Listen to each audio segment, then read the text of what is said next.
right, all right, all right. I think I am live. Hello, Zen friends. Happy Wednesday, hump day to you. Hope you're doing well and have enjoyed your week up to this point. Here we are back on Wednesday already. Can you believe it?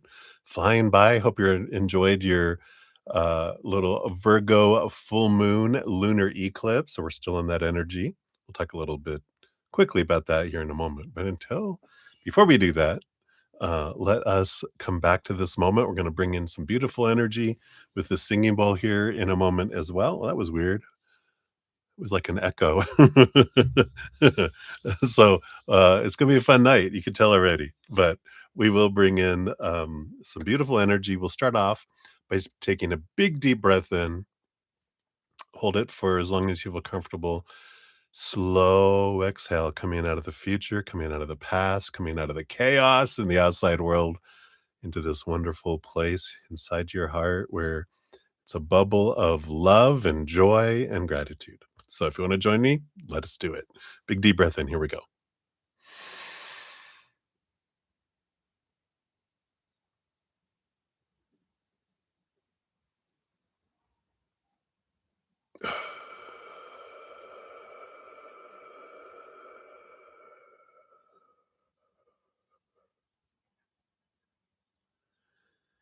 Beautiful, beautiful.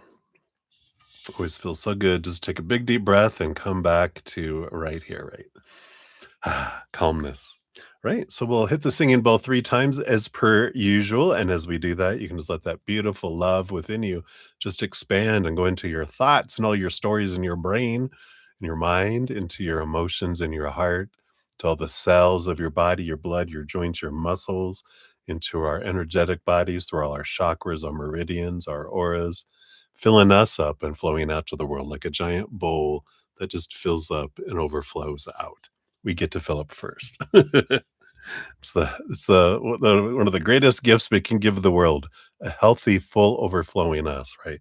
Not an empty, dilapidated, uh, tired us, right? So, I'll do that, and of course, something we can do as we're listening to the vibration is think of one thing that we're grateful for in this moment that helps raise our love vibration quickly, and it opens us up to receive messages from spirit and also receive more of what we're grateful for. It magnetizes us and opens up that tide to move things toward us. So let's do that. Ready? Here we go. Remember, gratitude.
beautiful.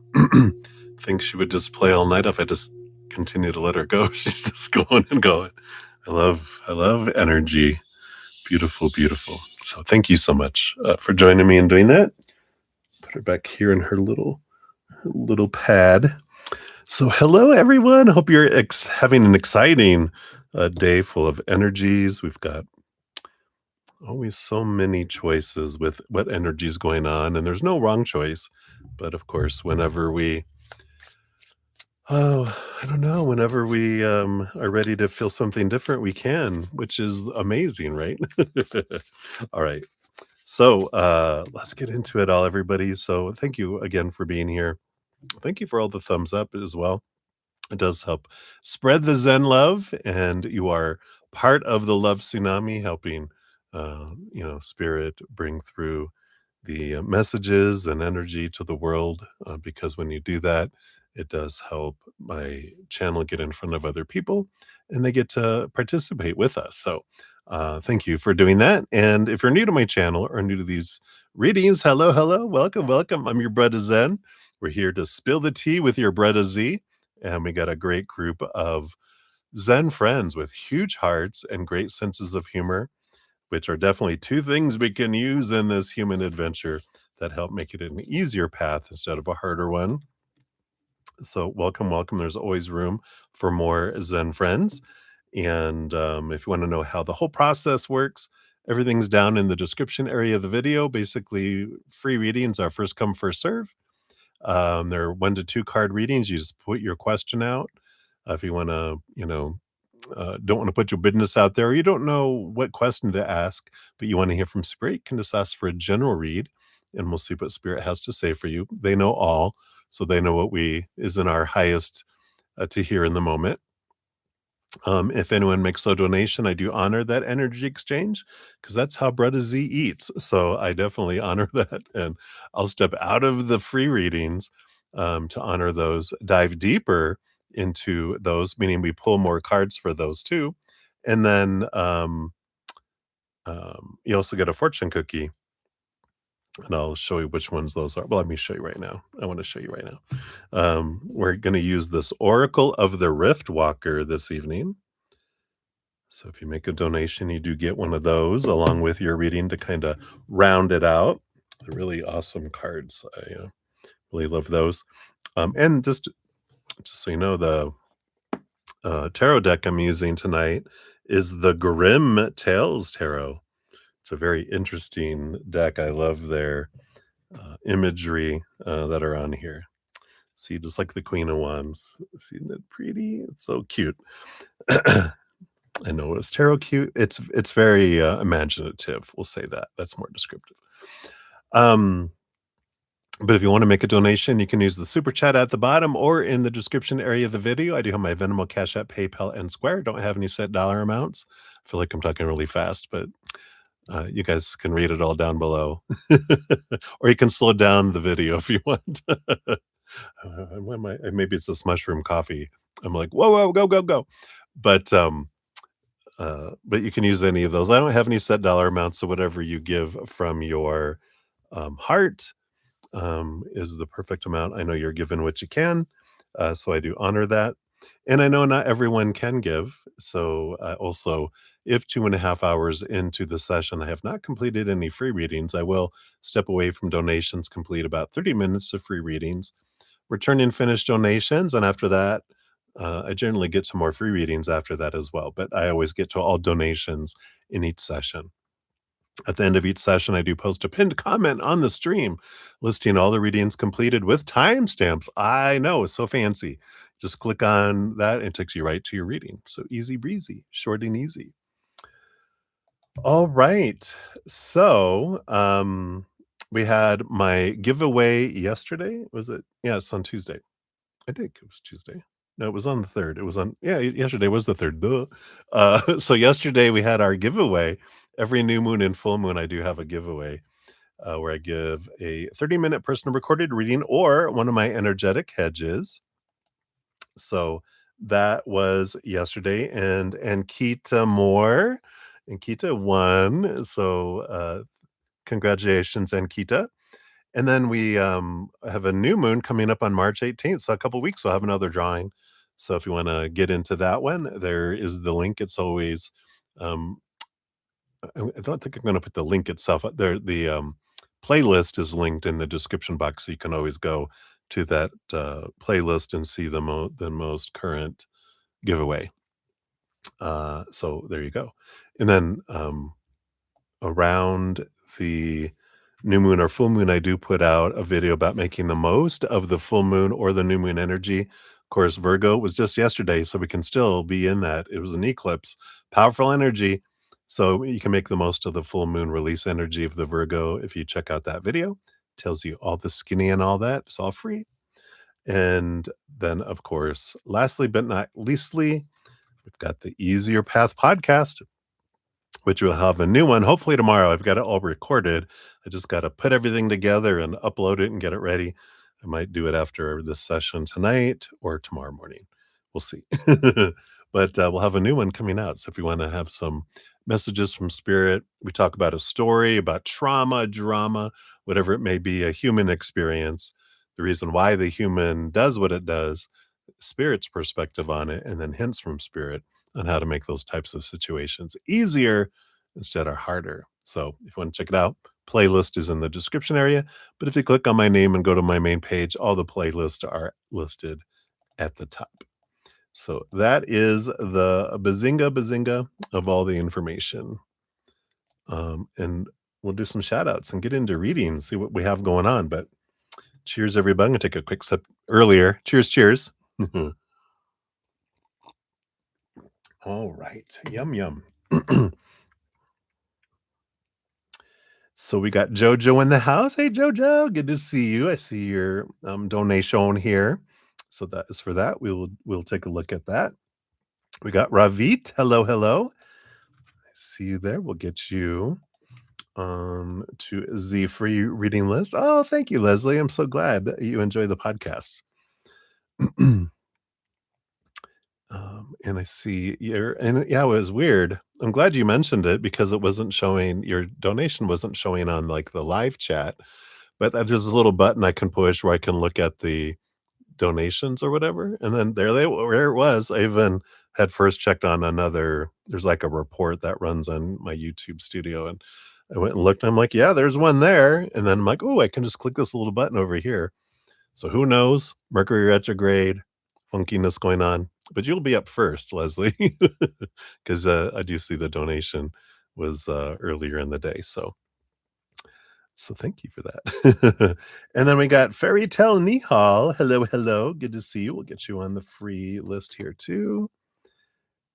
We got that. We got Christina Lowe. Hey, Christina, if you're here. I was a little earlier.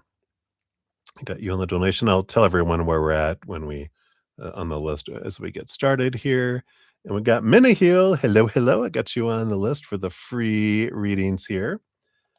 So I think that is it for right now. Let me just get those all there. All right. I think I have everything on the little chat, my little list here. So for donations, Leslie will be up first, and then Jojo, and then Christina Lowe.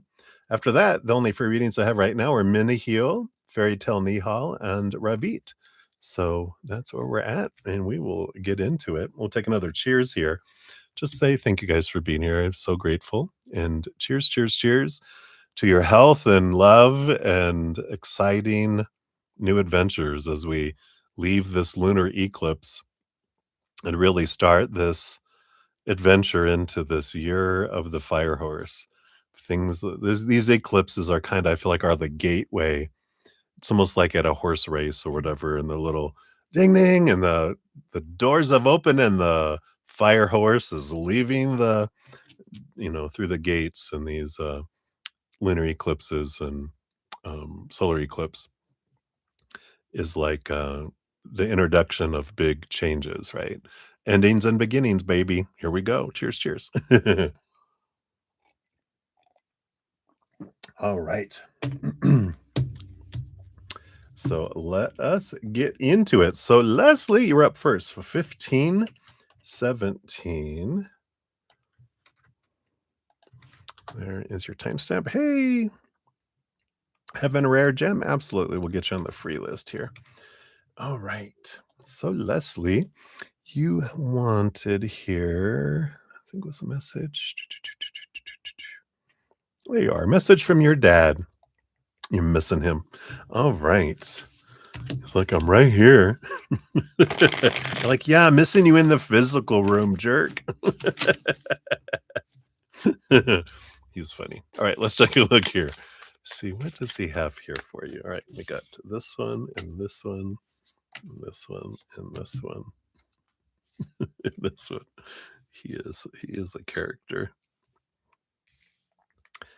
All right, anything else? Yeah, you want this one too. Thought there was a couple more here. There we go.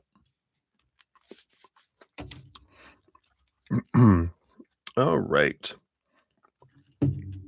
Bottom of the deck here, you do have the Eight of Swords. Peekaboo. I like this Eight of Swords. There's feel like you've been releasing a lot of thoughts and beliefs and mindsets that don't serve you anymore. And I like this. I feel like there's this pride coming in from your father just in he was already proud of you. You could do nothing and he could be proud of you, of course, already, because he's like, you're hanging out as a human. I know it's rough. So I'm proud of you for hanging in there and, overcoming the challenges and enjoying your adventure. But I do feel like he's really zoning into that you let go of a lot of thoughts and beliefs and mindsets that didn't serve you, things that were probably passed down from generation to generation. I feel like he's saying a lot. He was like, "Yeah, things I even passed on to you, you're kind of breaking some chains, letting some stuff go." And he's proud of you for that, things that he was not able to change within his own life, um, and in the family tree, you are, and you're overcoming some long-held beliefs, mentalities, if that makes sense, and some changes, so he's really proud of you for that. Let's see what he'll also tell you here. Yeah, the Ten of Swords. Don't you love these? Letting go of a lot of expectations, a lot of people pleasing, a lot of being true to yourself, and not even in a rude way.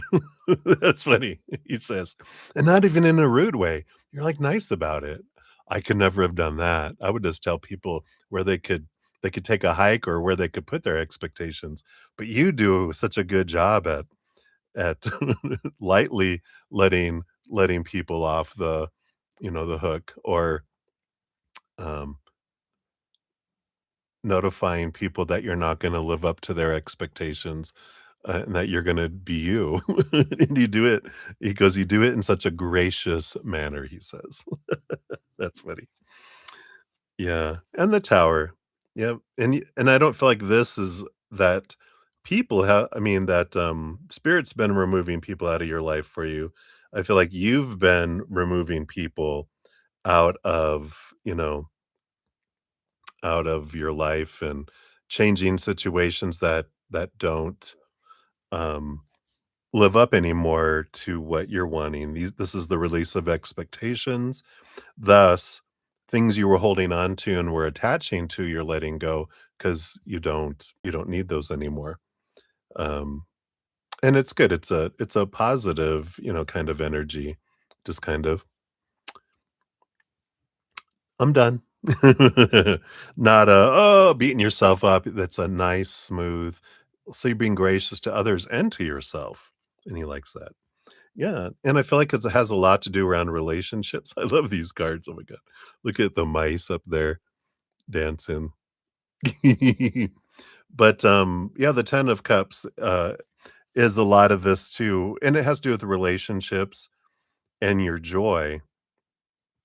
So, of course, the expectations are all around that where, you're letting go of what someone is supposed to be, what something is supposed to be, what kind of situations are supposed to be, and what are the things that are supposed to bring me joy. It's like, no, I'm releasing a lot of this stuff and going, I'm finding my joy in here, then everything can be joyful. I don't need a specific list because I have the one thing is in here is where I find my joy, and then there it is, right? So I love this that he's both kind of high-fiving you and slugging you on your shoulder in a nice way, a nice living way, but good job, and reinforcing and validating your lessons that you've learned here. A lot of endings, beginnings, 10 of swords, 10 of cups, tower, so a lot of change, and he supports this change, and you have more on the way, that's coming in. Let's see what else. You got the 4 of cups, yeah, tired of the old relationships, peeling off the suction cups of old relationships. Wait, I can't do it, hold on. I can't do it because I have a lozenge in my mouth. It'll just go shooting out.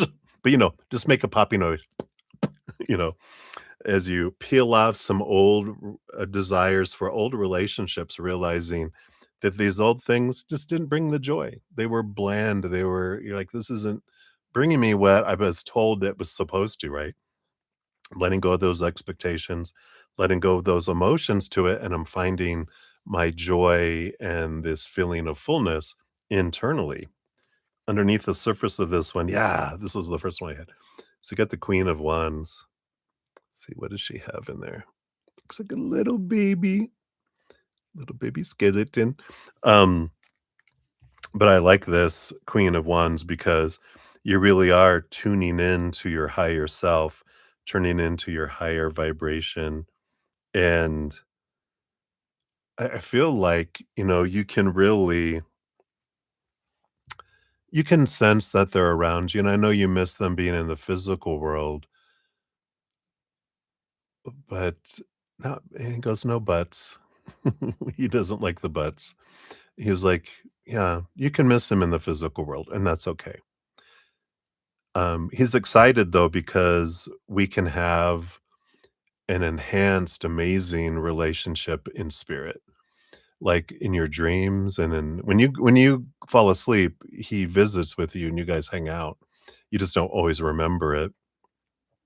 Um, but the more you focus on remembering your dreams and even daydreams and meditations, he'll come and visit, and you can have like this sense as if he's right there in front of you, and it can be a very deep connection, energy where you feel like they're there, in such a different energy, because as a human we have limited, energies. Otherwise we'd probably blow up the planet like a nuclear bomb, but we stay a certain lower vibration.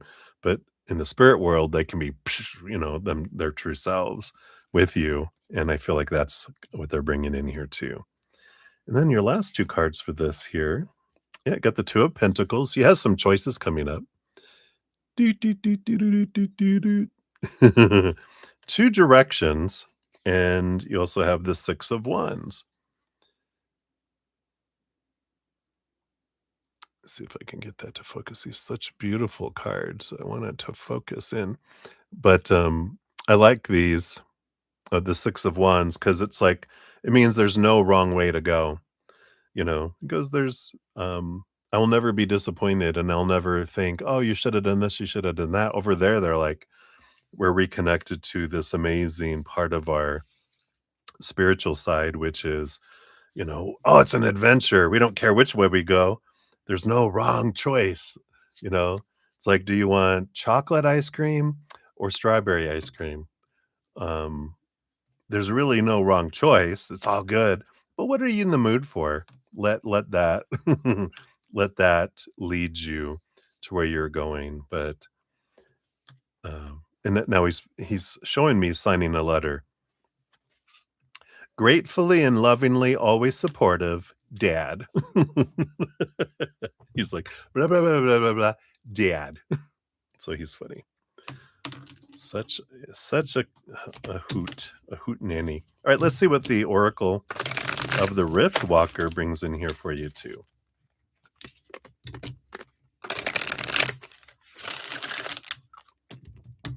All right. That was going to be that one, but this one went flying out. Um, this tarot deck is the Grim Tales Tarot by Fiona Edgewood. Beautiful one. And then we're going to be pulling from the Oracle of the Riftwalker um, with these tonight. Dun, dun, dun. So this one, you got the Mountain Lion, number 28. Power does not beg, it watches, waits, and knows. Ooh, let's see what this brings in here. So the invocation is I move without noise. I do not need to prove. My breath is enough. My presence, the crown. The message says the mountain lion is the spirit of embodied confidence, the kind that does not demand validation or applause. It walks where it belongs without asking permission. So your dad reminds you that your power is not a question, it's a truth, and it's time to live like it. Boom. You do not need to roar to be formidable. This is, and that's reminds me of what he was saying before about, you know, you are gracious in how you tell people, I'm not living up to your expectations. This is a self assurance rooted in instinct, experience, and presence. The mountain lion calls you to step fully into your space, own your voice, and trust in your strength without apology or over explanation. You are allowed to be powerful. I like reading the shadow sides of things just in case any of it resonates. In shadow, the mountain lion can reflect hiding your power out of fear of being too much, shrinking to avoid conflict or attention, mistaking stillness for invisibility rather than readiness, and the tension between being a protector and a threat in others' eyes. So be aware of where you've been taught to dim yourself for comfort or safety. You are no one's prey. Ooh. Reflections. Where have I abandoned my own territory? What would it look like to move through the world as if I belonged in every space I enter? How do I show confidence without performance?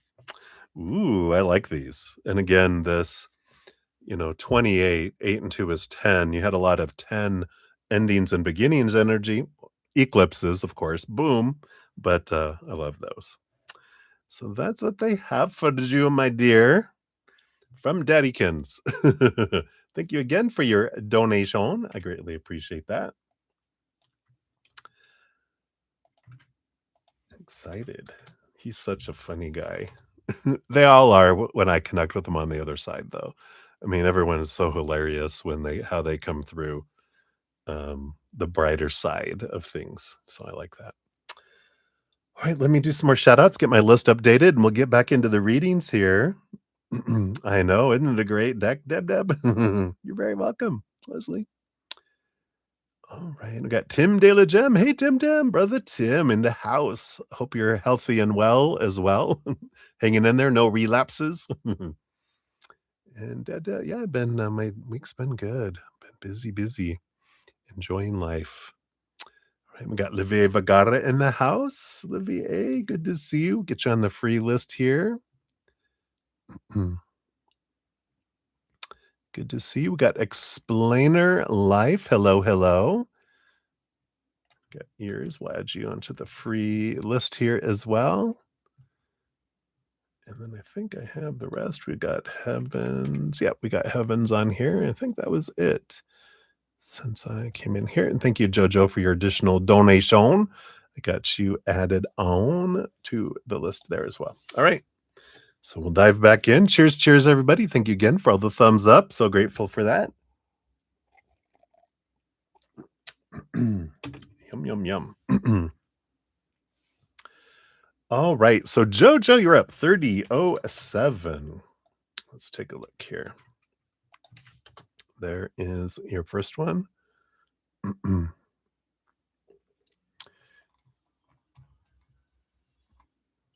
Hey. So thank you for your first donation up there. And let's find your question.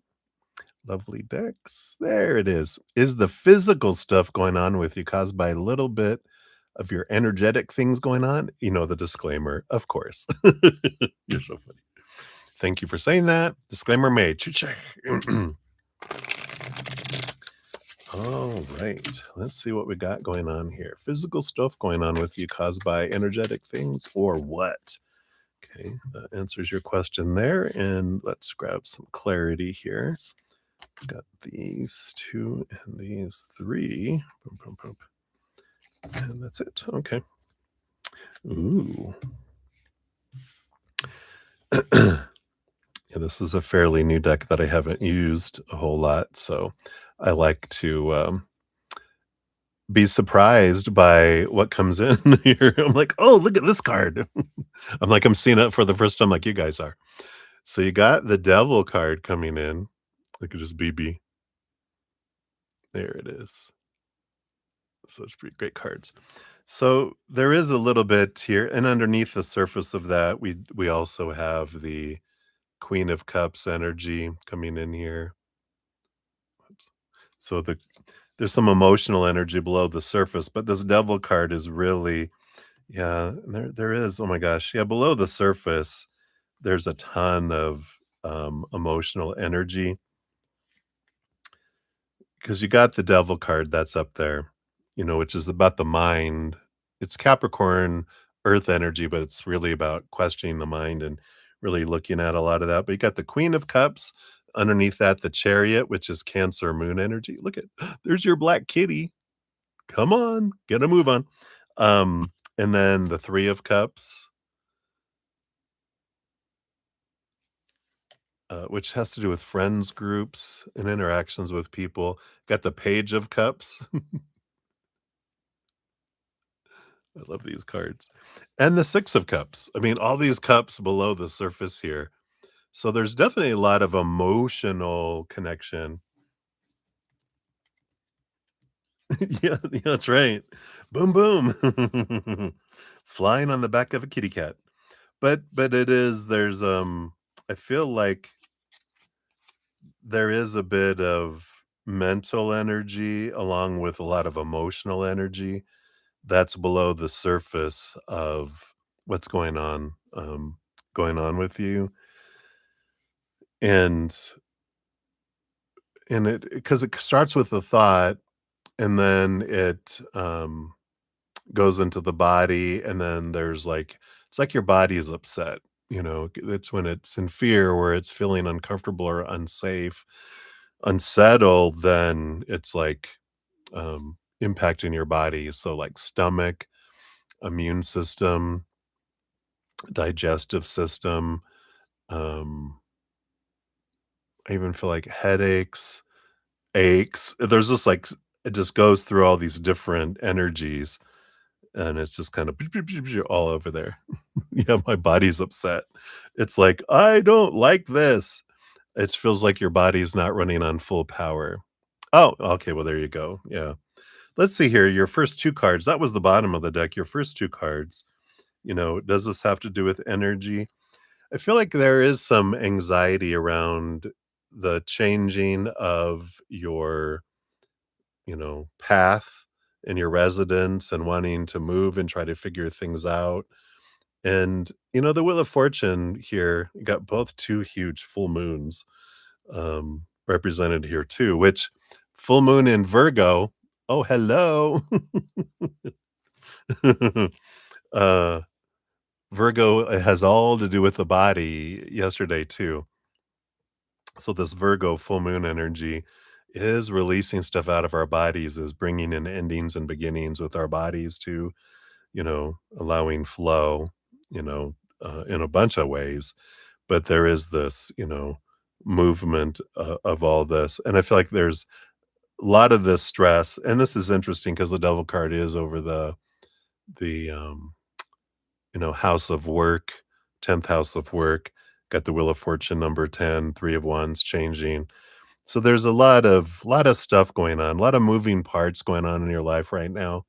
A lot of things So you can trust here with the Wheel of Fortune that the universe is on your side. The universe is your biggest cheerleader, and they are watching out for you and having things unfold for you to align with what you wanted to experience. So it is unfolding. You don't have to, there's no wrong choice.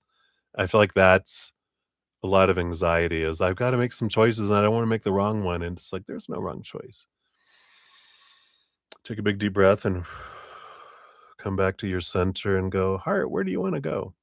Where are you leading me? And you can trust that. Let's see what else they wanted you to know here too.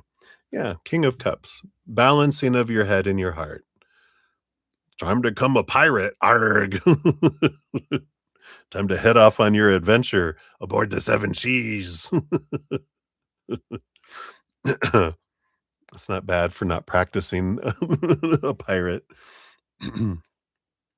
This one time when I worked at Dillard's in the buying office, I was over the wall from the Christmas buyers. They had someone who did Christmas all year long, and they were next to it. So I saw Christmas all year long, ornaments and this, and they had this little parachute, this little Santa made out of parachute material. It was like a little stuffed one, and I took it off of we were both clericals, so we were over the wall from each other. I took it and I stuck like a magic marker under to make a peg leg, and I made a little made a little, parrot to put on its shoulder, and I made a little eye patch, and then when she came back to her desk, I just kinda slowly brought it up, like, over the wall, and I was like, "Arg, and give me all your presents."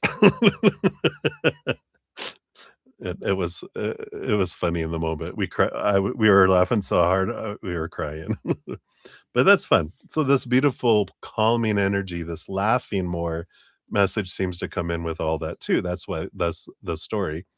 Um, they just wanted to share, laughing, laughing, laughing. You know, why are you being so serious? Um, I like this little thing that I've been trying to tag it on the end of my sessions, which is life is just a game we play together. Try to have fun and enjoy it. And I feel like that's what they're bringing through here. Let's see what these last 3 cards are here for you. Got the Ace of Wands. Yeah, we got this. It is energy. Whatever you focus on, of course, grows and expands. So the more you focus in on joy and laughter and gratitude, you'll feel the energy change. Your body will change. Your body will feel more comfortable, is what I hear. You got the Temperance. Oh my gosh, I love these cards. I just gotta we'll zero in so you can see these really good here. Let's see if it'll focus. Come on. Well, you can kind of see it.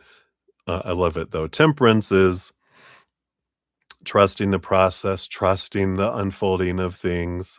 Yeah, those are eyeballs. I was gonna try maybe if I do it this way. Let's see if I can do it this way to where it'll zero in better. There it is. I love these. I love these cards. Oh, there was a card underneath the Temperance that I didn't even see until I lifted up the Temperance to show it again, which is the Eight of Pentacles underneath. And the Eight of Pentacles is an energy of just continue to put in the daily moment by moment, blood, the sweat, the tears. Do the work and the reward will come. That's the Temperance card too. It's that Sagittarius, energy of, you just trust that the magic is happening and it's going to unfold. Just put in the energy, put in the work, for those things and it will unfold. Yeah, and let go of the expectations with the 10 of swords, you know? There's no exact way things are supposed to happen, so enjoy the adventure, um, because I feel like that's kind of some of the underlying cause of stress. Yeah, on the bottom of the deck, you do have the Ace of Swords too, which is all about, you know, seeing things from a higher perspective, a different perspective, clarity that can come in, as well. So I like this. I feel like they're letting you know where the uncomfortability and stress is coming from, and some ideas on how you can transform that and lighten up on your stress level, which will make your body um, be more running at its higher abilities than its um, limited abilities. They were what did they just what movie was that? They just showed me a flash of a movie in my head. Misery. Oh, that's where she what did they call it? Hobbled him? You know, how when he tried to escape, um, so she hobbled his ankles and broke his ankles. Misery. So your body won't feel so, impacted. Alright, so let's see here. What's your fortune cookie from the Oracle of the Rift Walker? See what we got here. Yeah, 46. Another, ending and beginning energy. Find your tribe. To walk with the right ones is to remember you were never meant to journey alone. Wow. I love that. I love it, I love it, I love it. So the invocation says, I call in the kindred, those who hear my unspoken words and still choose to stay. Your message says, when this card appears, it's a sign to draw closer to those who resonate with your soul and to gently step away from those who do not. Community is not about numbers or noise, but about resonance. The right people feel like returning home, like safety in your softest form, like mirrors that reflect not just who you are, but who you're becoming. You are not too much. You are not too little. You are simply waiting for the ones who understand your rhythm. So, this card speaks to the sacredness of aligned friendship, chosen family, and kindred spirits. Those who lift you, challenge you, and walk beside you in both light and shadow. It may be time to reach out, to gather, to speak your truth in good company, or perhaps it's time to release the false bonds that drain rather than restore. In either case, your soul is calling for connection that honors your wholeness. There are those who are waiting to meet the truest version of you. Wow. The shadow part of the card, if this resonates, any of it, clinging to relationships that no longer fit, isolation due to fear of rejection, performing a version of yourself to belong, loneliness mistaken for unworthiness. Your 4 reflections. Who do I feel safe being soft around? What parts of myself have I hidden to maintain connection? Where can I be more open to genuine companionship? Am I creating space for my tribe to find me? I feel like this really has to do with finding those members of your, tribe, your upper tribe that are in physical form down here, the ones that you guys are to gather together. So finding where would your tribe be? Seeking your tribe. So I love that. Beautiful. All right. That's what they have for number 1 there for you, Jojo. We'll circle back around for number 2 here in a momentito. Let me just update really quick here. Had a couple more people come in. We got Fallon. Hey, Fallon. Good to see you. We'll get you on the free reading lists here. Boom, boom, boom. You're so funny, Deb. I don't think, Tim, you're old enough to be my dad. But we'll take the dad hug anyway. All right, and we got MBB in the house. Hey, MBB, thank you for your donation. We'll get you on the donation list here as well. And we got Maria M9P. Good to see you. We'll get you on the free list here too. Thanks for being here. Okay, I think that was. Oh no, we got Touch of Love. Hello, hello, Touch of Love. get you on the free leading list. The free reading list could is also what it could be called. All right. So I think that's everyone uh, that came in since my last shout out. And Brenda Globy. Hey, Brenda. Good to see you. Let's get you on the free list here too. All right. So for donations, we got Christina Lowe up next, and then back to JoJo, and then to MBB is where we be. Let me just make sure. Let me make sure my emails are all going here. Sorry if you guys can hear cars driving by. It's in the window. I have all my windows up, except for my window right here because it would be very loud. Um, but it's so nice out today. It was like up in the 60s, I think. It was so nice out. It snowed yesterday, and then it's all nice and warm now. It's snow here in a couple more days. We're in spring, so well, we're getting close to spring, so it's uh, warm and cold and warm and cold. We're like, woohoo! It's like being on a roller coaster. Cheers, everyone. All right, thank you, Deb, for your donation. Absolutely, they're awesome cards, aren't they? So we got you on the list here too. All right. So let's dive in. Christina Lowe, you're up 4653. There is that one here. And let's get up here. And thank you for the little forest. I love it. So you said you like a reading surrounding the energy of this month of March. You always feel like you kill your question when you transfer them for your mind to writing them. Yeah. Maybe there was something else that didn't come in. Because that seems very clear to me. You just wanna the energy of the month of March. So maybe you did type something that didn't make its way, from YouTube. You know how that can be, right? But, let's see here. Your energy for the month of March, and let's see what we've got going on here. Ooh, nice. Gonna melt all that 2 feet of snow or whatever you got, right? Alright. So we got these. Oh, those alright, those go together. I was like, I was trying to separate them, they're like, "No." Oh, because there's 2 here too. Okay, I get you. Good thing they're in charge, not me. Alright, let's see what we have coming in here. He's got 1 card, and then 2 and 2, and then 1, and then 2.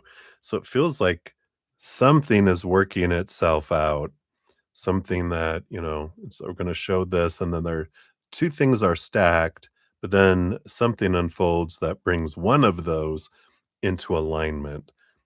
So we'll see what this is about. The bottom of the deck, you do have the Devil card, which, of course, is about letting go of a lot of long-held thoughts and beliefs and mindsets that, don't serve us anymore, a lot of clearing out of the old thinking, and right underneath it, you do have the 9 of swords, um, with Medusa. Uh-oh, we're all turned to stone. Oh, end of session. Should have warned you. But it is about letting go of long-held thoughts and beliefs and mindsets, and there's this message around nightmares that if you have, and it may be maybe not considered a nightmare, but it can be feel like a nightmare or a very intense dreaming, which of course we're around a full moon eclipse, full moon of that. So a lot of dreaming, a lot of vividness, but there's a lot of stuff coming through your dreams that are being brought up, and they are extreme dreams when we're not remembering them when we wake up, and our mind and our posse want us to remember when we wake up.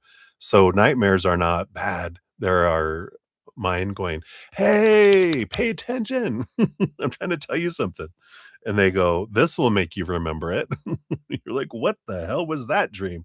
And they're like, "All right, I got your attention." So I like that. Um, Something about work is the underlying energy in here too, about finding something, not trying to live up to expectations, but doing something you love. Let's see what your first card is here. Yeah, you got the Wheel of Fortune coming in here. And I like this, this beautiful trusting. Here's that full moon energy again. Trusting that life is happening for you. There's this, I know you know this, but do you know it? There's a difference, right? When we know it up here, and then when the knowing drops into where we feel it in our life. And I feel like this is important. It's like sitting with it going, the universe loves me. The universe is on my side. The universe is for me, and everything that unfolds for me, some way, somehow is for me. That's the four tune, the tune of for me. And that this ending and beginning energy with this Wheel of Fortune, which I don't get a ton often, but it's the major arcana number 10. Huge ending was for you, and you'll see it. And you'll see it before very long. Because with the Wheel of Fortune, it says everything is for us, but sometimes our ego, our human side is like, how is that for me? But with the Wheel of Fortune, it's not sassy. It's, oh, our human side sees how it's for us too. It's a lot of clarity coming in. This is what these two stacked on top of each other are here. And you got the Ace of Cups and the Page of Pentacles. I do love this deck. I think I'm going to use it quite often.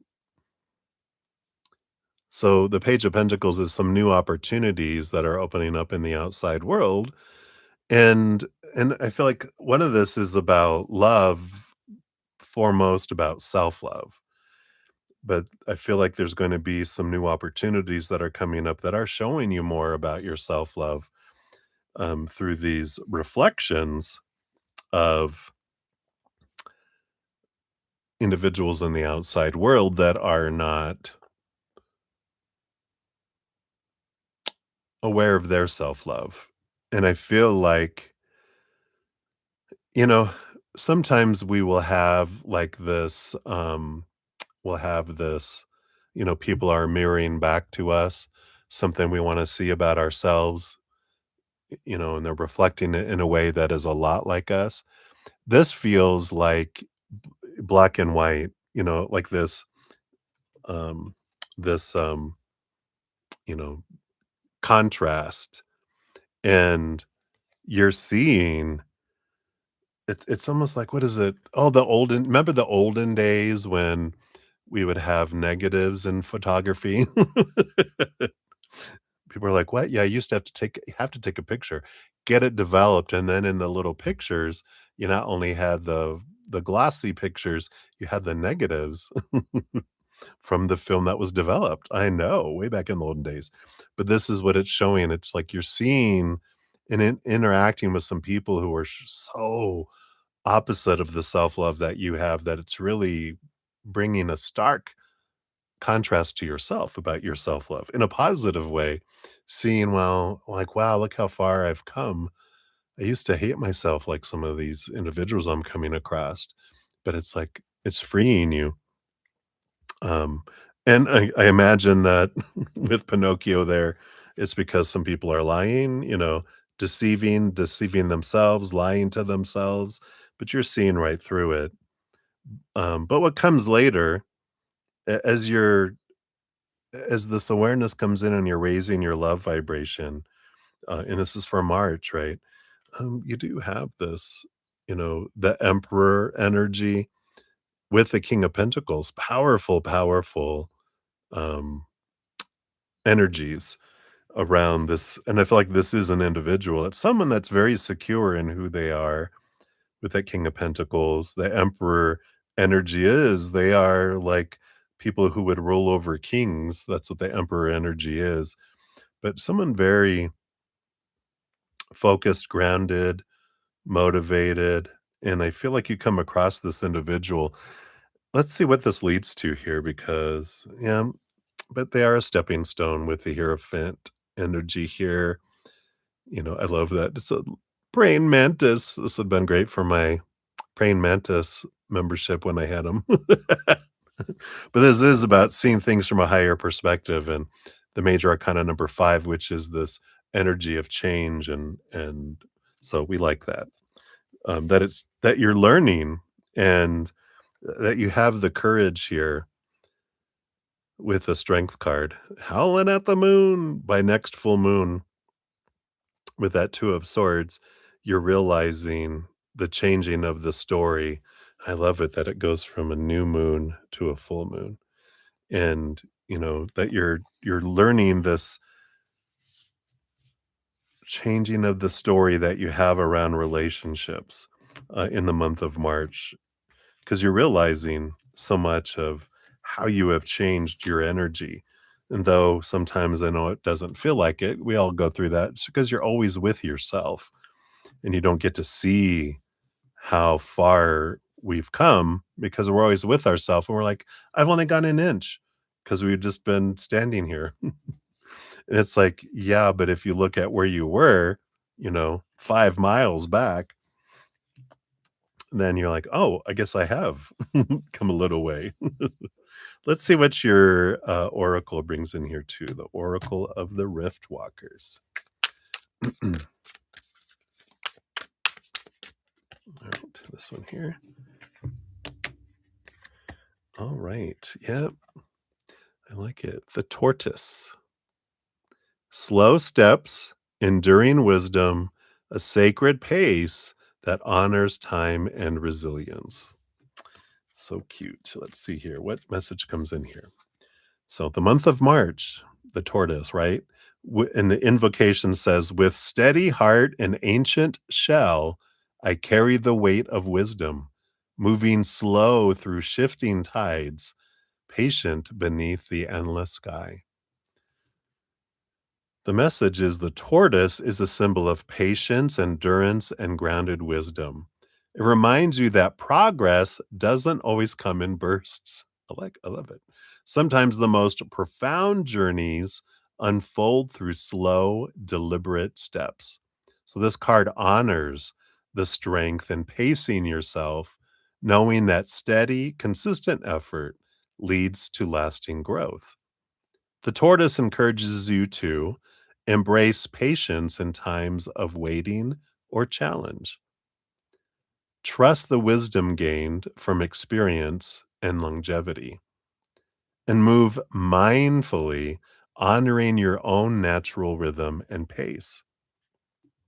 When the tortoise appears, it invites you to slow down and appreciate the journey rather than rushing toward the destination. The shadow side of the tortoise. In shadow, the tortoise warns of moving too fast, stagnation disguised as patience, leading to missed opportunities, feeling stuck or burdened by slow progress. Remember that patience is active, not passive. It requires conscious presence and adaptability. Your three reflection questions.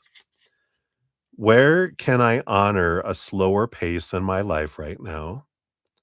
How can I cultivate resilience through steady effort? And what lessons have time and patience taught me? Ooh, interesting. So, hopefully that helps, my dear. That is what they have for you, Christina. Thank you again for your donation. I greatly appreciate that. All right. So, let's update here. So Leslie, oh, thank you, Leslie, so much for that. I appreciate that. You're so generous. I'm grateful for that. All right, and Jojo, that is your next one. You'll be up next, so that will be your question. There, we got a Teshi Singh. Hello, hello. Let's get you on the free list here, and I think that's it. We're caught up. All right. So let me take another sip here. Cheers, cheers, everybody. Turn that a little down. All right. So, Jojo, you're up for number 2, 5941. There is your timestamp there. Thank you for your donation and your little sticker there. I like it. Okay, let me just make sure here. So those were all for that. All right, very good. So, you want to know, was running into MK today a full moon thing? How did you feel about that interaction? All right, let's take a look here. So was this a full moon thing, or what can we know about it? I hope this. Oh, this one here. Okay. And then what did he feel about the interaction?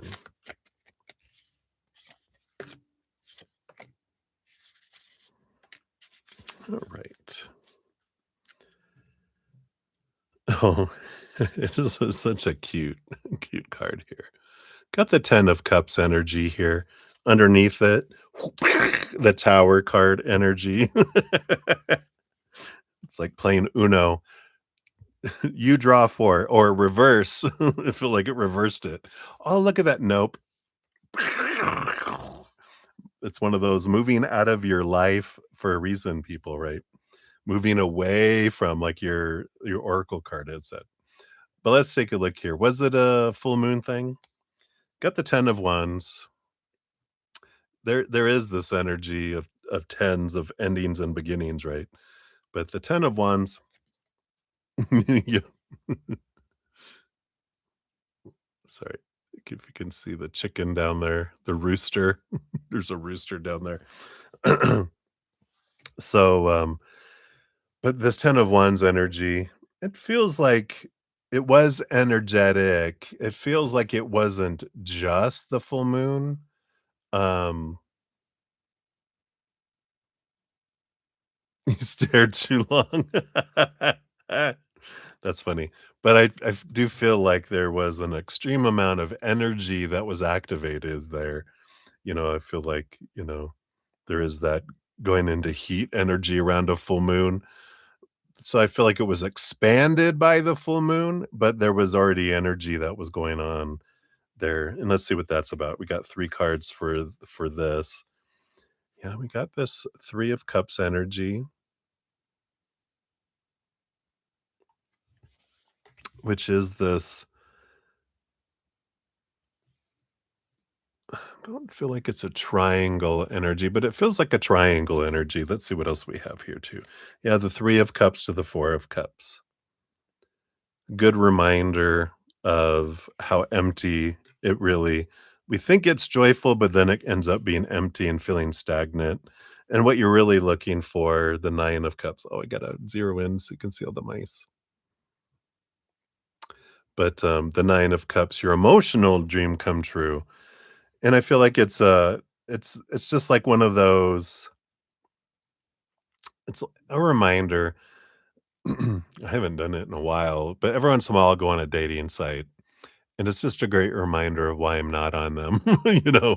But this kind of feels like that, you know? It's like, oh, yeah, you'll go on here and you'll see, oh, yeah, I thought it was gonna be this, but then I realized it's, this, and what I really want is this, and that doesn't even it's not even the half of it, right? Because 3 and 4 are down here, they're not even well, 3 plus yeah, even 3 plus 4 is 7. It's the still doesn't even get up when you add them together, it doesn't even add up to the 9 of cups. So you're just really realizing, yeah, what kind of mirage, did they represent, and some clarity that comes in, with all of that. How did he feel about the interaction? And got the 2 of pentacles. It's interesting energy because it feels like you're always a backup option, and it's like, who wants to be a backup option? They're like, you're always like a choice. You're like, right? No. No. Let's see what else we have here.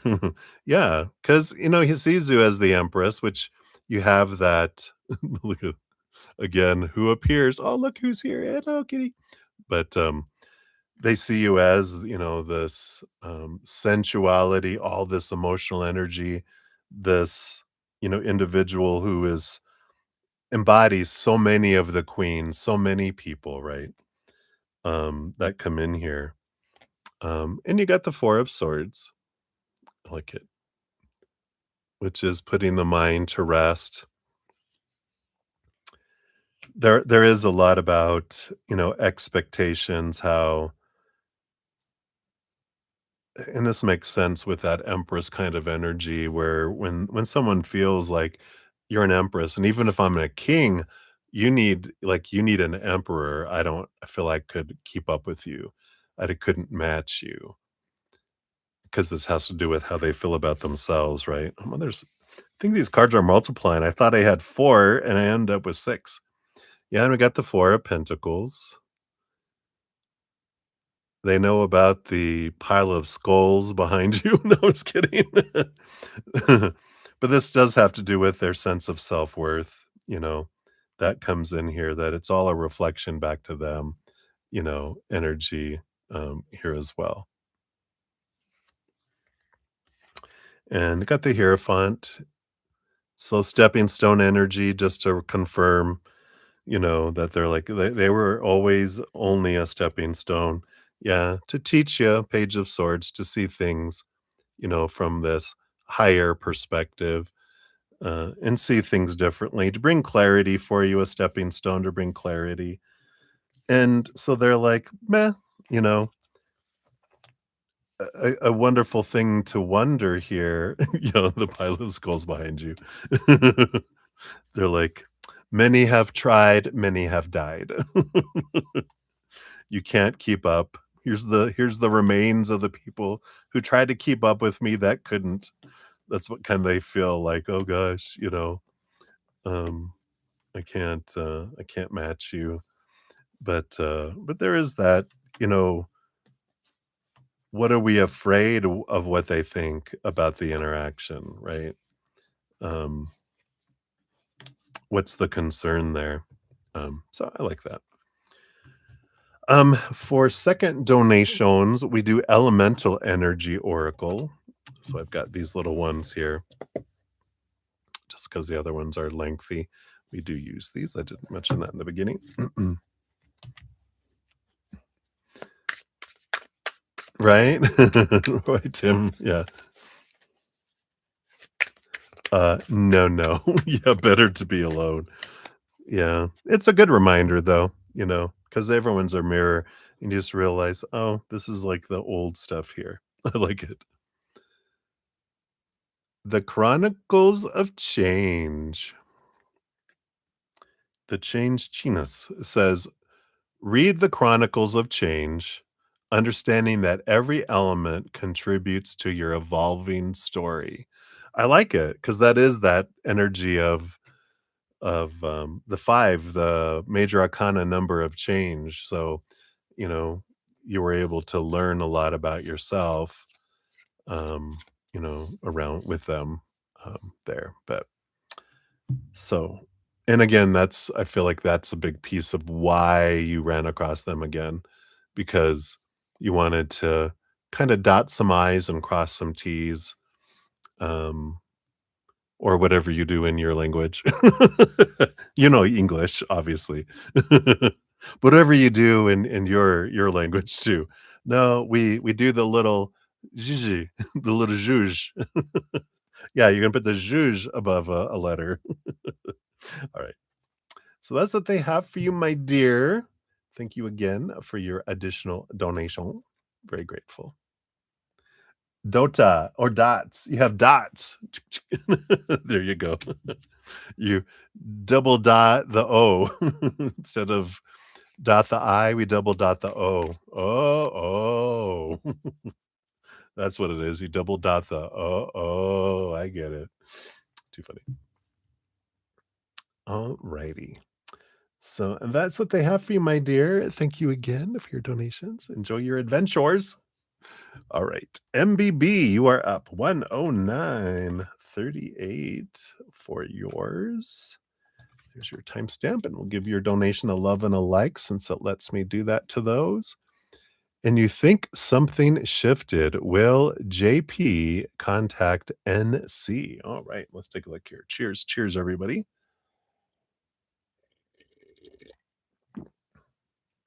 Let's see what we got here.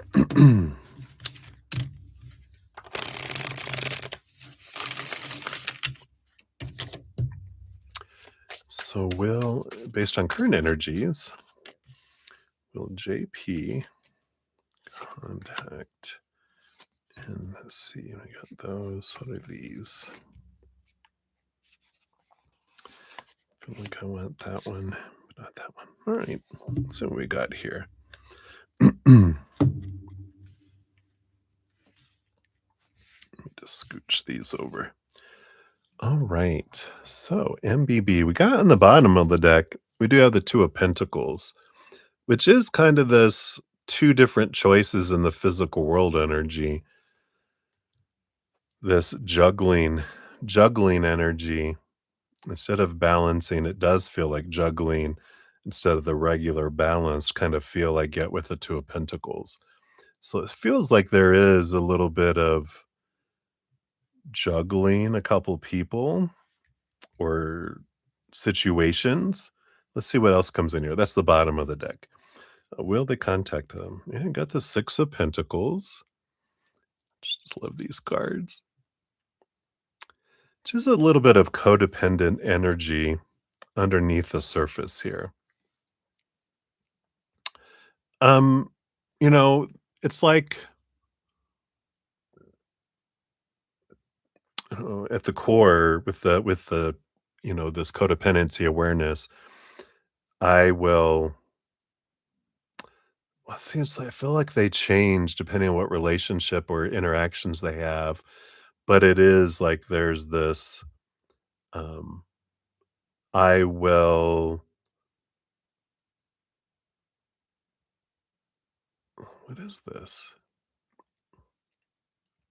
Because like in another relationship, I'm an overgiver, but in other situations, when someone's trying to overgive or adult me, then I go look elsewhere to get the feeling like I'm doing well instead of like I'm not good enough kind of energy, if that resonates. And it feels like there's something that shifted here where they've kind of shifted into this.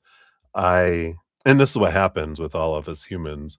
If we go in as two adults and there's a codependent relationship, turns into parent child.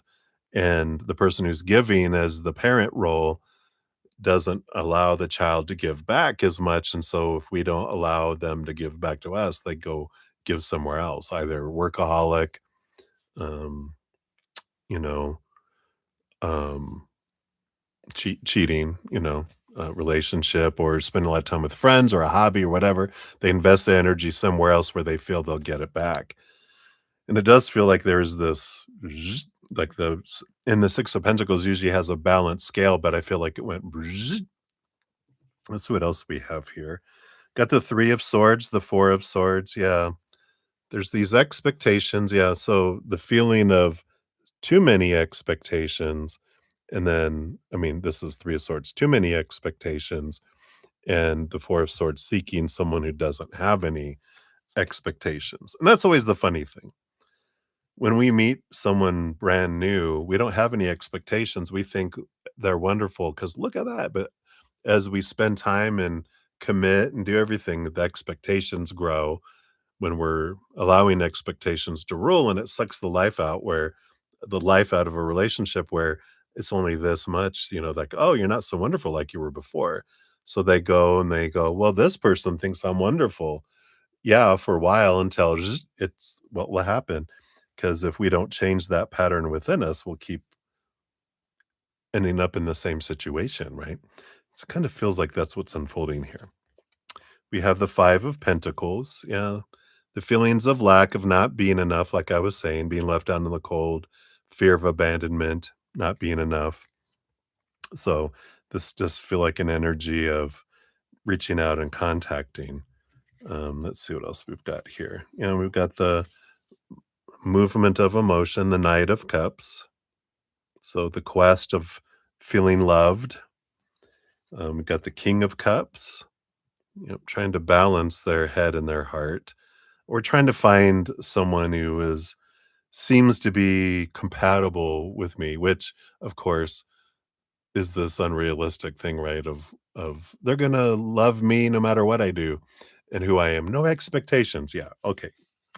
enjoy that, right? But that's what they're looking at here. They're in really this transformative stage with the Hanged Man here. And the Six of Swords is about leaving behind old ways of thinking to move to new ways of thinking. And, they are going through all of this. And so they're in the thick of figuring things out within them, which is what is bringing up all this conflict and bringing up these feelings of not feeling like I'm enough with that Five of Pentacles. So it does feel like this is like a yes, that they're reaching out to someone. Yeah, Page of Pentacles just say looking for a new opportunity to connect in the outside world. So it does feel here that JP will contact NC. If they haven't already, let me I'll pull a when card just to see, is it something that's already happened or an idea of when it will, and then we'll pull your oracle card as well.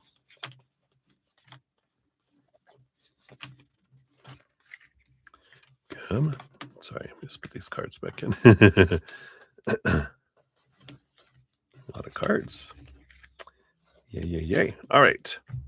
So I feel like we're going to pull from this little stack. Let's see here. Can we know when will they be reaching out, or have they already? Okay. Yeah, that doesn't want to run. It feels like here with this full moon, I feel like it's kind of urgent, like it's happening here in the very future on a windy day. That's funny. I love these cards. It's on a windy day. Wednesday, on a Wednesday. Yeah, in this month. So it does feel here like it definitely is happening. If not happened yesterday with the full moon, then I do feel like it's in reaction to this full moon energy. Has got really in action mode. All right, let's see what your fortune cookie comes in here with the Oracle of the Rift Walker.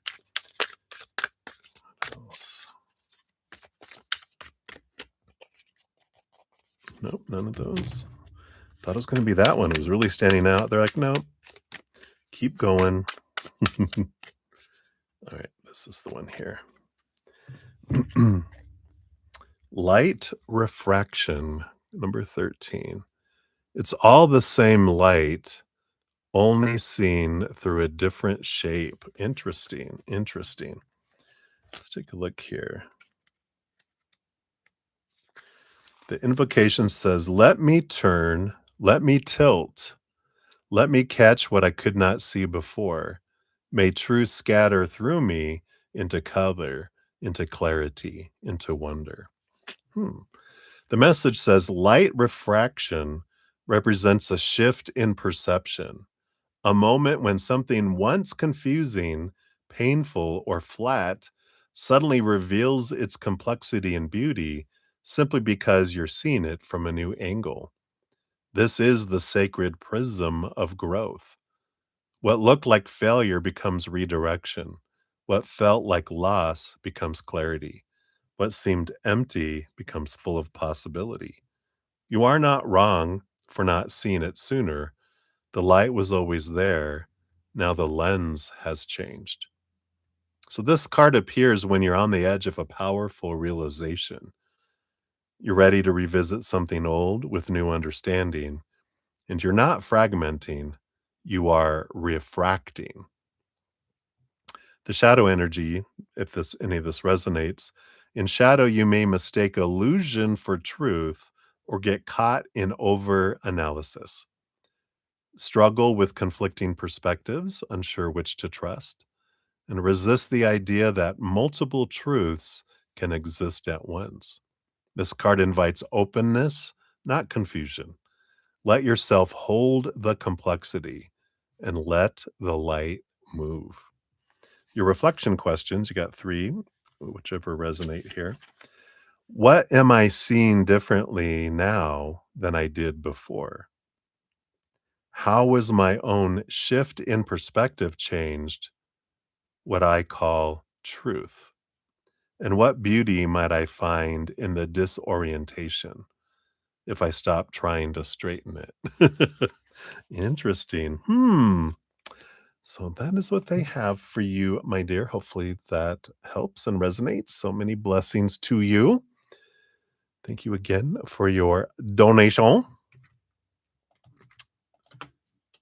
Alrighty. So we've got Dollface Diva in the house. Hey, Dollface. Get you added onto the free list here. And we've got Aunt Rose. Hello, hello. So that's for your free one here.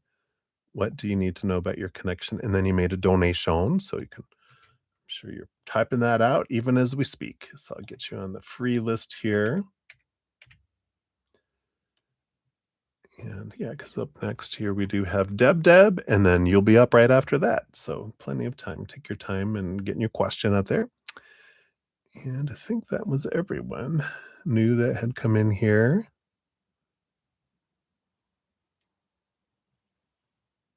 Yes, I believe so. Yep, I got everyone else. Okay.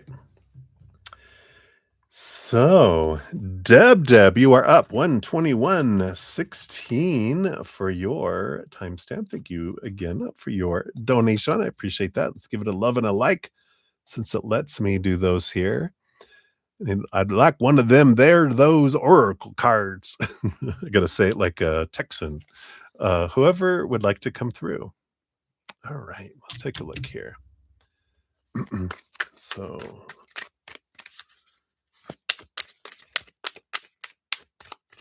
let's take a look here and see what they have. We'll start with your we'll start with your oracle, and then I feel like they do want some follow-up tarot, so we'll see what they have that comes through here. Past the Pines. Ooh. Card number 45. Boundaries are where you end and something else begins. Look at that. Beautiful gateway. And the energy of 9 with card 45. So let's see what we've got going on here. So the invocation says, I bless the space that is mine alone. I do not follow every path that calls. Let the pines stand sentinel. Ooh. Your message says, when this card appears, it's time to consider what lies beyond your rightful space and whether you are crossing boundaries or allowing others to cross yours. In every sacred space, there is a threshold, a natural limit that asks for pause and permission. For you, the pine trees form that line, protective, ancient, firm. You may feel drawn to overextend, to offer yourself too freely, or to follow someone into emotional or spiritual territory that's not meant for you. Or perhaps your silence has invited others to overstep. The pines are not walls, but they are clear in their purpose to separate the sacred from the wild unknown. So, this card is not a rejection, it's a reclamation. It invites you to redraw the lines of what you will and won't carry, what you will and won't give, where your power holds and where it thins. Just as the forest thins at its edge, so does your energy when it's not honored. Boundaries are not unkind, they are a form of devotion to the self. Powerful cards. The shadow says, um, letting others dictate your emotional landscape, failing to recognize your own limits, feeling guilty for saying, whoop, no.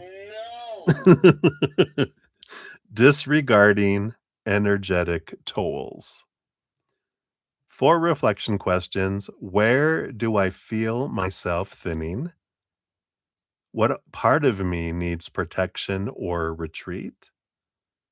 Where have I said yes when I meant? No. And who benefits from me not having boundaries? Ooh, interesting, right? So I like that for you. Let's see.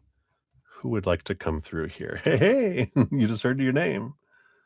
You know some Southern spirits. Yeah, interesting.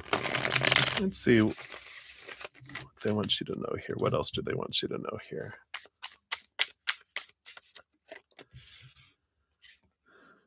Okay, 1 and 2. Well, there's something growing and progressing here. You got 1 card and 2 cards and 3 cards.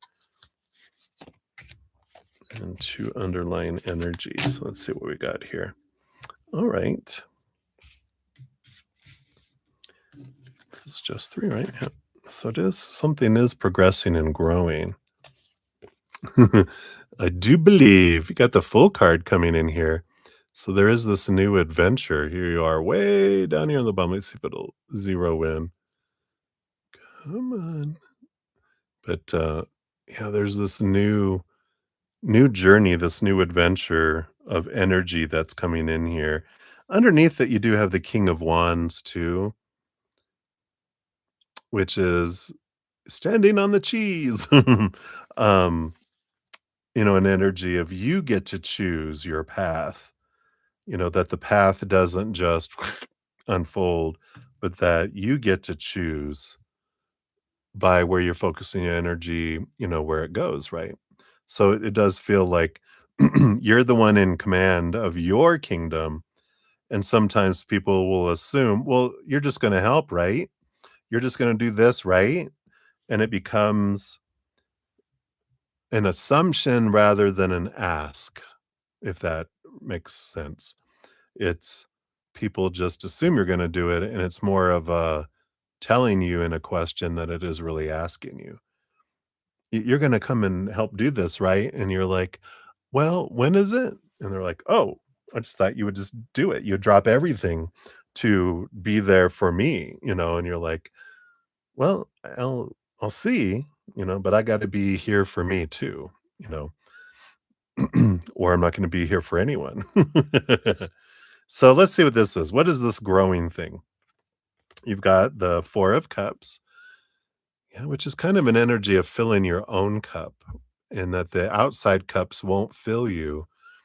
And there is this, awareness of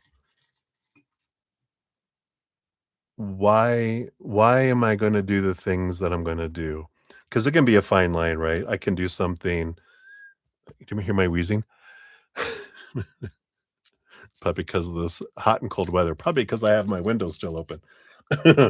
Um, yeah, working for your daughter. Yeah, I kinda felt like that might have been a little bit of it here.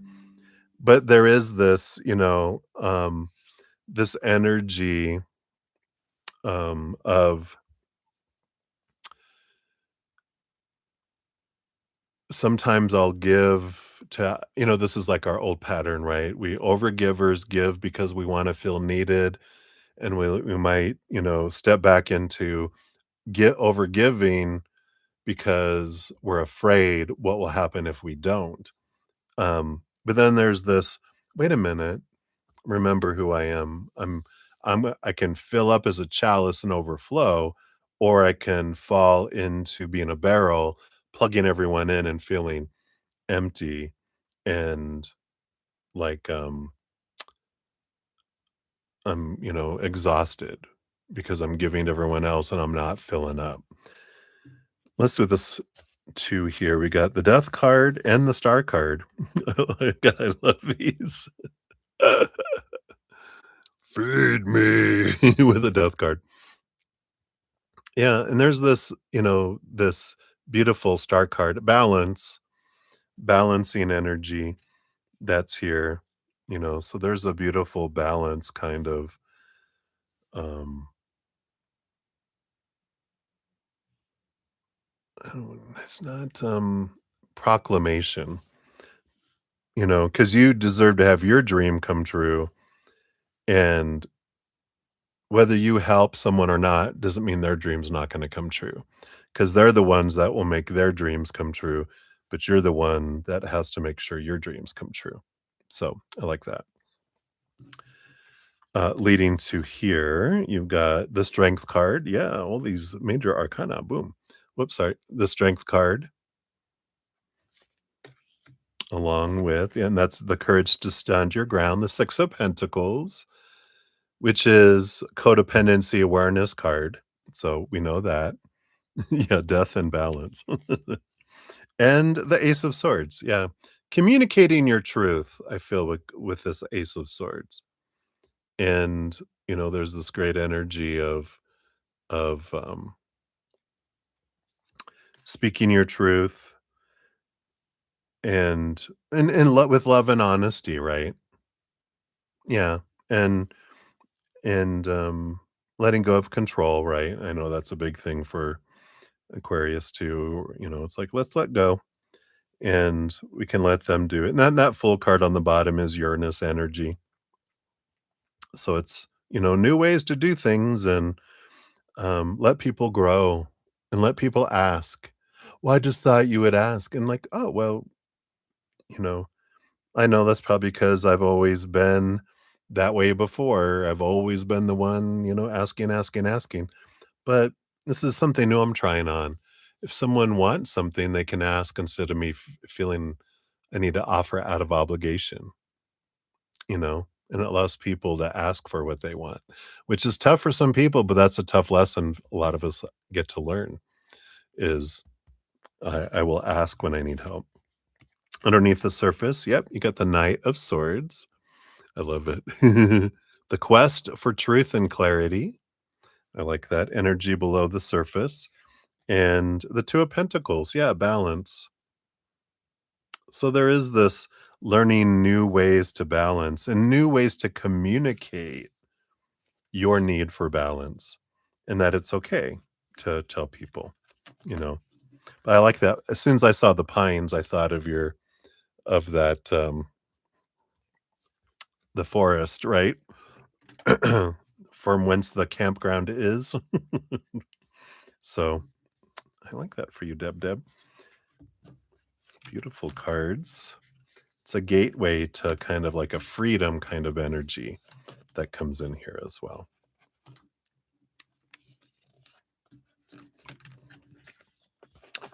All right. So I think that is what we have for you, my friend.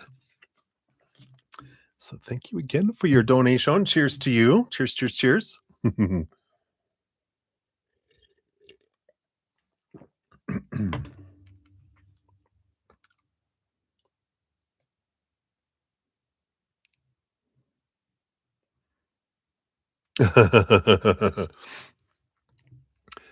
Well, you're not that powerful, you know, over someone else's life, right?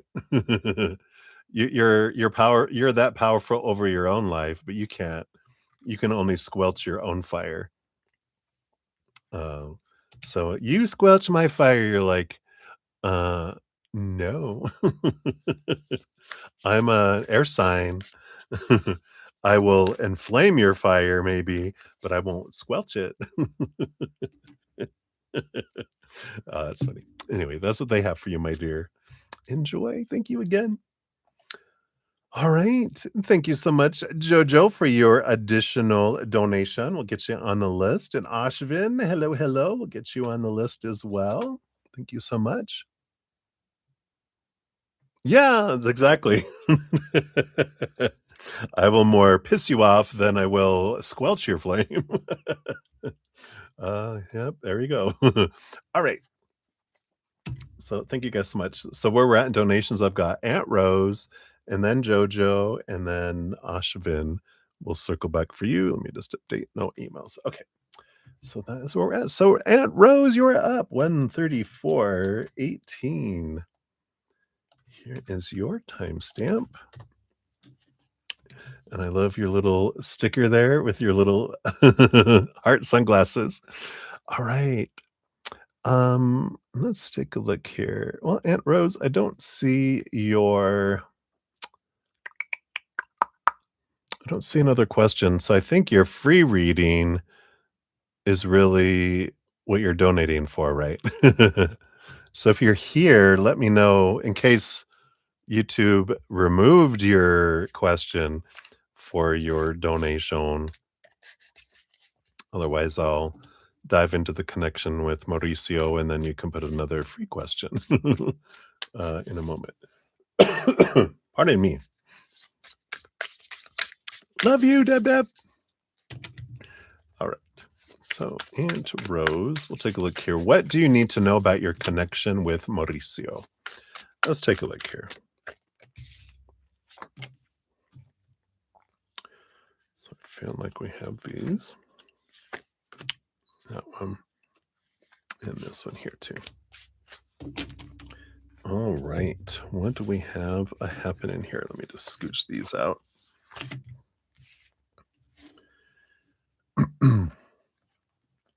So let me remove you off down here, Aunt Rose, just so I don't forget. Boop, boop, boop. There we go. So the bottom of the deck regarding Mauricio, you do have the 10 of Wands, which is this transformation of energy that's going on here. There's like it is an endings and beginnings energy, but it can be a change of energy from what feels like a burden to something that feels like a harvest. And it does feel like there's this, it's almost like it kind of goes back and forth from one to another, from one energy to the other. It's like in one moment it feels like abundance, and next it feels like a burden, and then it goes back and just feels like it's cyclical, that it just keeps on kind of going in this kind of energy here. So let's see, that's the bottom of the deck, the overall energy of your reading. Just it feels um, like a pendulum, just chick, click, click. It's almost like I'm seeing a grandfather clock where that little thing is going back and forth. Chink, chink, chink, chink. And you're like, oh, when you make up your mind, you're giving me a whiplash. All right, let's see what we got here. And you got the Five of Swords. So there is a bit of internal conflict. I love it. The doggies. The Five of Swords is a conflict energy, can be a conflict, verbal conflict, mental conflict between two people. But this feels more of like the explanation of the 10 of Wands, how the mind is in battling with their heart, and their heart is like, yeah, so that's when it feels abundant, when the heart gets control and it pushes it into this feeling of wow. But then their mind gets into it and it pushes it back into the no, scared, fears, worried about disappointing, not being able to live up to the expectations, fearing abandonment, being left behind, being left out in the cold kind of energy that's there. We got the Queen of Wands. Yeah, this beautiful energy, because they see you as someone who very empowered, very able. That's what I was looking for. A simple word I know. Very able. Um, there's another word around it, but it's able, that you're able to move in great big steps in relationships and things. Whenever you put your mind to something, you move very quickly, very, very, you know, very, very quickly, right? Get out of your way because you can make things happen. And they see that about you. And that's kind of the energy of, I don't know if I can keep up, because you have this ability just to take leaps. And they're like, I feel like I'll, you ever see those, videos where this big old cat goes to leap across to the counter and they go, "Plunk." That's how they feel like that would be me. I would like, fall. Um, so I feel like that's kind of what's, you know, responsible for this pendulum of energy going back and forth. Yeah, because they see that we have the Empress. So they do see, this power again, that you are a ruler over queens, and even the high priestess. You got these two powerful divine feminine energies, and they do see you this way. And I mean, that's what, I feel like attracted to them to you in the first place with this Ace of Pentacles and this Page of Wands. It's Ace of Pentacles is about new beginnings, but it's about seeing worth, and they see the worth that you have for yourself. And this Page of Wands is this, you know, they feel like it would be a whole new level. You're very different than who they're used to being around and being with. I feel like they normally pick someone who's beneath their station, like a king choosing an empress. Whoa, you're out of your league, mister, you know. But when they pick a servant girl, you know, in the whole hierarchy of kingdoms, right? Um, that the little maidservant thinks, "Oh my gosh, I'm so lucky to be you choose me," where the other is like, so you're choosing me, so what?" And there's that kind of energy where they feel like a little bit of intimidation by your sense of yourself and your divine feminine energy that's in there. So, um, so I feel like that's what they have there. Let's see what else we have here. Yeah, and the Queen of Cups too. You whirl over your emotions and you have all this emotional energy, and this scares them here underneath the surface. Yeah, they're more of a mental energy, and they try to balance. This is like the trying to balance the scales of relationship. Justice card ruled by Libra. Libra rules over the house of relationship. And there is this, again, this that's why there's this pendulum that goes back and forth, because when their heart is like, love, there is no, there is love sees no rules or boundaries or position. We all love. But the mind's like, nope, there's rules and there's fears, and what if this and what if that, and what if we can't do that, and what if we can't do this? And so I feel like that's a lot of where the energy is that and there's nothing you can do, hardly anything you can do about that, because that's an um inner repair. You can't repair it. It's not on the outside where you can get to it. They have to do that inner work to overcome that. Otherwise, the pendulum just keeps going back and forth. And as long as those fears are in there, then they'll continue to, um, react that way. Let's see what your fortune cookie comes in. You got Oracle of the Rift Walker. You got the Reservoir. Yeah. Here's that 3, the Empress energy, all of this wonderful energy. There is more beneath the surface than you know. So I feel like there's a lot more below the surface than they share. And that's that heart, right? That the mind keeps it under wraps, doesn't allow the heart to be shared. So the invocation for the reservoir says, I am the deep place within you where dreams. Oh, I heard something that weird outside. Sorry. That was a weird sound. I'm like, I forget my windows are still open. So I heard something weird and I'm like, what is that? And it's never mind. So I'll start again here. The invocation says, I am the deep place within you where dreams sink but never vanish. I rise when you are ready. Wow. So the dreams sink, but then they rise again. Dreams sink and rise again.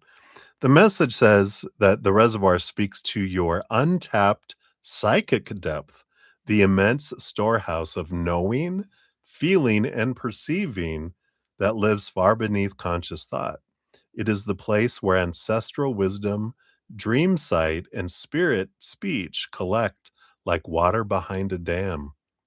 This card arrives when your gifts are ready to rise. Perhaps you've kept them buried out of fear, out of uncertainty, or simply not knowing how to access them. But the stillness is stirring. Dreams are louder, symbols sharper, and energy more palpable. You are not just intuitive, you are connected. That would also be the Queen of Wands that you got.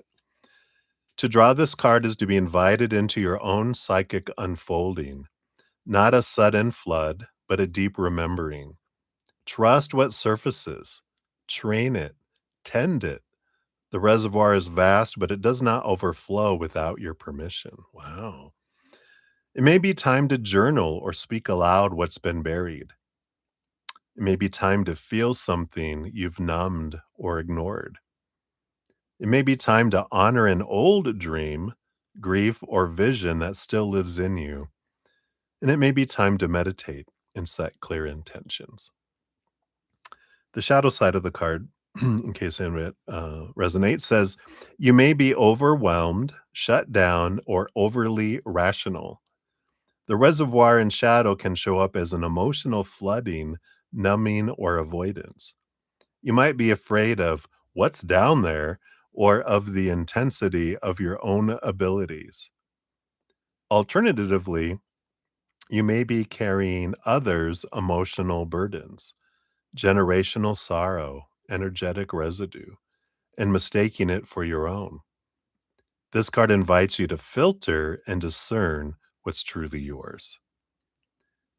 3 reflection questions. 1, what feelings or abilities have I stored that now want to be felt? 2, is what I'm holding mine or inherited?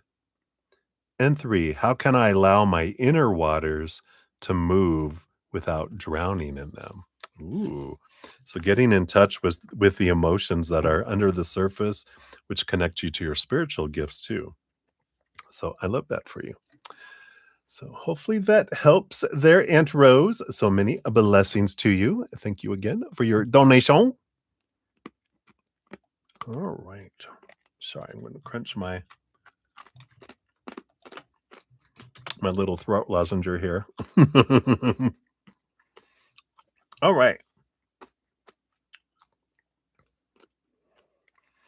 So, Justice Warrior, hello, hello. Good to see you. Thank you for your donation. I'll get you on the list here. And we got Cat Mia. You are in the house. Hello, hello, meow, meow. I don't think I have a cat. No, I've got a dragon tonight. Justice Warrior, I'll tell you the order of the readings here in a sec. It's not very long. And then Maria P in the house. Hey, Maria. Get you on the free reading list here.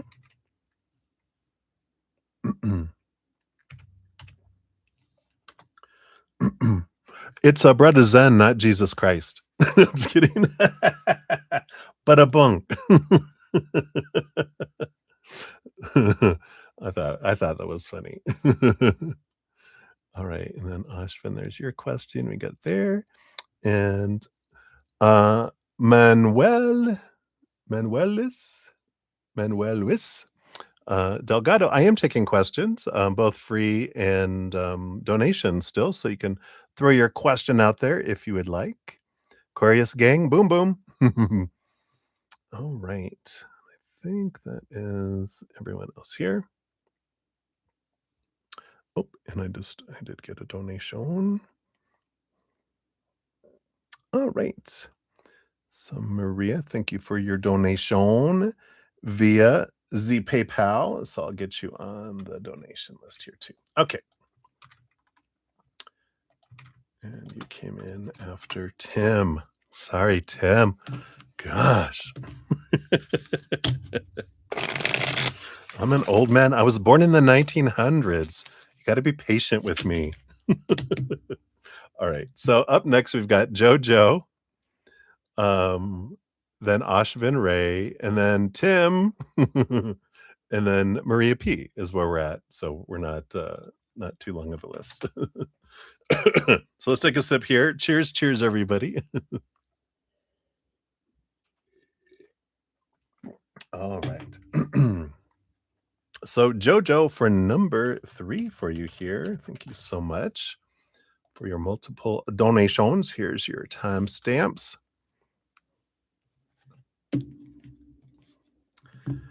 Oh, okay. I get you. All right. So Jojo, I think your question is you wonder what your aura is doing at this time. Probably some interesting colors going on, I'm sure. That's funny. It's funny that you did a banana sticker here because my host, I see the text when they pop up. She texted me and goes, "I got you some bananas." I'm like, "How did you know? How did you know, Jojo?" All right, so let's take a look here. What is your aura doing at this time? Okay, we've got this, and we've got this and this, and these here.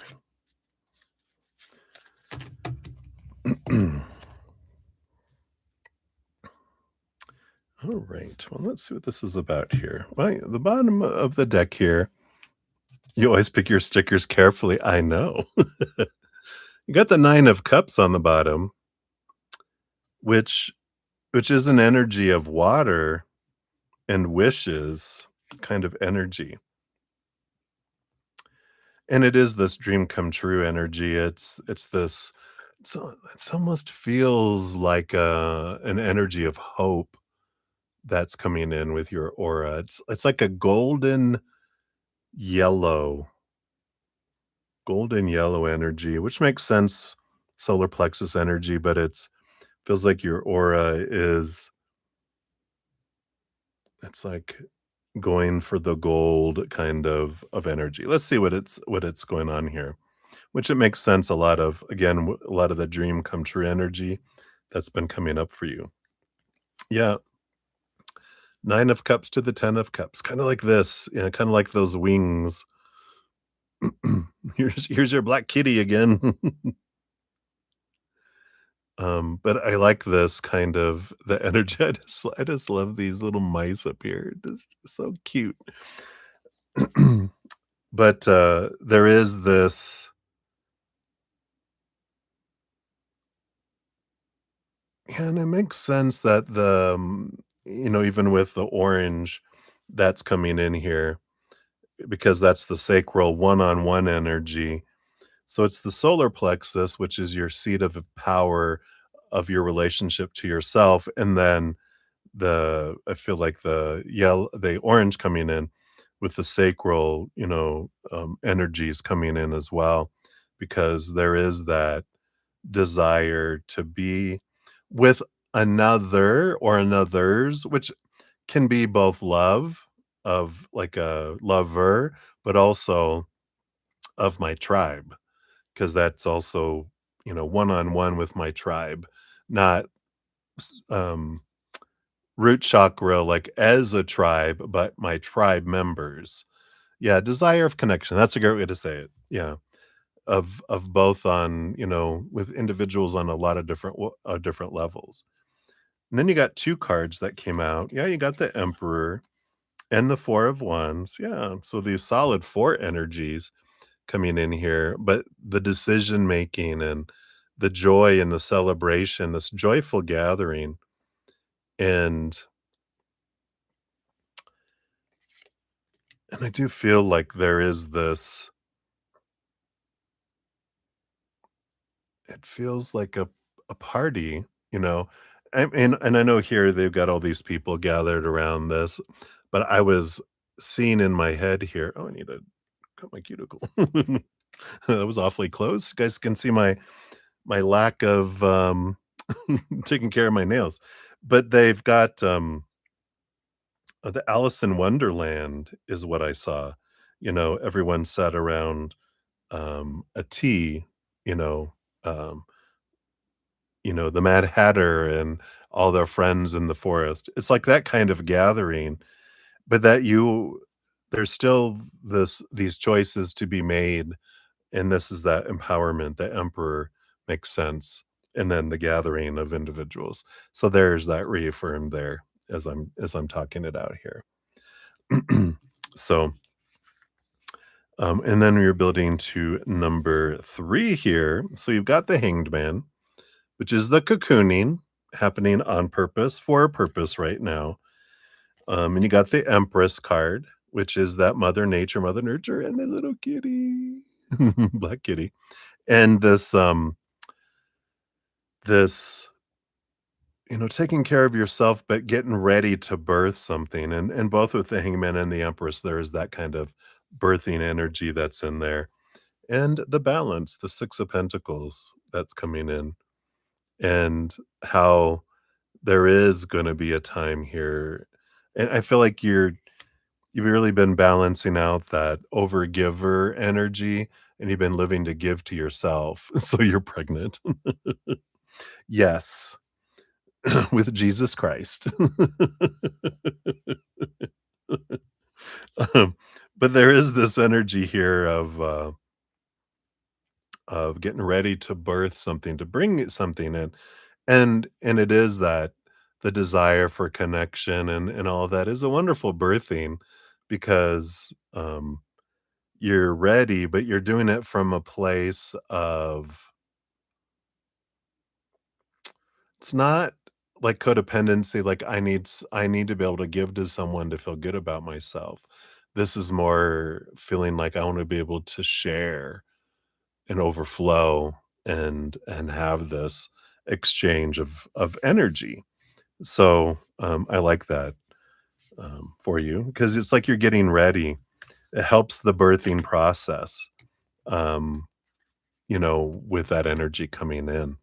So, I do like that for you. Let's see what your element oh, yeah. We'll see what your element is here.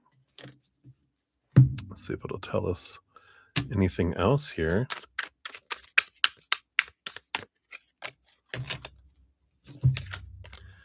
Got the avalanche release. Yeah, it's about to flood here, right? So there's this uh, reflect, release stagnant energies like an avalanche, allowing the avalanche's momentum to carry you forward. Yeah, it's like the almost like the birthing of the, when the water breaks. This is kind of what's happening. It's it's time when the water breaks. You can feel that emotional, and then it's time. So I like that for you, Jojo. Hopefully that helps. That's what they have for you, my dear. Thank you again for your multiple donations.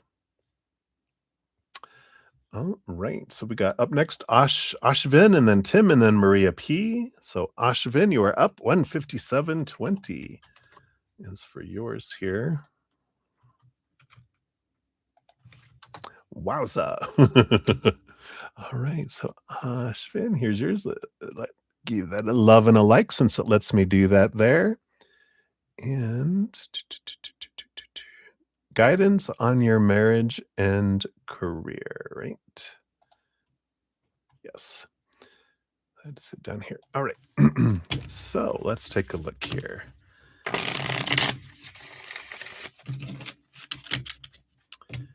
So first on marriage, let's take a look here. What do they got here for you for the mirage, the marriage mirage? And then what about for a career? Do you want those? I don't want those. All right. Yeah, your underlying energy, you definitely are in this, uh, of like a crossroads. I was like, what is it called? And it's not called a cross in the roads, but it is. It's crossroads. And decisions to be made, right, with this two of swords, because there is that energy of, um, things can't continue going in the direction it's you're reaching this. It's not like you're going this way and there's an off road. If not, things just keep going this way. It's you're reaching points in both of your career and your marriage that decisions need to be made to go this way or this way. And I feel like that's the underlying energy. For marriage, the cards you got the Seven of Wands. So there's an energy about being true to one's authentic self, not dimming one's light, not asking permission to shine, um, and not defending what someone wants. It's like knowing what you want and standing and being true to yourself. Yeah, even the Three of Pentacles is that, which is about being true to your authentic self and not letting other people sway you from wanting what you want, and that's okay. There's compromise, but there's also, you know,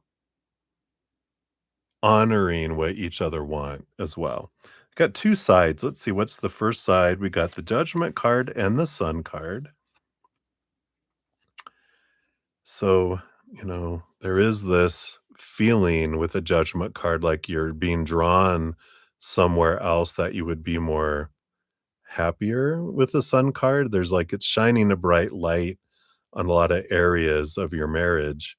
You're seeing all the skulls and everything, It's like usually it's the cobwebs in the corner, but you're seeing the skulls in the garden. You're seeing everything here. And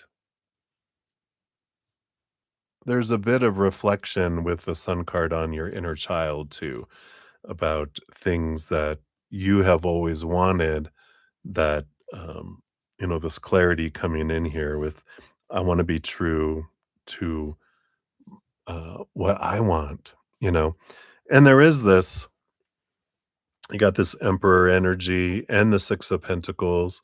Six of Pentacles is codependency awareness energy. And there's this importance of realizing, if I feel I have to give so much to deserve so little, that comes back from childhood. And that makes sense with the sun card coming in. They were just pointing us to that, which is when we're 7 years old or younger, we give so much as a child, we feel. And parents have very little, or grandparents or whoever the authorities and important people are in our life are very little time because they're trying to squeeze in their life, raising us, jobs, everything else. I don't know how parents do it, um, but they are only able to give so much.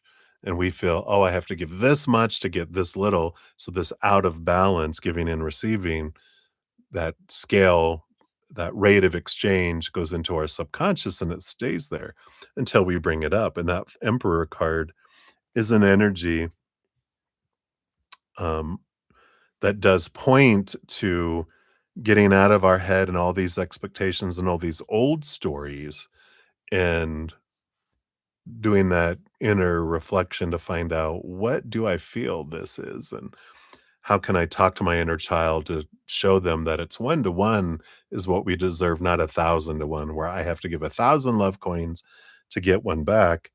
And the Emperor is that clearing the throne room of all the supposed to be, the should be, the need to be, getting into our heart, then understanding what we want, then doing a plan and putting energy behind it, communicating what it is that we want in our relationship.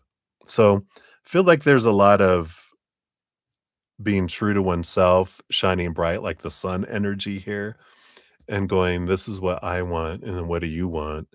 And let's figure out, where we go from here kind of energy. But you get to decide what you want.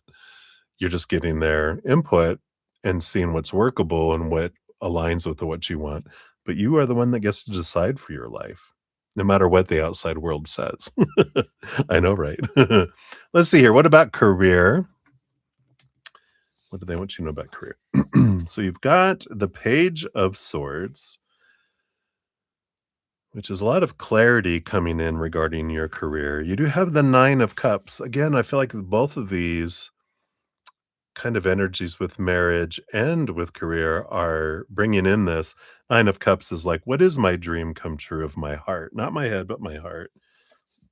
It's like the Seven of Pentacles. You've achieved some of the fruit of your career, and it's like it's not bringing you the fulfillment you thought it would, and you thought this would feel differently. And I feel like you're really in this kind of transformation of trying to understand what is it that what is my heartstream come true for my work too. So it's like I feel like maybe it's this review of your entire life. It may not stop just at work and marriage, because it feels like you're really unfulfilled in your life. And you're like, I did all the stuff that I was supposed to do, but why do I not feel full? Why do I still feel empty? And I feel like, well, let's see here. Got below the bottom here. Yeah, you got this full card. You're ready for this ending of expectations. Yeah, even the Hierophant.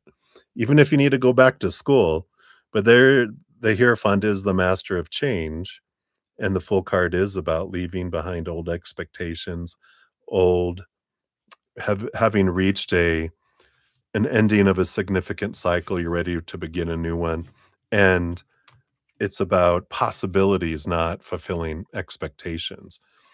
And so I like this where I feel like you are in this kind of rattled stage, where you're like, why, why does none of this feel fulfilling like everyone said it was supposed to?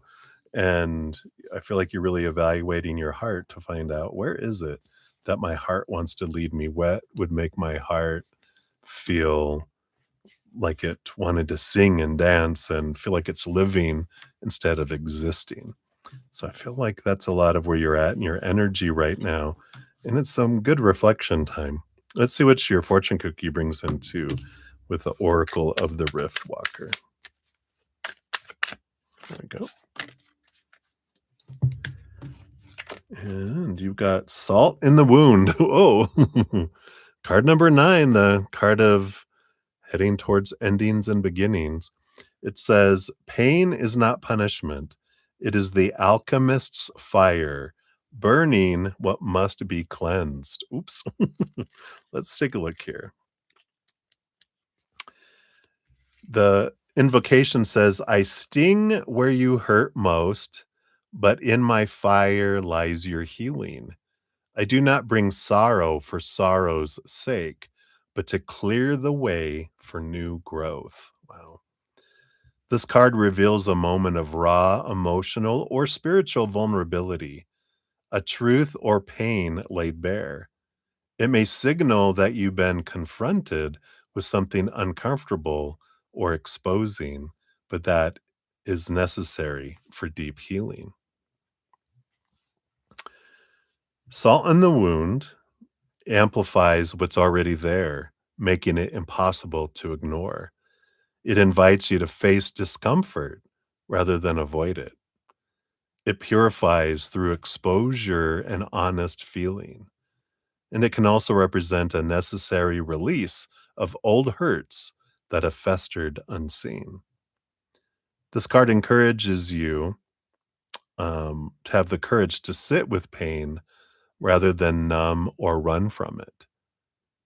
It encourages awareness that pain often precedes transformation and that trust that healing is underway, even if it feels sharp now. The shadow energy says, in shadow, this card warns of self sabotage, dwelling on wounds, or reopening old hurts unnecessarily. You might be holding on to pain for identity, fear of change, or because you've not yet found ways to fully process and release it. Beware of repeatedly picking at the same sore emotional spot. Be aware of using pain to manipulate or hold power in relationships. And beware of neglecting self compassion while facing hard truths. Your 3 reflection questions. What pain have I been avoiding that needs to be faced? How might this discomfort be leading me toward healing? And am I holding on to old wounds longer than they serve me? Ooh, so some good reflection energy coming in here. But 9 is a hermit's energy. It's a stepping back and contemplating energy. So hopefully that helps there. So that's what they have for you, Ashvin. Thank you again for your donation. I appreciate that. So cheers, everybody, and take a quick sip.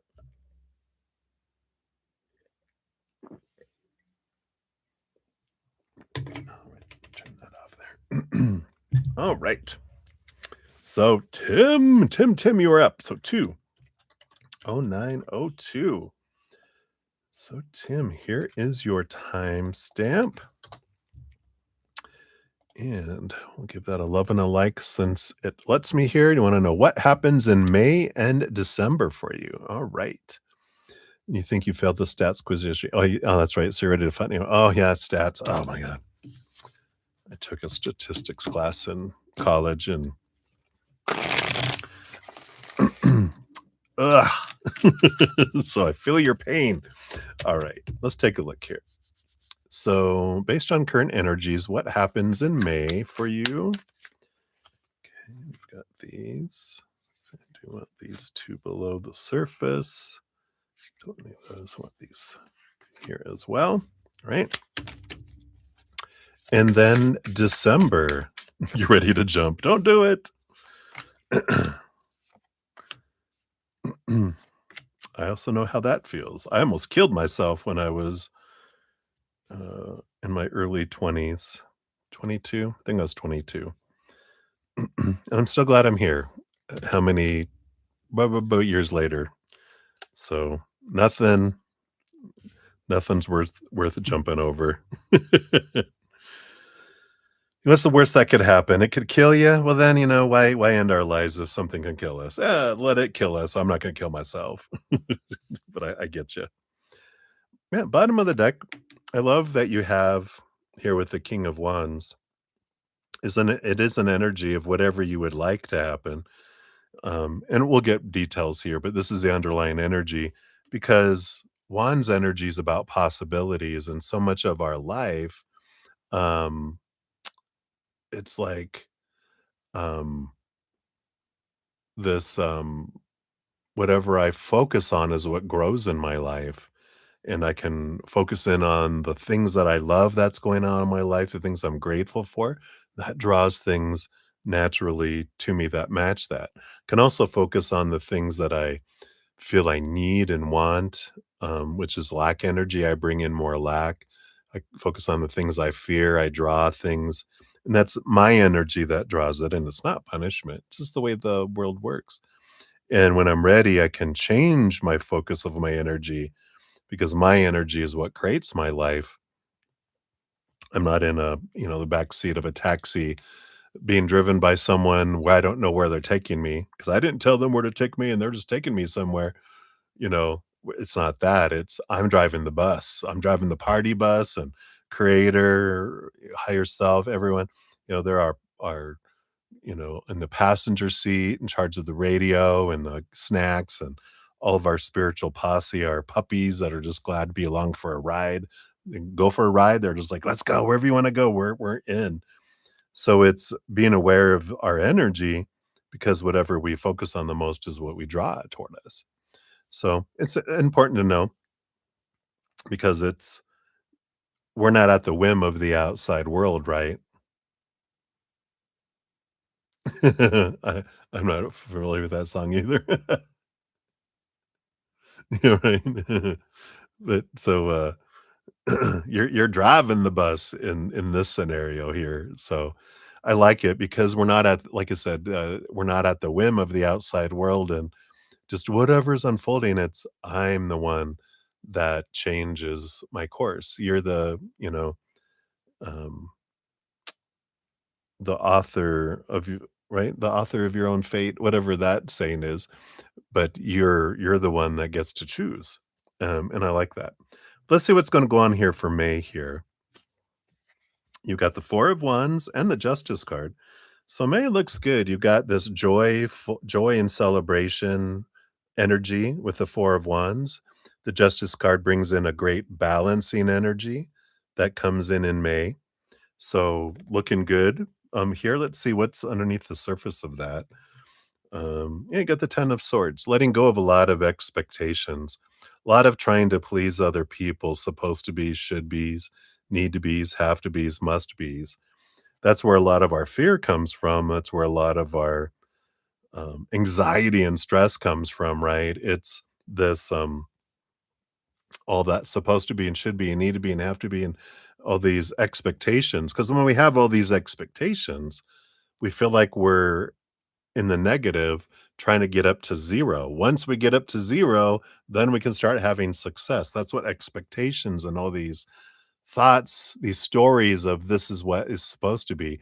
This is what I have to do. This is what that means and that doesn't mean. It's the change of the story. It's letting the old stories go and creating a new story, one that's rooted in gratitude and unconditional love and joy and laughter and peace and play, not in fear of failing and fear of not being enough, not fear of having enough, but realizing that this power of the story is so important. And we've been given a lot of opinion growing up. That's just opinion, doesn't mean that has to be ours. We can question and change our opinion, which is what makes sense with that justice card because they usually have the ace of swords. which connects you to the higher realms, allows you to see things from a higher perspective, not from this place as a human who has a lot of those beliefs set in fear, right? So what else happens in May? We got 3 cards up here. So you got the 9 of cups. Yeah, clarity that comes in here with your dream come true. What is the dream? Because you got the 5 of wands and the page of cups. The 5 of wands is this transformational energy that, kicks in, and it allows you to see things differently through it's like growth through change, growth through conflict. And with the page of cups, this is like the battle is between our head and our heart, our mind full of all these expectations, right? Which, again, when we have all those expectations, we live in lack and we feel like we're focusing on everything that's not happening. From the heart, it has no expectations. It just like, whoa, I'm so grateful for everything. We immediately start feeling success and experiencing success when we live from our heart, not from our head. Because our head, 0, 0, 0, 0, and then we get up to, negative, negative, negative, negative, till we get up to 0. Then we have success. Whereas here, we already have success when we're living from our heart. Hopefully that makes sense. Oh, you're Libra. Mm. Oh, yeah. Let's see here. What's below the surface of here? Yeah, judgment card. Calling. It's like your higher self is calling you to something different, to clarity, especially. So, something that it talks about here in May is a lot of awareness about what is my dream come true, not what someone else's dream for me or is supposed to be is, but what is my dream come true for my heart, right? Because if you wake up in the morning going, oh crap, I got to go live my dream today, that's not our dream. We're trying to live it someone else's.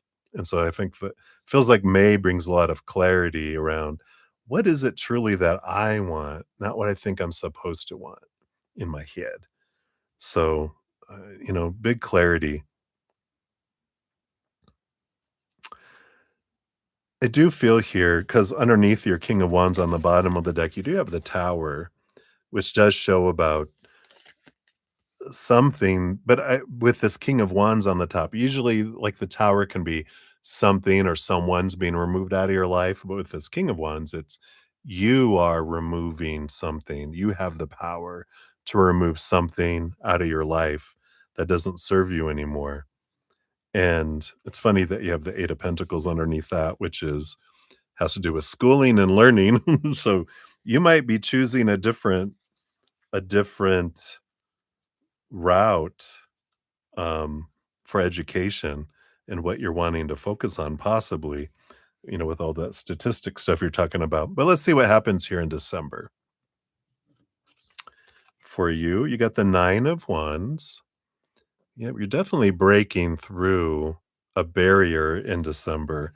Nine of Wands is something that you've been persevering and you're taking your power back. The Nine of Wands, when you've got these 9 things that are blocking you like this, it's like, I can't get through this, right? But when you have the King of Wands, they have one of those wands in their hands, which is when we feel like I'm powerless, then I hit blocks and I'm like, oh, what can I do? But when you realize one of those wands is your wand and you take it, and that's your power of where you're focusing your energy in your life, both your mental energy, your emotional energy, your action energy. When you take that, it opens a space for you to walk through this obstacle, through this barrier. So December does feel like stepping through a barrier. Let's see what's below those energies. Yep, you got the 5 of Swords and the Empress. So the 5 of Swords is that battle that we talked with the 5 of Wands, the battle between head and heart. This conflict energy, it's more mental conflict energy. But the Empress energy is birthing. It is nurturing yourself. It is making a choice from the heart because the Empress rules over all 4 queens. All 4 queens have emotional heart energy behind the scenes, plus the Queen of Cups. 5 parts emotion, 1 part fire, 1 part earth, 1 part air. So a lot of this underlying energy and how you step through it is you get out of your head and you get into your heart, and you're able to move forward. Also in December, you've got the 6 of Swords and the Hierophant, another movement of energy. The Hierophant is also a card like the 8 of Pentacles, which is teacher-student energy, seeing things differently, a change of energy in May. And the 6 of Swords is basically it's a change of mindset because swords is air energy, so it's a change of mindset that allows me to let some old ways of thinking go and imbue or start up new ways of thinking from a higher place that allows movement and transition. So it definitely feels like there's a change of mindset that does alter things in December where you're choosing to do things differently, right? Grasshopper. Such a yeah. Do you like that? It's also it could be a praying mantis too. Underneath the surface, you have the 8 of Wands, which is fast-moving energy. It does feel like in December, you make a change, that, you're stepping into your power, you're making these choices, and you make a decision, and then as soon as you make a decision, things happen fast and things change fast in December in a positive way for you with the 8 of Wands. It's like fast moving. It's like you open the floodgates. All it took was for you to step in as your, you know, as this King of Wands to step forward and to step into your power and you're able to, make some changes, right? Oh, well, there you go. Well, that makes sense. That is funny that it's insect biology. Boom, boom. We'll see what your Oracle of the Rift Walker says here too. Oh, very cool. So close. So close. All right. Let's see what else they have here. Nope, they didn't want any of those. What else do we have for Tim Tim?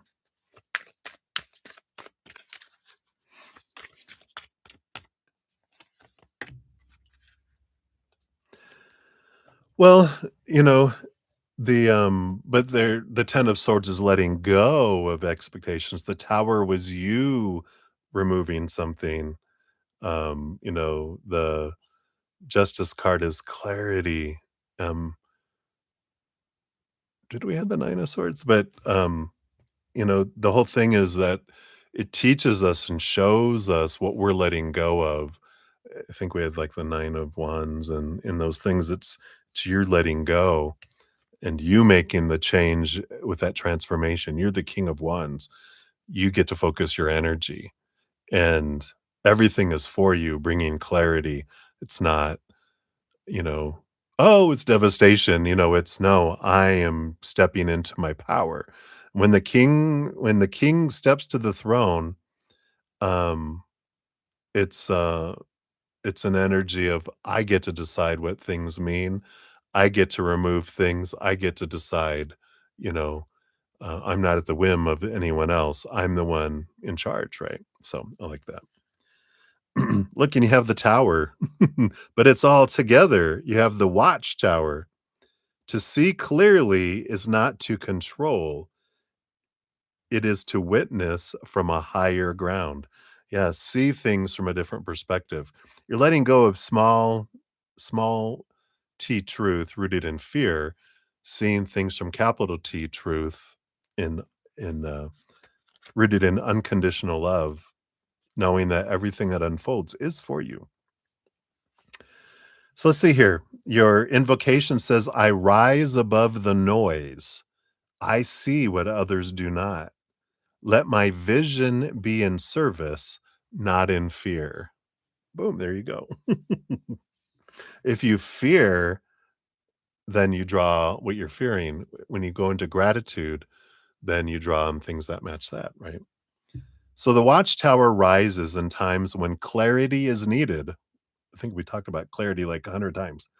Not just to know the path ahead, but to understand the patterns at play below. So this card speaks to perspective earned through distance. You're being asked to step back, observe, and rise above a reactive thinking. From this vantage point, truth becomes visible. The watchtower is not detached out of apathy, but anchored in purpose. It is the place of the vision holder, the guardian of insight, the one who sees both the fire and what feeds it. You may be receiving signs, flashes of knowing, or intuitive truths that feel out of reach to others. Don't doubt them. Your role now is not to rush forward, but to hold the view. Let the message arrive fully before acting. What you see may change everything or reveal that nothing has changed at all. The shadow energy around this, you're over identifying with the role of the observer, using insight to control, manipulate, or judge, withholding what you know out of fear, or mistaking detachment for wisdom. Your reflection questions, you got 3. What am I finally seeing clearly? What happens when I rise above the emotional noise? And is it time to speak or to keep watch a little longer? Interesting, right? So hopefully that helps there for you. And this 4 energy, it got 40, which comes to 4. You had the King of Wands, which remind me of Emperor energy, number 4, which is about stability, but it's about taking your power and you deciding. So I like this. I like it for you. You're definitely growing through it all and face the fear, right? What's the worst thing that could happen? If you don't pass the class, you can take it again. I know, but no, bzz, bzz, bzz, we have all these ideas of, what things could mean and what it could do and da da da. But really, when do we trust that the universe is kind, that the universe is for us, that everything that is unfolding is for us on purpose, for a purpose. I'm going to study, I'm going to do my best, and whatever unfolds is what unfolds. If I don't pass it, then I'm I'll retake it, right? And maybe in the retaking of it, you sit next to someone and that ends up being the love of your life. And you trust that I failed a class, but I was really delayed so that I would meet the love of my life or, you know, something. So you're very welcome. And thank you again for your donation. Tim, I'll try to remember. All right. So many blessings to you. All right. So we got some more shout outs here. Hey, Michelle. Good to see you. Hello, hello. I did have the little cash app come through here. Oh, maybe. Come on. One more. Come on. Come on. Oh, maybe I didn't. Did I click back here? Oh, it's thinking. That's why. Hey, Ankita. All right. So we'll get you on the list here, Michelle.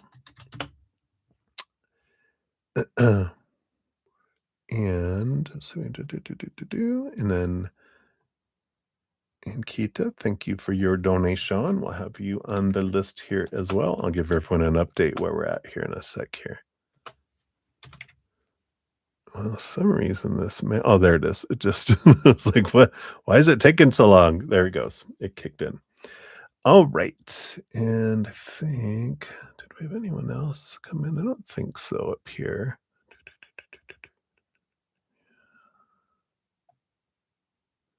Oh, Minahil, I just saw I haven't started any free readings yet. Oh, what time is it? Oh, it is 2:30. 2 hours and 30 minutes. So I will here, um, when I'm 2.5 hours in, if I haven't started any of the free readings yet, I do take 30 minutes to do free readings, and then I return back to finish out donations, and then I return and finish out as many free readings as I can after that as well. So that is what we will be doing here in a momentito. Hey, Dream Stays. Good to see you.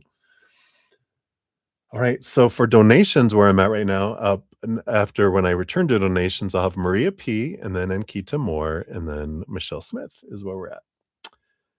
All right. So let me get these set up here real quick.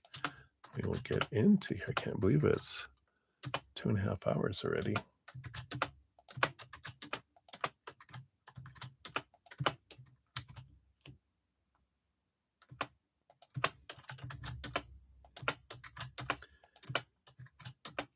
All right.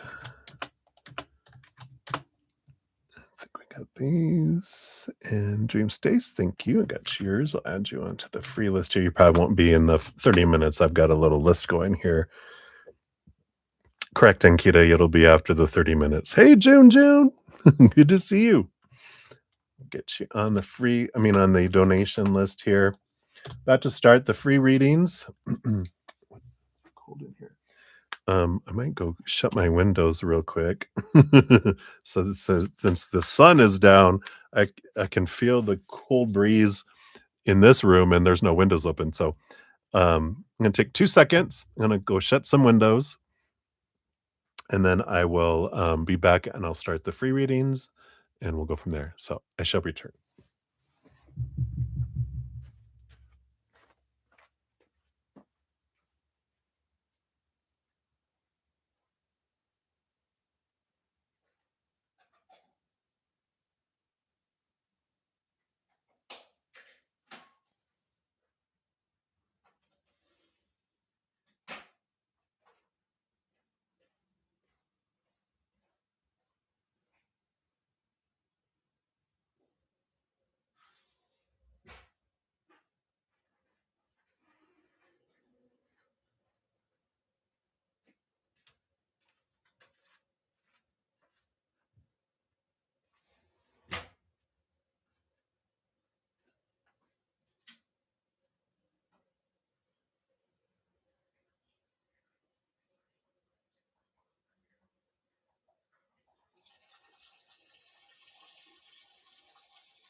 All right.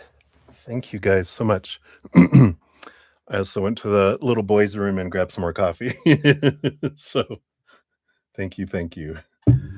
Okay. So we are good. So let me grab here. Thank you, June, for your additional donation, and Ankita for your free. We'll add in here too. All right. Think we are good to go. So we will jump in here. So up first for free readings, we got Mini Hill at 2:34:58. Starts the timer for 30 minutes. So you want to know, how soon are you going to meet those two besties that you talked about? Want to know how soon, like in this year or in 2027? Let's pull some when cards here. So can you tell us when bestie number one, bestie number two? Because there would be two. I don't know if you're going to meet them at the same time. It feels like you're not going to with getting two cards here. Yeah, I got the first one is within 3 years. The other one is in October, and it's up to you.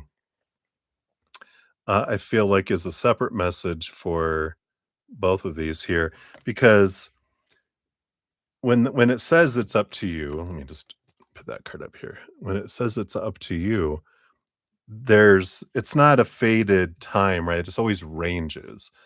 So I feel like, one is a range of now up to 3 years. The other is now to October, end of October. So one is for sure you're going to meet this year. The other one can be within 3 years, but it also can be tomorrow, based on your energy. And that's the important thing is to realize that the more I focus in on like want and need energy, and I want to get to there, I want to get to there, I want to get to there, I actually push it further away, because need and want energy is lack energy.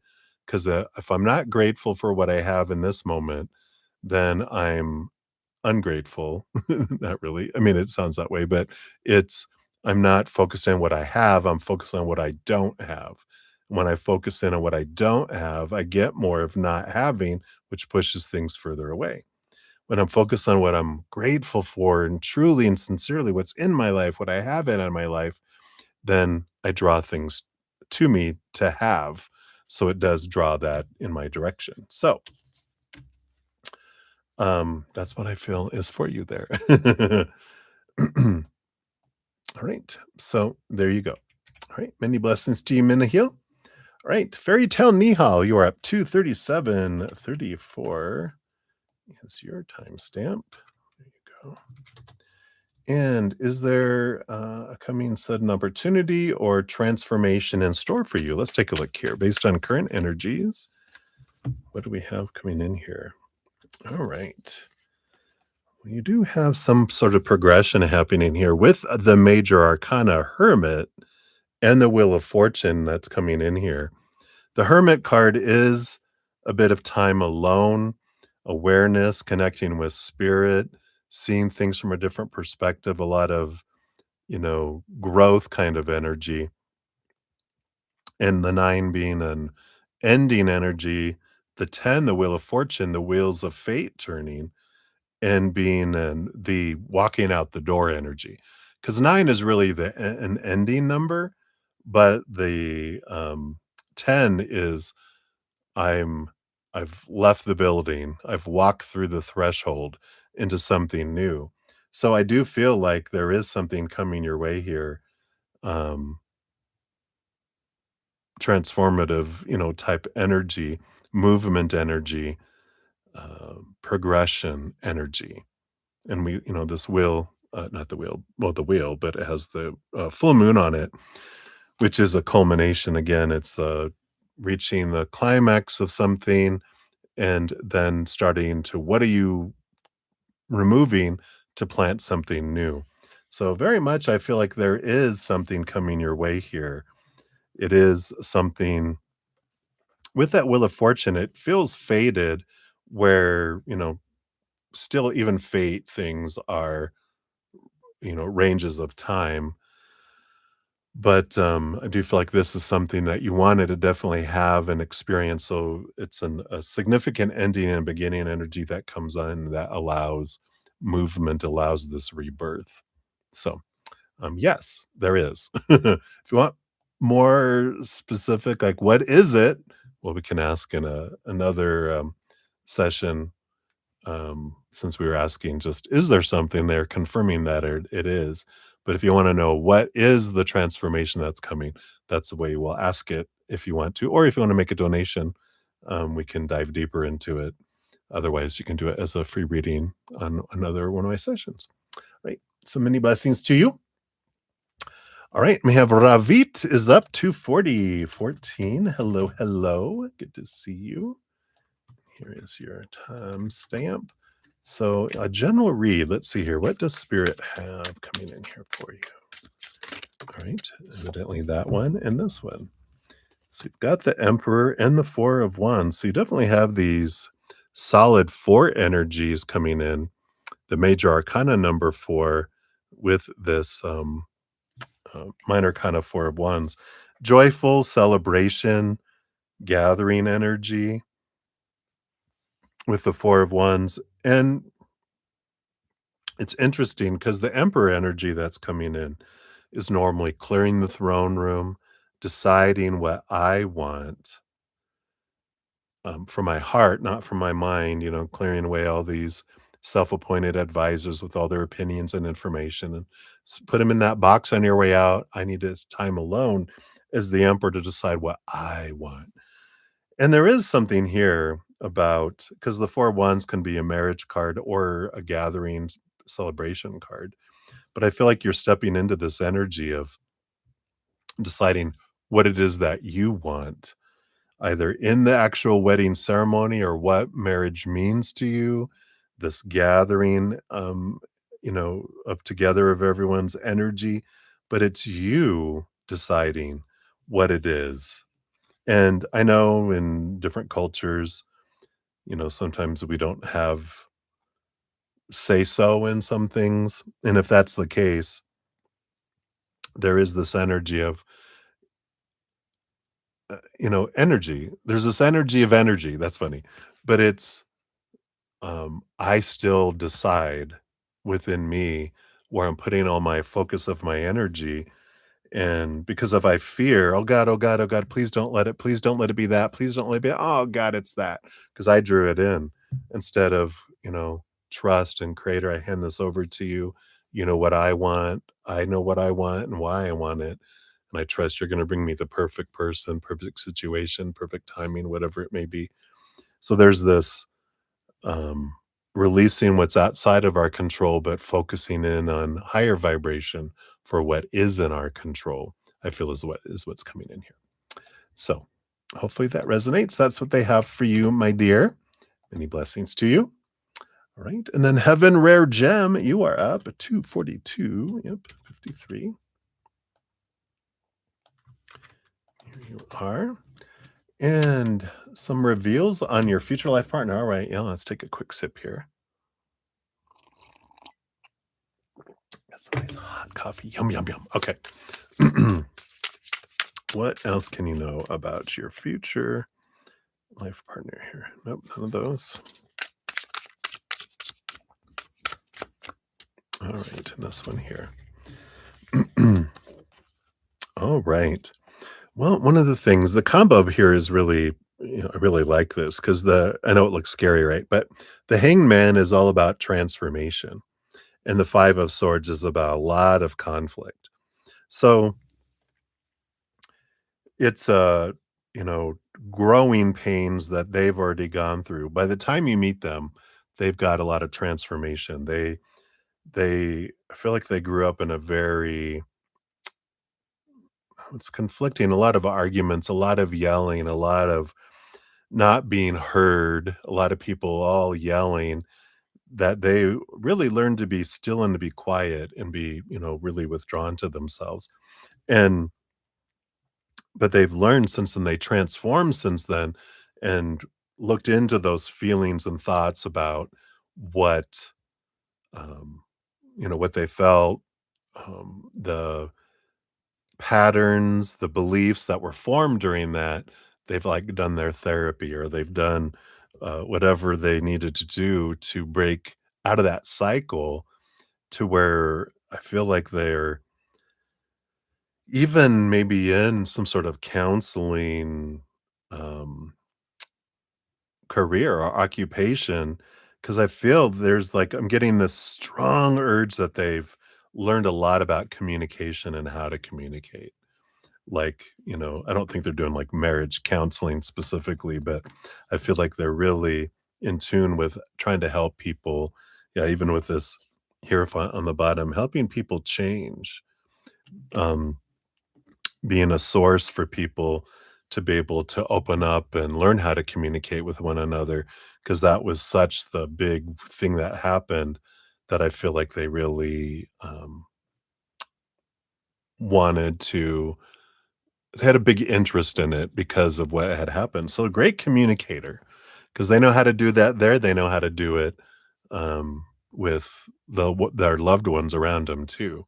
They reminded me of, Jefferson Fisher. He has this great book called The Next Conversation, and I feel like, they learned a lot growing up, and you can see him now. I mean, he is um, a great way of presenting information, and he talks about his struggles in his book, and I like that, this your future life partner has been through the struggles, but they've been through the transformation too.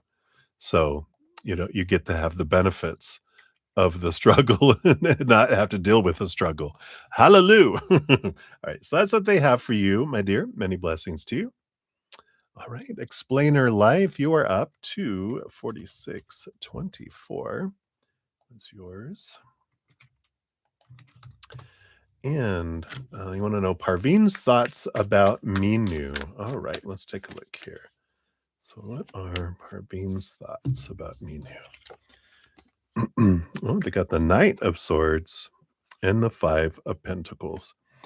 So, the Knight of Swords is about movement of thoughts and thinking. So there's a lot of seeking clarity, trying to understand who they are and where they're coming from. Wants to know what's below this Five of Pentacles. The Five of Pentacles energy is this feeling of abandonment, being left behind, being left out in the cold. But I feel like this is what Parveen is thinking about Minu, which is, you know, they're they have this sense that Minu fears rejection, fears being left behind, fears being out in the cold. And because of that, there might be some, and this is all the perception and Parveen. Remember, that's what's going on inside of their head. Doesn't mean it's real on the outside world because we don't see the world as it is. We see the world as we are. So they're looking and going, I wonder why you feel so insecure, Minu, and why you fear being rejected, you fear being abandoned. What happened to you when you were younger? What's going on? Where's this coming from? Do you think I would do that to you? Duh, duh, duh, duh. I feel like that's a lot of what's going on in their perception. But that's a mirror, right? When someone is thinking something about someone else, there's a lot about that in here that we're recognizing about ourselves over there. So, I feel like that's the big thing that they're really concerned about right now is why do you feel that way? Why are you insecure? Why do you feel I would do that or concerned that I'm making you feel that way? Um, so I feel like that's a lot of what's going on because they have this fear of rejection, this fear of being abandoned, this fear of being left behind within them. So they're projecting it. They see it over there, but that's their main thoughts. And that's good to know. When we're wondering what's going on over there, what are they thinking about me? It has little to do with me, and a lot to do with their own conditioning and their own filters growing up. So it doesn't have a whole lot to do with Minu at all. But that's their thoughts right now. At least the big thing they wanted to be to share right now. Right. So many blessings. All right. Olivier Vagara, you are up to 4916. See what we got here. There we go. And a message from the tarot. All right, let's see here. What does Spirit wants you to know here? Yeah, I feel like it's these two. You got the 10 of Wands and the Magician. Yeah. So, endings, beginnings energy. You got tens and aces or ones. are the beginning, ending, and the 10 of Wands is this energy of something is ending and bringing in this new beginning, and it does have to do with your energy change, what you're focusing on. Because 10 of Wands, you can look at it as burden or you can look at it as abundance, depending on our choice of mindset. But the Magician's, of course, is saying whatever I focus on is what magic I bring to life. And so there is this change of energy, this change of power from something that feels minor arcana wands energy, one of the four suits, to major arcana magician, sparking something new, believing I have everything I need within me, that I don't need anything else. I am the one in power. I'm the one that can activate things and how we can move things in a different direction in my life, that I'm not at the whim of the outside world. I'm the creator, I'm the magician, I'm the magic, and I've got the magic in me, right? So I like that. Now I'm hearing this song from, what is it? Oh, Acapella, that movie Acapella, right? Where I've got the music in me or something in me. So I like that. You have the magic in you. You have everything you need right inside. So I like that for you, Olivier. That's what they have for you, my dear. Many blessings. All right. We got Touch O Love up to 5131 is yours. And what do you need to know about love coming in for you? Oh, good to see you as well. All right. Let's take a look here. So we've got this and this. What to know about love coming your way? Well, ain't gonna be coming around fast yet. I know, because you got the Hermit card and the High Priestess, 2 of my cards that really represent this energy of, well, the High Priestess is she goes up into her High Priestess temple, away from everyone in the mountain temple, right? Connects with spirit, looks behind the veil, dives deep into her own emotions, sees things differently from that higher perspective. The Hermit steps away from everyone and everything to connect upward, to get clarity, to find out what's going on. So you are in this, this world of um, self-awareness, self-reflection.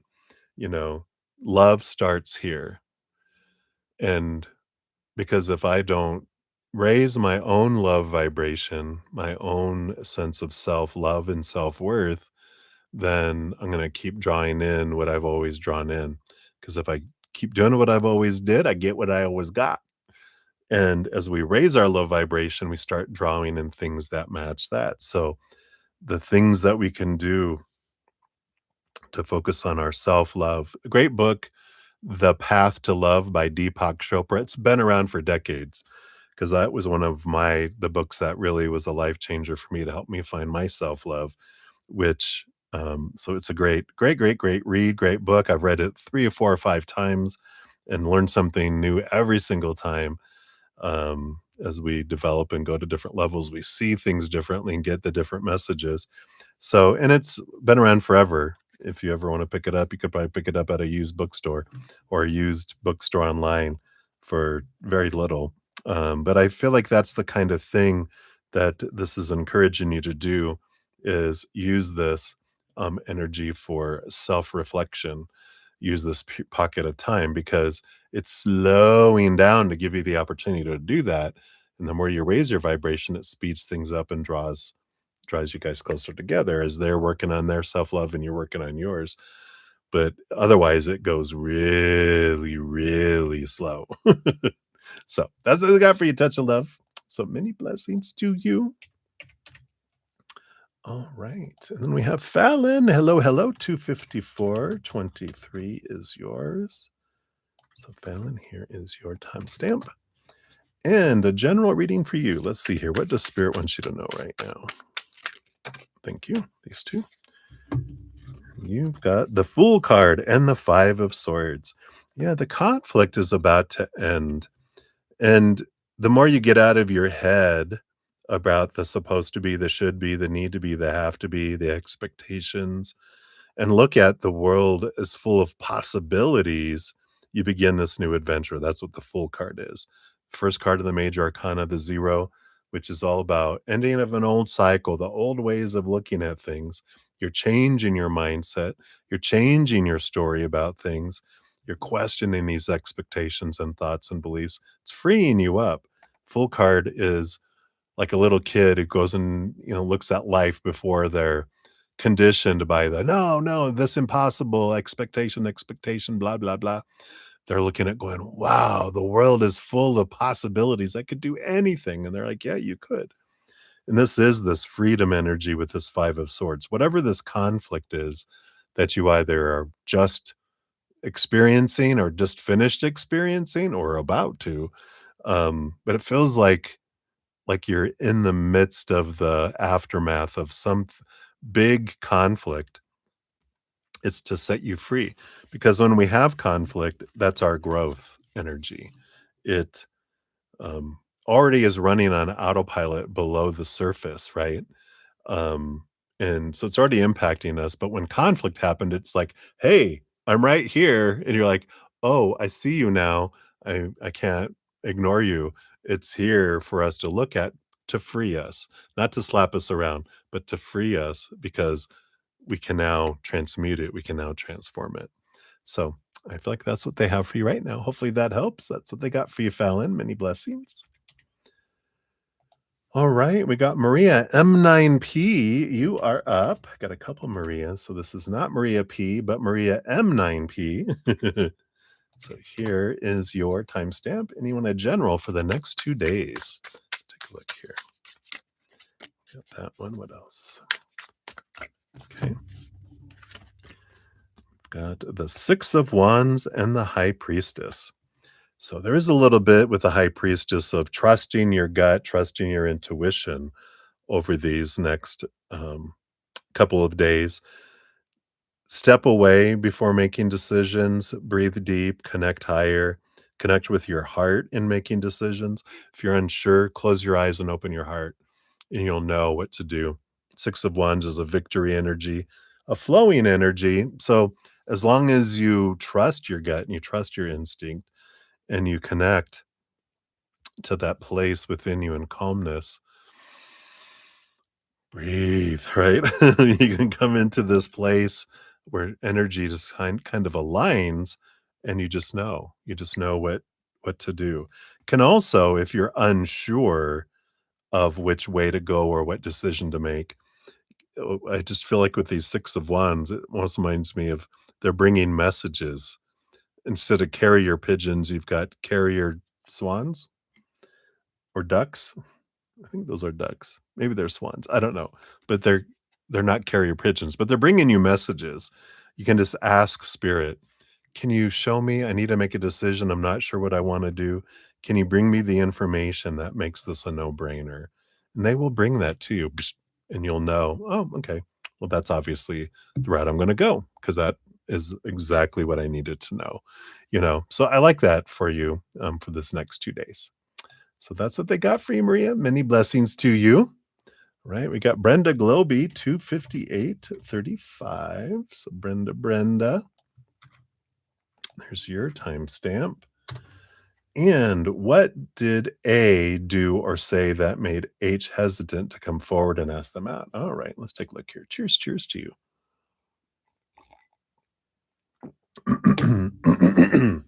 So what did A do or say to make H hesitant? Three of Cups. Oh, okay. Ooh, and Three of Swords. Yep, I got both of these energies, these three threes. Threes of, with the combination of Three of Swords and Three of Cups. There is something that A did that made H feel like that they were an option and not the choice. Right? Three of Cups is like the fear of third party, like, "Oh, I'm not the only one. It's not just 2 of cups, you and me. It's them, and you. And okay, well, who are you gonna choose?" And this 3 of swords has to do with the fear of heartbreak, the fear of failure, the fear of not being chosen. And so they would rather opt out of not being having to be a choice because they will feel like, 99% of the time, I will be the one not chosen. So I'm not going to risk it because I feel like um, they thought A was interested in other more than one person. And they might have heard or seen that they were dating, like, or seen multiple people. Not like they were, sneaking around or anything like that, but that they were like, um, not exclusive with someone, but they're like, "I don't wanna compete with someone," kind of energy. So hopefully that makes sense. But that is what is coming in, Brenda. So many blessings to you. At least that's what was in H's mind. That's how they saw it. All right. Ateshi Singh, you are up 30108. So Ateshi, next 2 days between you and Hugh. Yoo-hoo. I know. I'm trying to be funny and to myself at least. All right. So the next 2 days between you and who? You got the 2 of Wands and the High Priestess, this 2 energy, which is about choice and power and, um, you know, interesting energy there. The power of choice is really coming through strong. 2 of Wands does tell us it goes back and forth and back and forth and back and forth and back and forth kind of energy. Um, because they're choosing and then they're choosing and then they're choosing and then they're choosing. But it feels like high, low, high, low, high, low, just kind of feels like a bumpy ride. Just, reactions and then cooling down and then reactions. But this high priestess is about the stepping away, um, to go on to the high temple, to connect higher, to look beyond the veil, to self-reflect and look into one's own emotions and etc. here. And it does feel like there is this.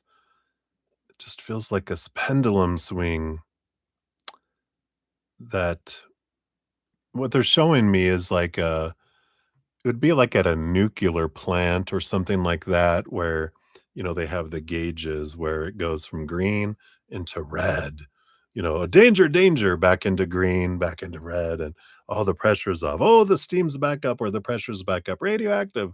All right, now we're back into green. Oh, now we're back into red. It just feels like it's this volatility, like imbalance, like something isn't unfolding. I mean, it's not consistent. It just feels like unstable. That's a good word, unstable. And it just keeps going back and forth and back and forth. But there is seems here with the high priestess, there is time spent alone reflecting on what's unfolding. I feel is what's coming in. Right. So that's what they have for you right now, Atishi. So many blessings.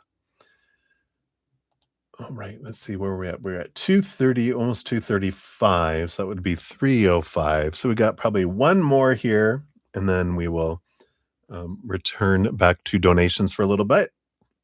But do not fear, I will return um, to free readings after we're done, most likely. All right. So, Dollface Diva, you made my last free reading for this 30-minute session or a little break from the donations. So you wanted a general. All right, let's see here. What does Spirit want you to know right now? All right, we got this. We got this. We got the King of Swords and the Knight of Pentacles. Yeah, there is this. The Knight of Pentacles is the slowest moving knight out of them all. And you're being given this time right now with slowness to reflect a lot. The King of Swords not only rules over the sword suit, but they also get a second portion of swords behind the scenes. So, big thinker, but they're also the master storyteller. And what I feel like this Knight of Pentacles is bringing in with this combo is getting this time to look at the stories that you're putting to things that are going on in your life and that have gone in on your life before. And you're in this transitional kind of looking at it from a different perspective. And thus in doing so, you're releasing some old beliefs, releasing some old emotions related to those beliefs, and it's allowing you to look at your worth in relationship to the outside world in a different way as well. So it could be like you used to think, well, when someone does that, that means this about me. And you're like, oh, no, it doesn't. But you've been carrying that definition of how you feel about yourself in relation to what someone did when you realize, no, that was all about what they were fearing, what was going on in their life. You know, that monkey was just throwing poo. You got hit by it. It wasn't personal.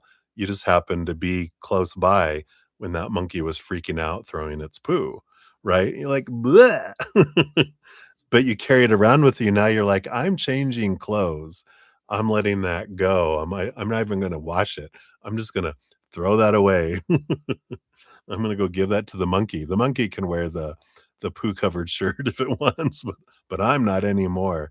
I'm changing, I'm reflecting, I'm transforming, I feel like is what's going on here right now. So if things feel slow a little bit, it's time, giving you time for that reflection, all right? So that's what they have for you, my dear. Many blessings to you. All right. So that is 30 minutes of free readings. Like I said, I'm gonna get my little list updated here by whoever came in while I was on my little speed round for free readings. And then I will get back into donations. So I'll start at the bottom here. We got Sudeshni. Hello, hello. Good to see you. Thank you for your donation. Get you on the list here.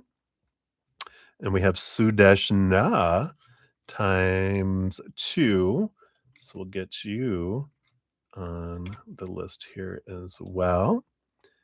Okay, and we've got, of course, June times 3. Thank you, June. We'll get you updated here with all 3. So we've got all those. I know the popcorn is ready. All right. All right. I think that's the list because I got Dream Stays, I got Ankita. Right. Yep, I think I am set.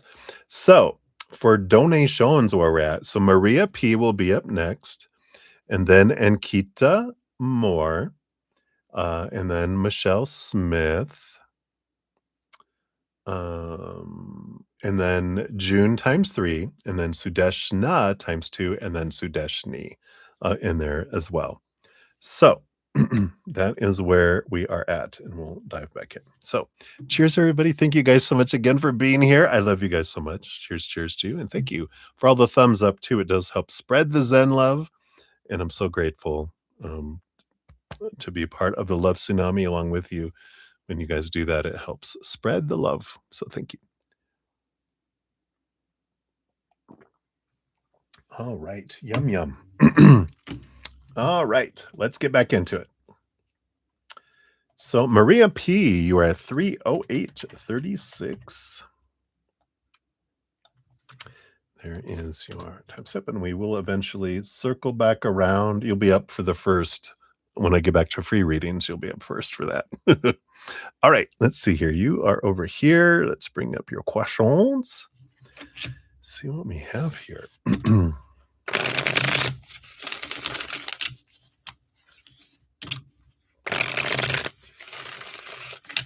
One more time. These cards shuffle very well. If you guys are liking these tarot, this is the one I'm using. I really love it. Grim Tales. So inventive. All right. So what are Wally's thoughts and feelings towards you today, before your date, and then after your date yesterday and today? Okay.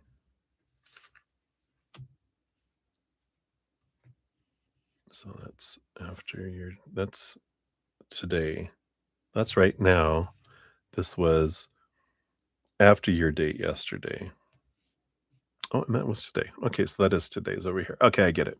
I was like, "What? What's coming up for you this Friday?" Okay, that's those. All right. So Dr. Laura's thoughts on you, on your work.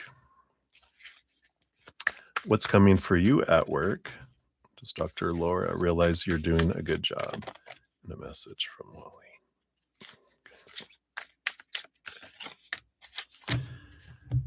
So, their thoughts today are here. We got the Queen of Wands, which is an energy of fire and passion and movement and action. And they just see you as this very, their thoughts around you are like, you're so passionate, and you're so vibrant and so shiny and sunny. It's like you bring a brightness around him. And that's what he was realizing today. His feelings towards you, yeah, the star card, I love it. Dream come true energy. Um, and so very good mood today. Well, I'm not gonna say anything. Well, how was your day last night? Well, okay. Anyway, he's very happy today with you. He's very seeing you as passionate and fiery and like a dream come true energy. So I like that. After your date yesterday, got the Four of Wands, yeah, and the Moon card. So, Four of Wands is very joyful, joyful celebration, loved the get together. The Moon card, a lot of emotions below the surface that were there. Oh, and it was a full moon too. So, all right, yeah, I get it now. So they very much were very happy. A lot of flowing passion energy, a lot of emotional energy was involved in it too, and it was expanded with the full moon. So feeling very emotional there. So in a good way. What's coming for you guys this Friday? Oh, got the Two of Cups and the Judgment card. Seeing things from a higher perspective, very dreamy in a way. Two of Cups, of course, is relationship kind of energy that's coming in. There is this, it's kind of like you're drawn to do something different. You're drawn to a different level to do something new and unique and different. So I feel like it's a positive thing, but I just feel like it feels like a different energy. It feels like things kind of just move to a different place, a higher place between the two of you. Doctors Laura's thoughts on you? Yeah, the Hanged Man is that card of transformation and change. They really feel like you've really um transformed, and they're really realizing that from kind of reflecting on maybe last year to this year's kind of evaluations or whatever. They're just really looking at going, wow, I really notice how you've grown. What about your work? Yep, the Justice card. They really feel it's balanced out. Um, it's good energy with the Justice card because it's about seeing it from a higher perspective, understanding. Um, and I feel like Dr. Laura understands the job more and they understand what you do more, and they're more, I don't know, just think of it more highly because of it. Just feels like the scale's balanced out with that in a positive way. Um, what's coming for you at work? Got the Eight of Cups. Yeah, the Eight of Cups is walking away from emotions and relationships that don't serve you anymore. But it's a good flowing energy. I feel like you're leaving behind old emotions that don't serve. It feels more what this is, that you're letting go of a lot of some old I was gonna say, um, resentments towards people. I feel like, um, there's this need to, let old things go between you and some people in the office, and that it's important for you to be able to move forward to be able to go, "You know what? I'm going to work on building bridges with them instead of burning them." I like that. Um, does Dr. Laura realize say, "Does Dr. realize you're doing a good job?" Got the 6 of Swords. Yep, they're the 6 of Swords is leaving behind old ways of thinking, higher ways of thinking, so I do feel like their perception of your job has changed in a positive way. Not that it was bad before, but I feel like they're really seeing that you're doing a more higher end job, if that makes sense. Message from Wally. Got the Knight of Pentacles. Yeah. Slow, taking it slow. The Knight of Pentacles energy, slowest moving knight out of them all, is trust the timing. Please be patient. Just please be patient, I feel like is the message. All right, let me put your cards back in here. We'll pull you a fortune cookie too. Let's see what we got. What we got in here. Sorry, these are fairly new, so they're still slippery. Sticking together sometimes. All right. There we go. And from the Oracle of the Rift Walker, let's see what they have here for you. So you've got Triumph, Master Power number 44. Doo-doo-doo-doo. Joy is not a reward. It is a return on investment. When you choose joy, you get joy, right? Let's see what it has here. Your invocation says, I have come through the fire. I wear no ashes, only light. So triumph arrives when the wheel has turned in your favor, not by chance, but through persistence, faith, and transformation. This card is not about egoic victory or worldly accolades. It's about becoming the version of yourself who could survive what you once thought would destroy you. It is a holy kind of joy, earned, embodied, and unshakable. Triumph doesn't demand celebration, it is celebration. It radiates from the bones, from the breath, from the knowing that you have become gold where there was only once ore. You didn't win by defeating something outside of you. You triumphed because you chose to stay, to endure, to rise, to believe there was something beautiful waiting on the other side. And now, here it is, you. Shadow energy, if any of this resonates, doubting the worth of your accomplishments, diminishing joy out of guilt or trauma conditioning, waiting for the next collapse instead of receiving the light, comparing your triumph to someone else's. 3 reflection questions. What have I overcome that I haven't fully honored? Ooh. Where in my life is it safe to let joy in? And can I accept that I am already worthy of celebration? Boom, boom, boom. I love it. Good questions. All right. So that's what they have for your donation, Maria. Thank you again for that. And we will circle back around for your free reading eventually. Hey, Scooby Dooby. Good to see you. I love it. I will get you on the free list here. All right. So that is what we have there for you. All right. Boom, boom, boom. All right. So we'll continue down the donations. So we've got Ankita Moore is up. So 3/18/58. So Ankita, congratulations once again on winning the full moon yesterday, the full moon drawing. So thank you. I just saw your email that came in here too. Glad you enjoyed the explanation, and we'll start tomorrow on your hedge. I'm so excited for you. All right. So for your donation right now, though, I like what is that? Someone sweating? Want to ask the universe is if your relationship with your boyfriend is supposed to stay or end, and how long is it supposed to stay? We've been having troubles after Having troubles after almost 4 years. Yeah, I know, right? 4 years, you know, should be, married by now, right? Excuse me. Cheers, cheers, that's a should. Oh my god. Let's take a look here.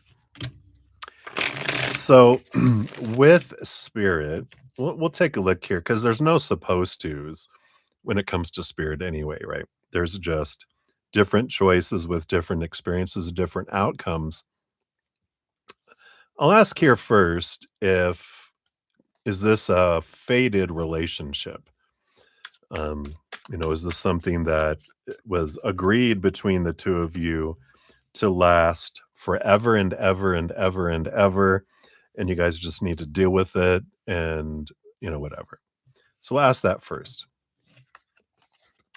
Ace of Wands would be no. Ace of Wands is about new beginnings, new energy, and power of choice and possibilities. Wands energy is possibilities. It's not, fate.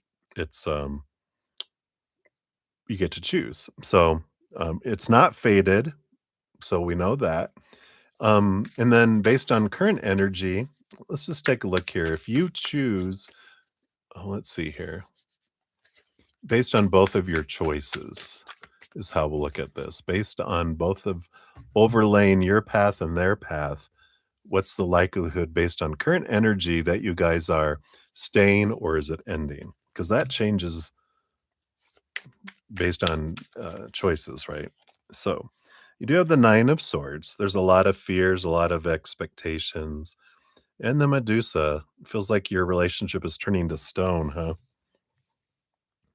So there is a lot of, expectations about supposed to be's and should be's and need to be's between each other, on each other, and for your own selves, and expectations do suck the life out of a relationship. So if you stay on the track of that, this is what I expect out of a relationship, we're going to be in the negative.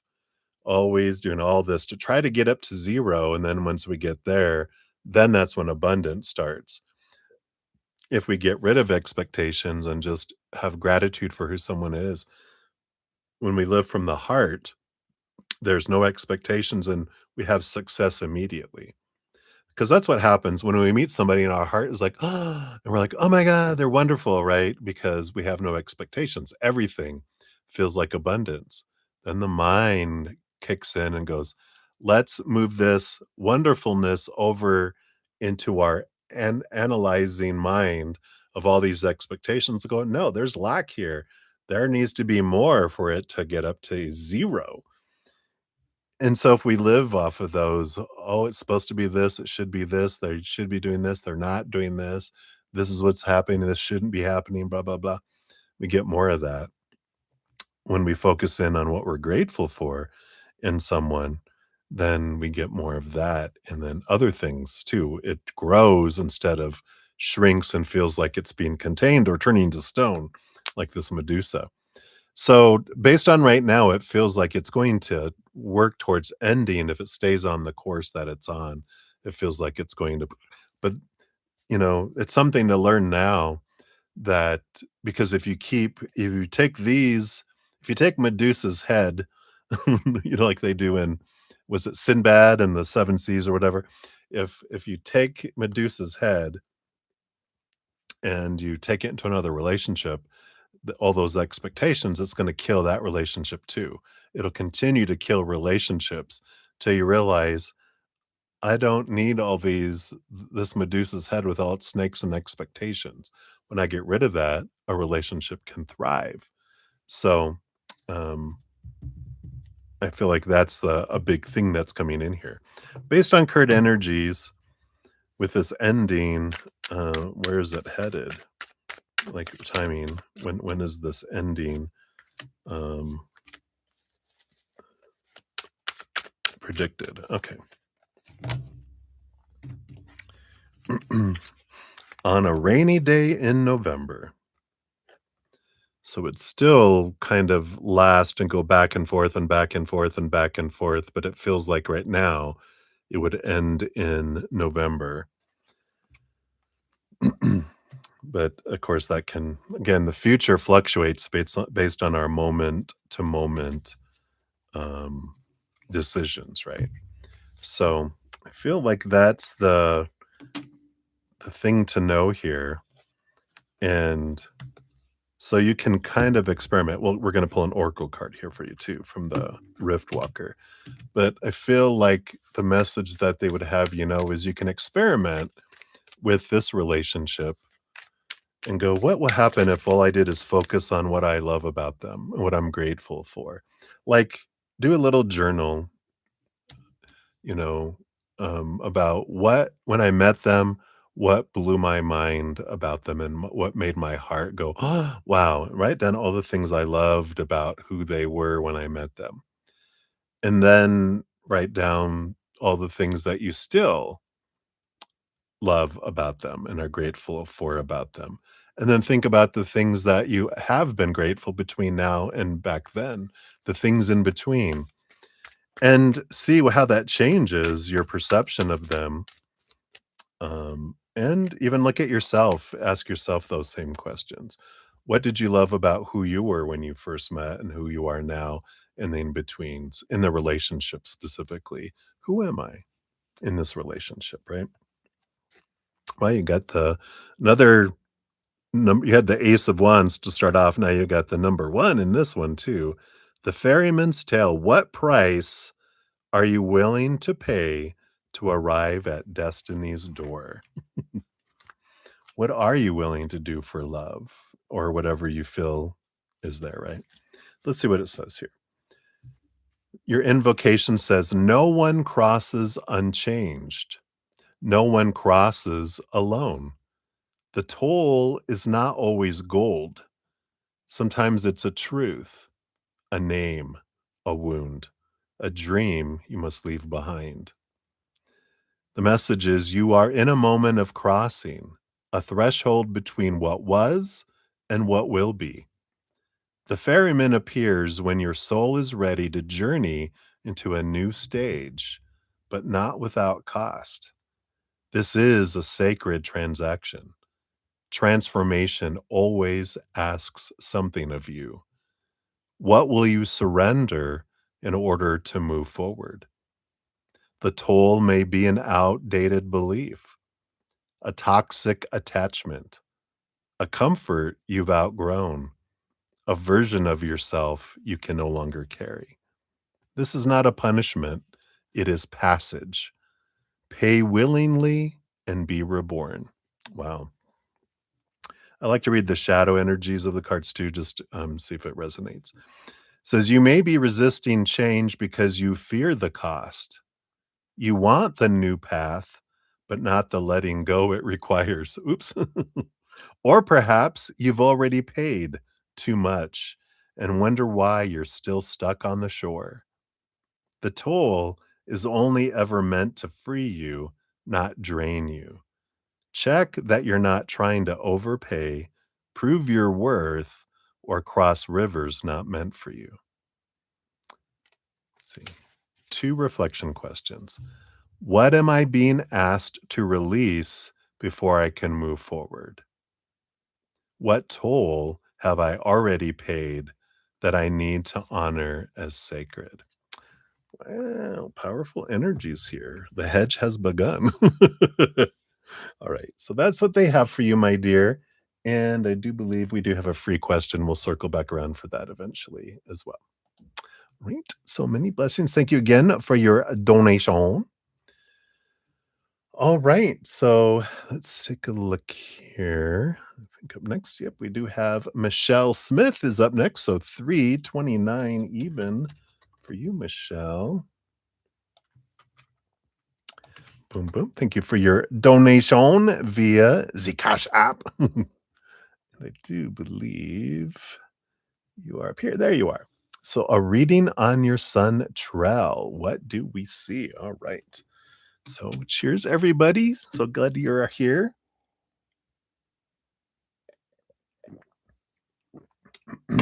All righty. So reading on your son, Trell. Okay. I've got this. I've got that. What else?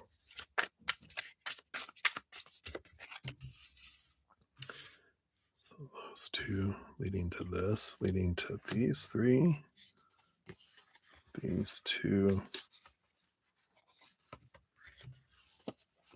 this one. It's underlying energy though. Okay, I feel like I want this one too. Where's this leading to? X marks the spot. All right, we got it. All right. So there is a countdown. Something is progressing. Bottom of the deck. We've got the Knight of Pentacles.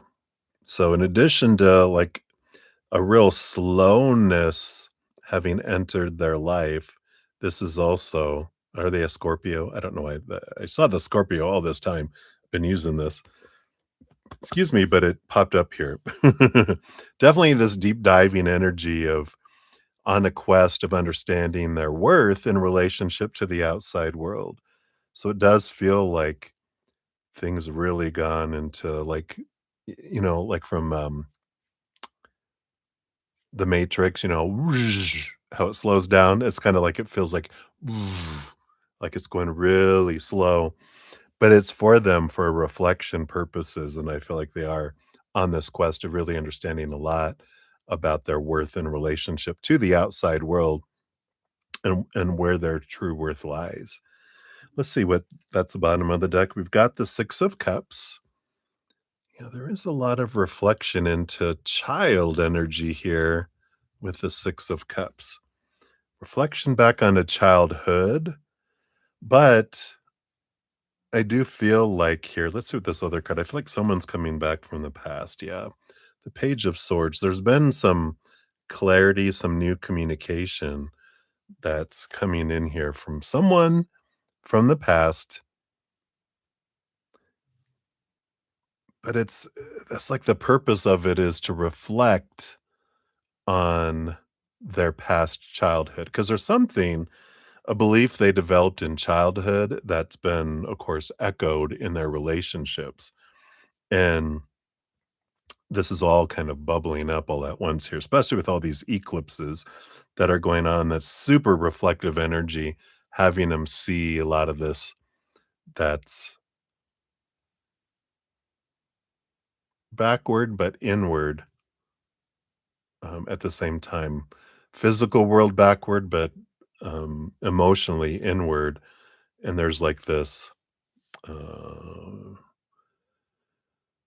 reconciliation. I'm seeing an accountant balancing out things on an out of balance spreadsheet. I don't know what that is all about, but that's what they're showing me. This out of balance reconciliation. I'm reconciling things. I'm reconciling a checkbook the old fashioned way. That's interesting. Below the surface of that, we do have the Seven of Swords. Yeah, they're really looking at a lot of their own thoughts and beliefs and mindsets that made them feel, um, like they've been losing things out of their life, been cheated out of things in their life, and so they're really understanding where these mindsets came from.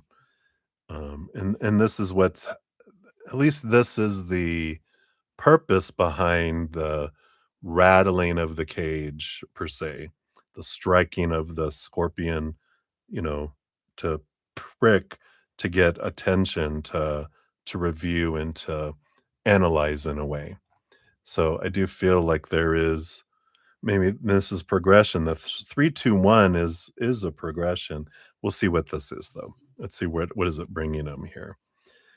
Yeah, we got the King of Swords. All right. Yeah, I like this for him because it got the King of Swords, which is the getting into our head, but not overthinking energy with these other cards. This is a lot of clarity that's coming in the changing of stories, realizing I'm the one that gets to change the story of what is here. Because we've also got the Hierophant, the master of change, but also of seeing things from a higher perspective and transformation kind of energy that comes in. And then I saw the Page of Pentacles, which is a great card with their journey of the Knight of Pentacles. They're on this awareness of what my worth is, and it's not by these stories. I get to change the story of my worth. Those things don't mean anything about me. I get to decide what they mean about me, and there's this growth, this change energy that's coming in. I just love this Pinocchio because it's like, we're seeing the lies for what they are. That's the key, is seeing the lies, and around their self-worth, with that Page of Pentacles. So, very big growth energy, which means conflict energy, which means, um, you know, growing pains and shedding tears, right? And I know mama bear wants to protect her little baby bear, right? But it's all right. They will be fine. They wanted this adventure. They're choosing this adventure. So don't cheat them from their bedtime stories that they're telling themselves, because it's part of their transformation. As we go from 3 to 2 cards, yeah, yeah, it makes sense here because we've got the 10 of cups. So past relationship that's being reignited with this Page of Wands. I know you don't like them, do you? Is anyone ever gonna be good enough for your son, though? But I feel like this, and this makes sense with this reignition of whatever this is coming from the past, that this is part of that journey. The lesson is repeated until it is learned, and it's part of their awareness. They're not going into this, it feels like a reignition of something from the past, but they're not going in blind. They're going in with they're saying their eye open. At least one of them's open, even if it's better than this, right? At least they can kinda see better, right? They have like an eye patch. It's a pirate, right? But let's see here. What's going in here? What is this coming down to? Yeah, there is the Sun card, Leo energy, reflection again on the, inner child, because usually there's a little child on the horse, right? But it is bringing clarity, and there is that reflection. Underneath the surface of that, yeah, we got the World card. It does bring a victory. It brings an ending of a significant cycle, the beginning of a new adventure, free of expectations, free of old ways of doing things, more opportunities. So it does bring in what it is designed to bring in.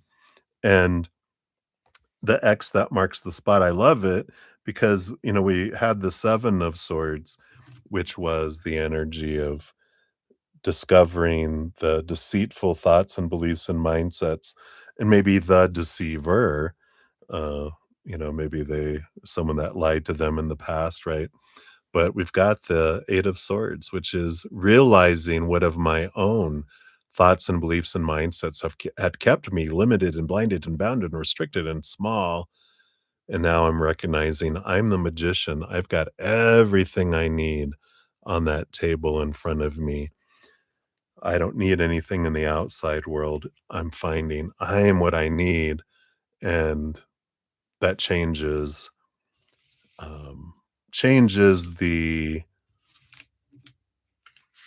reliance on the outside world. That's that whole, when I look to the outside world to define me, I feel unstable. When I turn inward and upward and find my pricelessness, I become stable. And I like this. I feel like the little spark of the relationship, or even if it's not like really happening in the outside world, I feel like they experienced it on the inside some way, somehow. But I feel like it ends because they realize, oh, yeah, I see things more clearly now. The other eye pops open and they're like, "What the hell?" They're like, "Oh, yeah, I get it. I get it," which is all right because, we either learn through the same person over and over and over again, or we just experience it with them in someone else's body, because we'll keep drawing in the same type of, experiences until it is done. So hopefully that resonates. Let's see here what your fortune cookie brings in, Michelle. What else can we know about your son here? What other? Epiphanies. Okay. Boom. Big energy. That's funny. We got card number 52. Almost had a 52 card pickup. You got War Paint. Ooh. See if I can get that to focus in. Come on. What let's see. It says what you mark becomes sacred. What you face becomes known. Ooh. War Paint. I love it. Let's see here. So the invocation says, I do not run from the challenge. I ready myself in spirit and step forward painted with purpose. Wow. War paint is a call to action. It arrives when something within or around you demands confrontation, courage, and commitment. It's not a card of passive observation. It is the rally cry of the fighting spirit, the moment your breath steadies and your will sharpens. To don war paint is to make a vow, to show up fully, fiercely, and with heart. It is the outward sign of inward readiness. So this card reminds him or you or all of us that preparation is sacred and that choosing your battles with clarity is a form of spiritual integrity, right? Eyes open. Whether the conflict is external or internal, war paint asks you not to cower, but to confront. Let fear ignite your resolve, not extinguish it. You are stronger than the obstacle because you're willing to face it. Wow. The shadow of this side is rushing into conflict without cause, mistaking aggression for strength, avoiding the inner work in favor of outer battles, forgetting what you're truly fighting for. I feel like the other feels like more in alignment with the reading. Reflection questions 3. What challenge must I face head on? Am I acting with intention or impulse? And 3, what would it look like to prepare with reverence? Interesting. So I like that. What a powerful card. I just want to show it to you again. War paint. How, right? How? Very carefully. That's how. All right. So that's what they have for you, Michelle. Thank you again for your donation. So grateful for that. All right. And then we had Swaroop Bobby come in. So Swaroop, let's get you on the free list here. All right. So where we're at, we've got June times Trace 3. And then Sudeshna times 2 and Sudeshni 1, like 3, 2, 1. Look at that. All right. I think that's where we're at. Let me just refresh my email. All right. So let's take a sip here. Cheers, June. Good to see you. Oh, I did have one just pop in here. All right. So thank you, Maria, for your additional donation. We'll add you on to the list here too. I guess I could take some of my coffee instead of holding my cup. All right. Get you on there. There we go. All right. So June, you're up 343.27. For the first bag of popcorn. So, hey, cheers to you. All right. So, number 1, thank you so much for your multiple donations. Of course, I appreciate that. So, good to see you. So, you saw SS New Business Rental tonight. It's nice. An old building converted with modern amenities. Wow. Business has been slow for them ever since November, and not just because of the move. How long will it take for SS to recover their loss? Also, they're tossing around the idea of hiring someone. Who will they hire and then? All right. So let's take a look here. Timing energy. So let's, yeah, I do want to use these. So let's take a look here. We'll use this Wen deck. So based on current energies, how long will it take them to recover their loss? Okay. Boom, boom, boom. 3 cards. And then, when will they hire someone if they do? All right. And that one as well. Right. So we got those. And then let's dive in here about who will they hire? Or first of all, anything else we needed about recovering this loss? Okay, do it that one and this one. Anything else around that? And that one. All right. And then who? Who is the who? Who is this that they hire?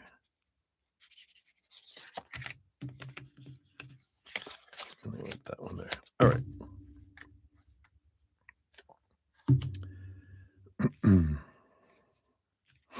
Right. Bottom of the deck here. They do have a lot of wands energy. Like the flying monkeys. I like that's the back of the deck too. They've got it with both the monkeys. But the flying monkeys, 8 of wands energy, just it feels like a lot of movement, a lot of fire, a lot of tension is a good word that comes in with that, right? So, a lot of tension, not a surprise, right? But let's take a look here. The when of when they would recover their loss. We've got within a year.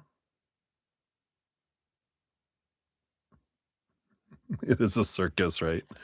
Not my monkeys, not my circus. Well, this is your flying monkeys, like the Wizard of Oz, right? Which, but we've got within a year. What else do we have?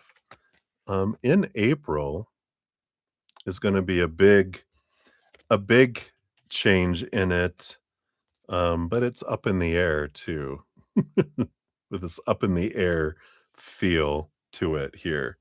So between April and within a year, from today, which is, of course, March, but I feel like, with this combo, April is when they start feeling like they're making leeway towards the recovery. Starting this year, I feel like this is like the, beginning of it, you know, because I feel like it'll take a year, like, within a year, and their energies all depend, it can fluctuate, right? But, based on if they stick together and stay together and work it out based on current energies with their intentions, that is the whole thing. But this up in the air is going, but just saying they wanted to throw that in there. But, you know, there's so much they just showed me, those I think it's Japanese.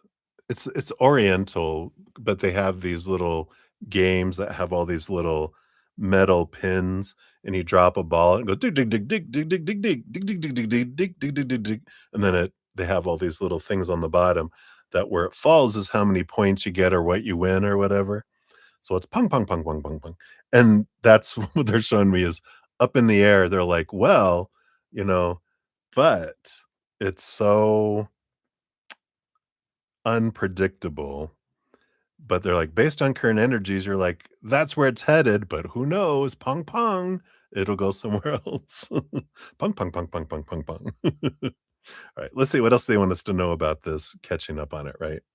Plinko. Oh, very good. Yeah, so we do have, of course, conflict, the 5 of swords. So there's been a lot of arguments. Feels like with this tension, this has been a source of argument for them. Below the surface, I love this temperance card. See all the eyeballs in the glass there. It does take a long time. It is a slow process of recovery, and because of the slowness of it, it does bring tension because it starts wearing on patience with how long it takes. And we do have the Queen of Wands. There's this wherever we're focusing our energy is what we're drawing in. And when it's a joint business and it's a joint venture energy, this is what this is this fire, this is this that brings this energy in. If our relationship is unstable, it brings instability into anything we create or everything that's considered our child, you know. And so there is this change of energy with that. So the volatility that makes sense about everything's always up in the air with them because we just never know. We just never know what's going to happen next. All right, but let's take a look here. Are they going to hire someone, and if so, um, who is it and when? Well, the when we have here in March, it's like they're trying to hire someone and divine timing. And it looks like we have try later. So later in March, it feels like with this combination of cards coming in here. So it feels like they are going to hire someone and it feels like they'll hire him at the end of the month. Let's see who this is. Yeah, it's someone that they don't know yet with the Ace of Pentacles. So it's a new individual, not a previous person, a friend of anything like that. It's feels like it's someone brand new. 10 of Swords. It's an interesting energy of no expectations. I feel like it's interesting that it comes in this way, but it feels like it's not a permanent position. They're hiring a temporary position.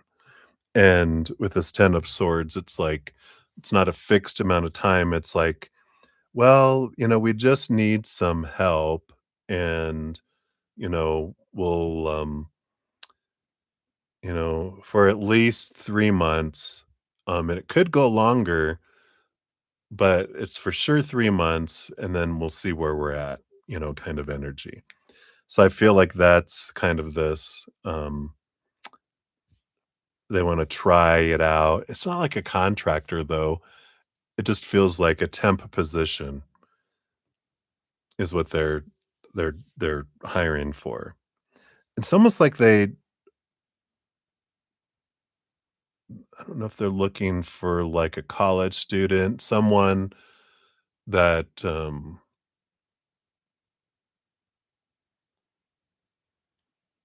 'cause it wouldn't be for summer, 'cause summer's until June, but it's like they're looking for someone that just needs temporary work, but I do feel like they're showing me student with all of that, but they're like, "Well, I'm in between semesters."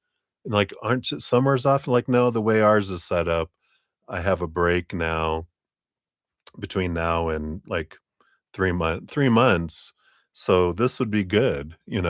I feel like it's whatever this period of time is, it works really well with their school. Yeah, they got the 7 of Swords, which is someone who's a little bit deceitful. Uh-oh. And the Magician. They're really good. The Magician, they've got a lot of talents and abilities, but I feel like with the 7 of Swords, they're not quite honest. Um, their resume is embellished, I would say. I know whose wasn't, right? I was always honest on mine. No, really, I was. I didn't know any better. I used to be so naive.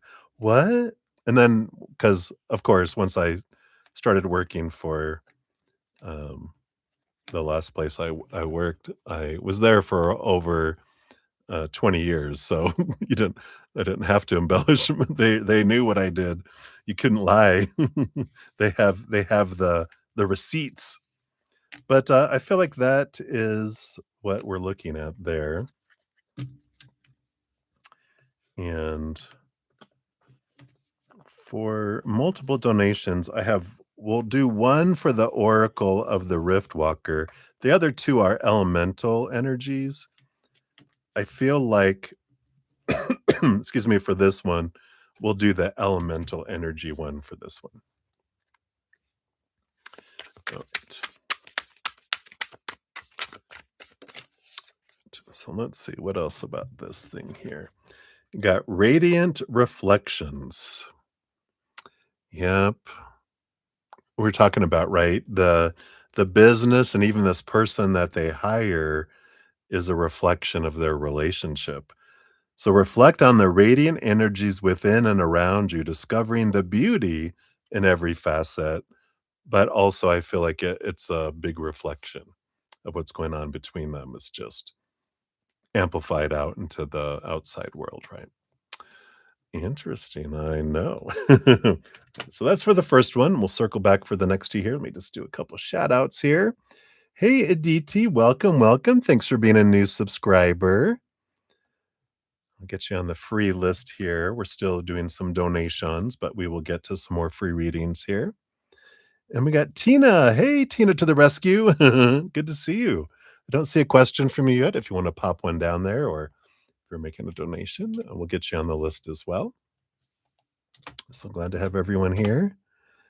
All right. I think I got everyone else. So we'll continue on here. So June for number 5606. For number 2. Just get that one here. And so for second box of popcorn, yum yum. So for number 2, let's see.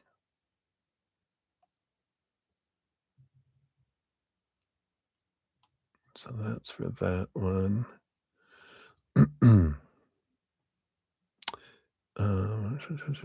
Okay. And I do see you made a couple donations. Did 2 of those donations, were those for one of the questions, or did, YouTube keep one of the questions out, which can happen sometimes? So, if you had another one, I see from Kay's perspective question, or is that the first one, the first one, the second one, the second one? I'll go here. So, from the volcano's perspective, they're elated because they feel SS is even more financially dependent on them, right? However, SS told us they're hoping to gain their independence by doing this sudden change. Yeah, right? That's what we talked about before, that they were looking at, this is how I get my cash. So how will March, April, May go between them, and will SS buckle up and leave K? Dun, dun, dun. Okay, that's the second donation. Okay. And then you'll have a third one here. The third question you'll put. Okay. So, and then you'll put the third one when we finish this one, right? Cheers, cheers. With the dun dun dun. Okay. All righty. So, how will March, April, and May go between them? So March, April, these two, and then May. All right, this is May. Will they leave him? I think we'll see that in the cards. If not, we'll ask specifically when we get there. So, bottom of the deck. 7 of swords. I feel like doing the dun dun dun again because this is the deceiver, the stealer, the thief that's coming in here. Thievery energy. Is SS going to embezzle and take off with the money? No, no, they wouldn't do that. Would they? I don't know. We shall see. No, this feels more becoming aware of, well, yeah, well, that makes sense. The deceitful energy that we were talking about, right? That, you know, I feel like Volcano has deceived themselves thinking, "Oh, this is gonna make us even more in there," but that's not what's in SS's mind, right? So, let's take a look here, see what we got. So, um, yeah, oh, they couldn't go very far, right? You can take an Uber down the block. Alright, so, March, right? Yeah, March, April, May, right, yep. So March, we got the Ace of Cups. It's interesting because the Ace of Cups is about self-love, but there's also this chess game going on here. So there really is this the game is afoot, right? There's a lot of, like, poison trying to poison someone's self-worth and self-love. So I do feel like, um and this makes sense with the volcano suddenly has a renewed, wait a minute, I can start picking up some of my old stuff. I can start wearing them down again, right? They're dependent on me now. So I can start wearing them down. Yeah, the 10 of cups. Trying to purr. I love these little mice, the rats. Trying to woo that not woo them, but woo them. But it's deceit. It's I'm acting all nice while I'm also kinda bringing in my old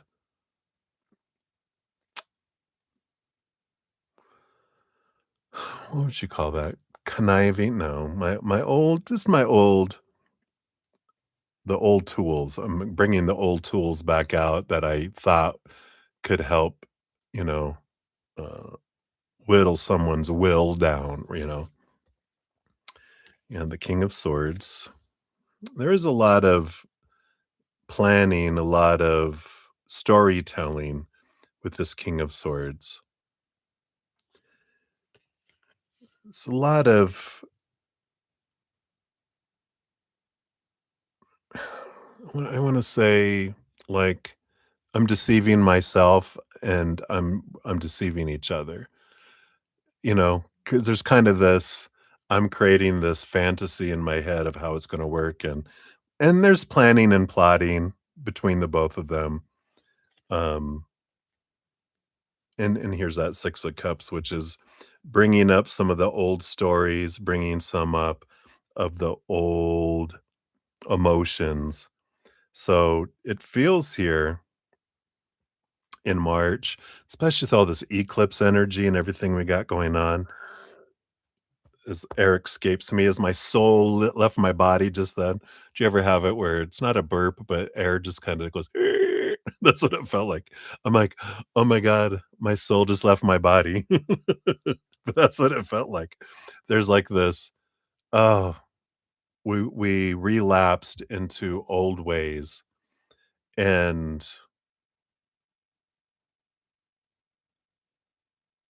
at least Volcano did quite a bit. SS, I feel, is playing the game. It's like Game of Thrones. Suddenly, um, SS is going, "Oh, I can play this game." Eyes wide open now. I'm not I'm not in this game not knowing the rules, not knowing the player, not trusting the player, understanding the player, um, and understanding myself more. So I feel like this is a month of facades. "Oh, I'm gonna do this," and they're like, "Oh, I see what they're doing. I'm gonna do this." And it's like there's all this fakery that's happening, but there is some self-deceit that's going on in March too. Let's see what April brings in. Uh-oh. The Death card. Significant change. That happens in April. Let's see what's below the surface here. What is this? Knight of Wands and 10 of Wands. Well, I think here April might be a big change month here. Knight of Wands is action, the fire horse and action. The 10 of Wands is a ending and beginning energy, and the death card here.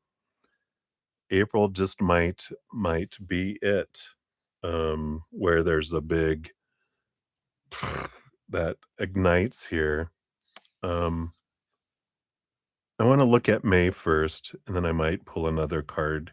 I just want to see what this is about here. But let's see what happens into May here.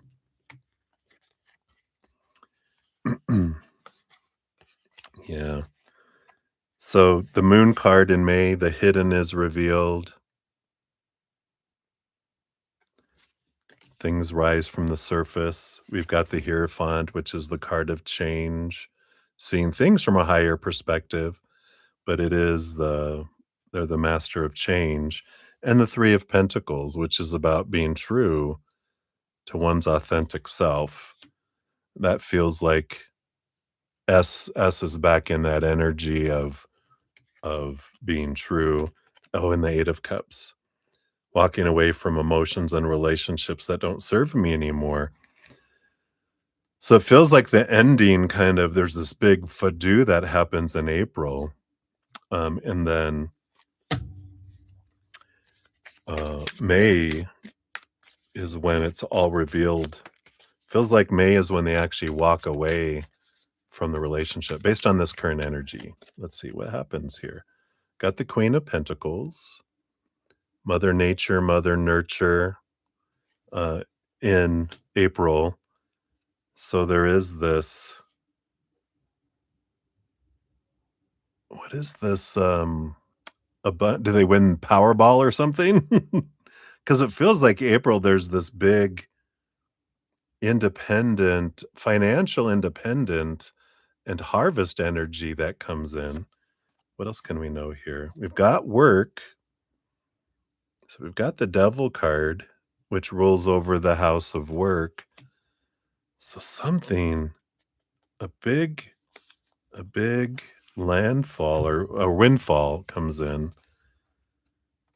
Yeah, there's some sort of justice. Something balances out. This Five of Wands. This is a friend group energy, and the Justice card kick in here. I don't know. It feels here. This is interesting because it feels like in April, there's some sort of either big financial windfall, like if they win Powerball or something, that would be like, whoa. But it feels work related here. So it feels like that maybe a friend in their friends group um, comes upon a job opportunity that SS is like, it's too good to pass up. I'm leaving this and I'm going to go do that kind of energy.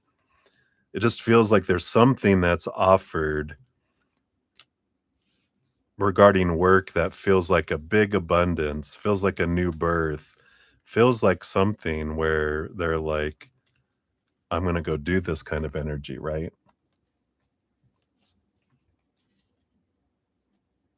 Sure. Kind of already started. So, it does feel here like there is this change, an outside opportunity, like come and manage this, and this is how much will pay you. And but I don't feel like it's a friend offering the job. I feel like it's a friend who points them to this amazing opportunity in April, leading to May. Yeah, I know, right? I already sense the June, the June needing to know. Let's see here.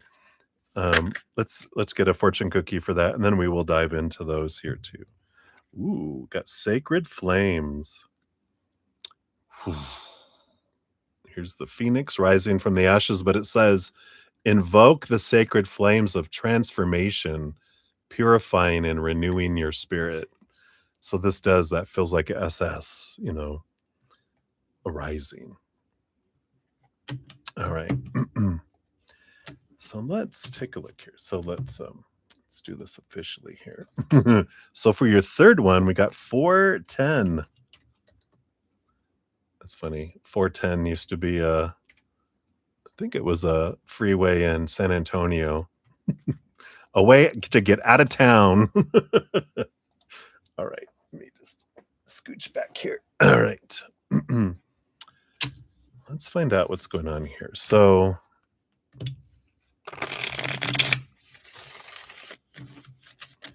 in addition to this job offer, is there anything else in April we need to know about? Of course. And then what else can we know about May? And then what would they do with the business?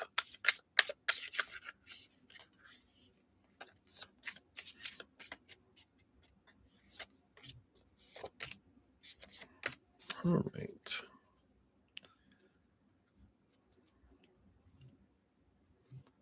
All right. So, in addition to this job, we've got the Three of Cups and the Queen of Cups. There's something here with the Queen of Cups. There's a lot of emotion here around a third party situation. I know. What? I feel like this kind of comes up in as part of the emotional flood that just makes it an easier choice to I don't feel like it's anything new. Like there's not a new, but there's this mistrust because it's like this intuitiveness. I just can't trust you. Oh, I can't trust you. Well, you're right.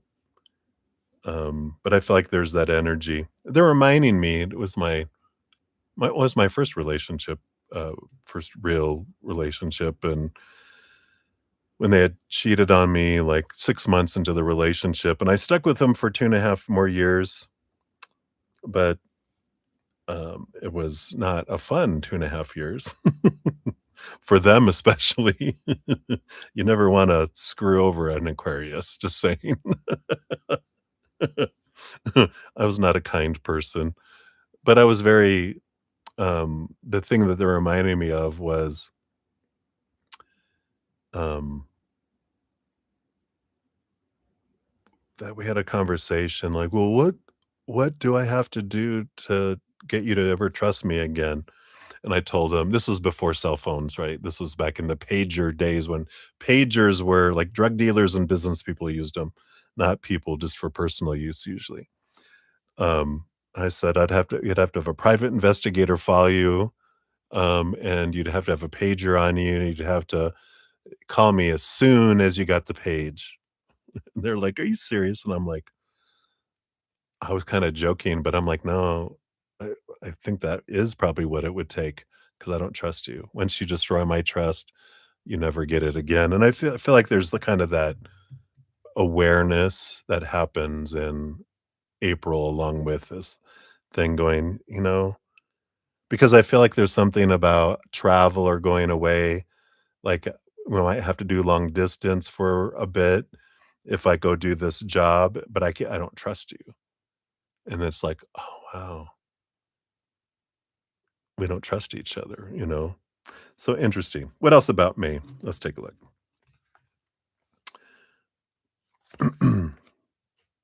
Yeah, we have the world, a major ending of one cycle, the beginning of a new adventure. So it does feel like the big end, the world as the world turns as the world turns in May. We've got the Knight of Wands. Yeah, so here's the action and movement, so actual movement of energy in May. We've got the 10 of Wands. Didn't we just have these? I put these all in separate, but there's this change of energy, this action ending energy. I put all those cards separate back in separate places, and they all came out together right next to each other. Yeah, heading off to a dream come true, emotional dream come true, to where the dream comes to an end. This nightmare comes to an end. Let's see what else. We got the 2 of Pentacles and the Ace of Pentacles, yeah. So there is this, um I just feel like there is this new beginning, Ace of Pentacles and the 2 of Pentacles. It feels all sadsies. In fact, see if I can get it to focus in here. So sad. The 2 pentacles going separate ways kind of energy coming in here. So it does feel here like April is the and May is the, I'm going away because I feel like May is when the job would start kind of energy and they would go somewhere else. Let's see here. What would they do with the business though? Page of Swords. Some sort of contract here. 2 of Cups. Hmm.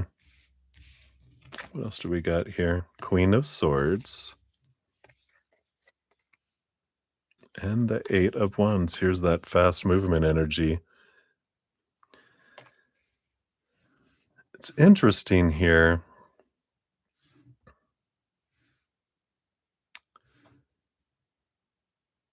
because I don't know, the bottom of the deck, we got the 7 of Cups, which has this energy of a lot of different, emotions that are flying around here. I don't know why there's this contract with a new partnership. There's this Queen of Swords is the balance between head and heart and fast action. It almost feels like there's this, they either sell it to someone else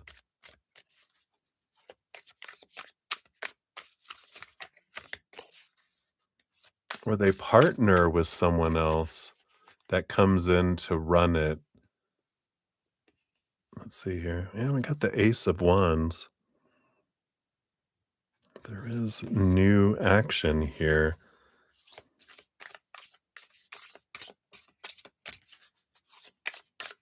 Hmm. Yeah. Just see what this is. Queen of Pentacles. So we got the Queen of Pentacles for them last reading about that's them winning Powerball. No, about, you know,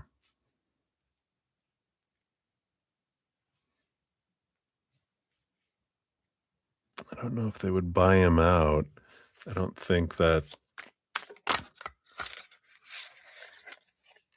Volcano has that here. We got the 4 of Wands. This celebration. Who's this?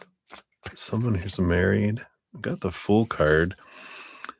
It's the ending of one cycle, the beginning of a new adventure. And there's this. It almost feels here like there's Mama Warbucks comes in here. I don't know if there's like this partnership kind of, but it feels like a temporary partnership where, and this could be that it's mom, it's mother energy, but it feels like there's someone that's well off that comes to keep it afloat until they can liquidate it kind of energy. Because it doesn't feel like someone's like buying it to like make it work. It doesn't feel like that here. It feels like someone comes in to, um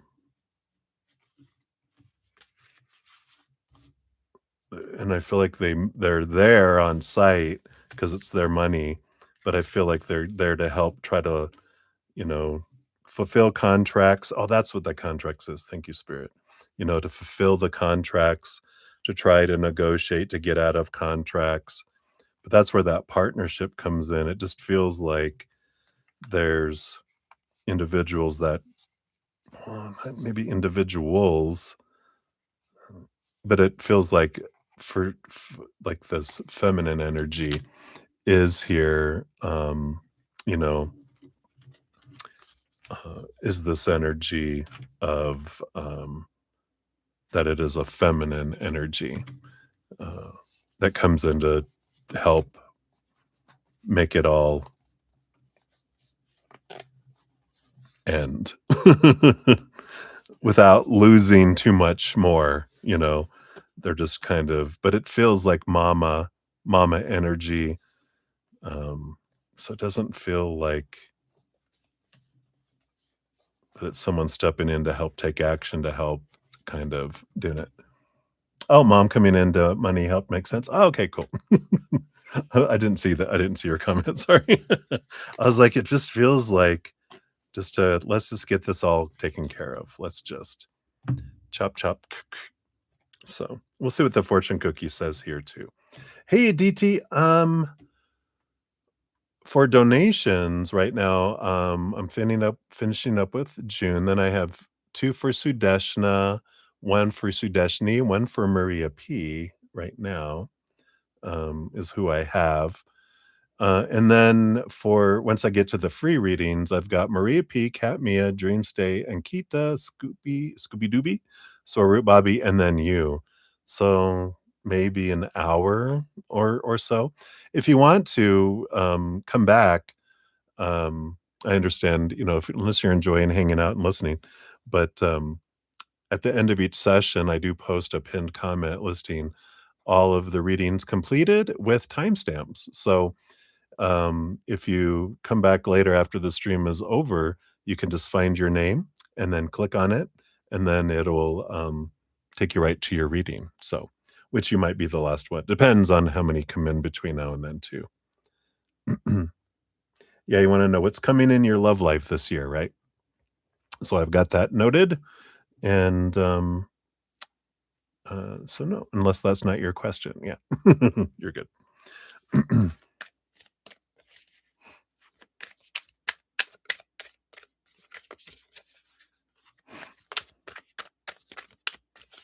All right, you're very welcome, ADT. Thanks for being here. um, right, yeah, June the 1st. Mom comes in with money because SS leaves K, right? Not, and it's not the cause of, it's a it's as a result of. All right. Yeah, oh, I like it. So we got sacred smoke. When the path disappears, the unseen light leads the way. Wow. The path is disappearing before our eyes. Oh, yeah, no problem. It all makes sense because I see the movie up here. You don't get to see the movie, you just get to hear what comes out of here. So the invocation is through veils of smoke and shadow, I trust the eyes that see beyond. In the silence and haze, Spirit's hand guides my steps. The message says, okay, so sacred smoke symbolizes the spiritual sight and guidance that emerges when the waking path is unclear or obscured. Like smoke rising and twisting in the air, the way forward may not be straight or obvious. Yet through faith and openness, subtle signs, symbols, and energies reveal the direction. This card appears when you feel lost or uncertain, but sense there is guidance beyond what you can see. You're being called to develop spiritual awareness and trust your inner vision. And the journey requires patience with mystery and trust in unseen forces. It's a reminder that even when the way is hidden, the spirit world offers light, often in whispers, impressions, or feelings, and through signs and synchronicities to keep you moving in alignment. The shadow energy of the card says in shadow, this card can show doubt or fear when the path is unclear, causing paralysis. Ignoring inner knowing because the way lacks tangible proof, becoming lost in illusions while searching for signs. Sacred smoke encourages you to lean into spiritual sight with courage and discernment, holding faith even when you cannot see the whole picture. 3 reflection questions. When have I felt guided even when I couldn't see the path? How do I cultivate trust in my spiritual sight? And what subtle signals am I invited to notice now? Interesting. The dead, the dead horse head in your bed? Is that a hint? Like The Godfather, right? So interesting energies about this. The path is disappearing, and they're like, whoosh, here we go. You are very welcome, June. Thank you again for your multiple donations. And wow, wow, wow, wow. We shall see, right? We shall see. All right. So let me get these here. And then, hey, Rose, good to see you. We'll get you onto the free list here. Boom, boom. All right. I think that was everyone else. Yeah. Okay. So thank you guys for your patience in getting to your readings. I know sometimes it can take a little bit of time, and I'm very grateful. Thanks for all the thumbs up too. It does help spread the Zen love, something everyone can do for free, which perfect price, right? Shows me some love, shows my channel some love, and it makes the YouTube algorithm excited to share my channel with other people too. So thank you for that. Cheers, cheers. All righty. So for donations, I've got Sudeshna times 2, Sudeshni, and Maria P is where we're at. So Sudeshna Ghosh, you're up 427.11. And is for number 1. We'll circle back around for number 2. Let's get up to your question here and give you a love and a like since it lets me. So thank you for that. You want the next 72 hours and guidance. Let's take a look here. See what they've got here. Whoops. Try that again.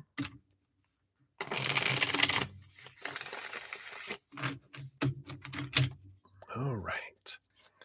So the next 72 hours, the next 24, we've got that one there. And then the next 24 after that, we've got that one there. And then this one here. Put that underneath it. And this is guidance. All right.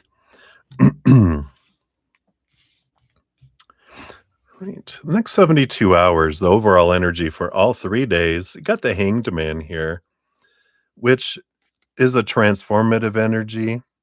Even got the Eight of Pentacles underneath it, because the Eight of Pentacles is an energy which I often refer to as like a butterfly, because it's transformation, it's change, it's, you know, that kind of energy. So it does feel like there is some, I almost feel like you're kind of hanging out, though. You're kind of trying to see things from a different perspective, and you're looking at where is this turning, uh, where is this heading. I feel like you're getting a little bit of tidbits of hope, of movement in some external things. We'll see what that brings in here. So for your first 24 hours, you do have the King of Pentacles. All right.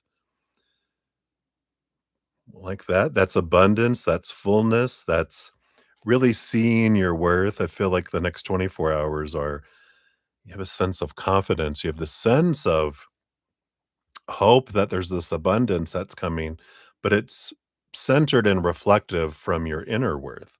Underneath the surface, you do have the Star card. Yeah. So there is this here's hope. It's a hope card. Dreams come true. And hope that these dreams are come true. You're seeing things starting to unfold, like the Eight of Pentacles. You're seeing the wheels turning. You're starting to see things. All right, I think I feel progression coming in. I feel like we're going to have some movement that's happening. We're plugging in. My little iPad's about to. It's not an iPad. It's a pad, but I just need to plug in the electricity, and that's what I feel like you're doing. I'm plugging in. I'm recharging. I'm really getting charged up. I'm getting excited. There's this hope energy that's coming in with that. The second 24 hours, you got the Two of Wands. So you definitely have this energy of power, of choice energy. What's below the surface here? Yeah, and the Two of Swords. So you got, let me just put them up together. So you got two cards. On second day, number two, you've got the power of story and the power of your energy. And it's like the second day, it's so much opportunity and it's such a wide uh, variety of possibilities that it's really important to mark down, be aware of my energy. Where am I investing my energy, and what story am I putting into things? Because if I put a story of abundance and of gratitude and my energy towards those things, looking at things from a higher perspective, I get higher vibrational things that come in on the second day. If I focus in on the other, then you get right. So fear, want, need, da da da.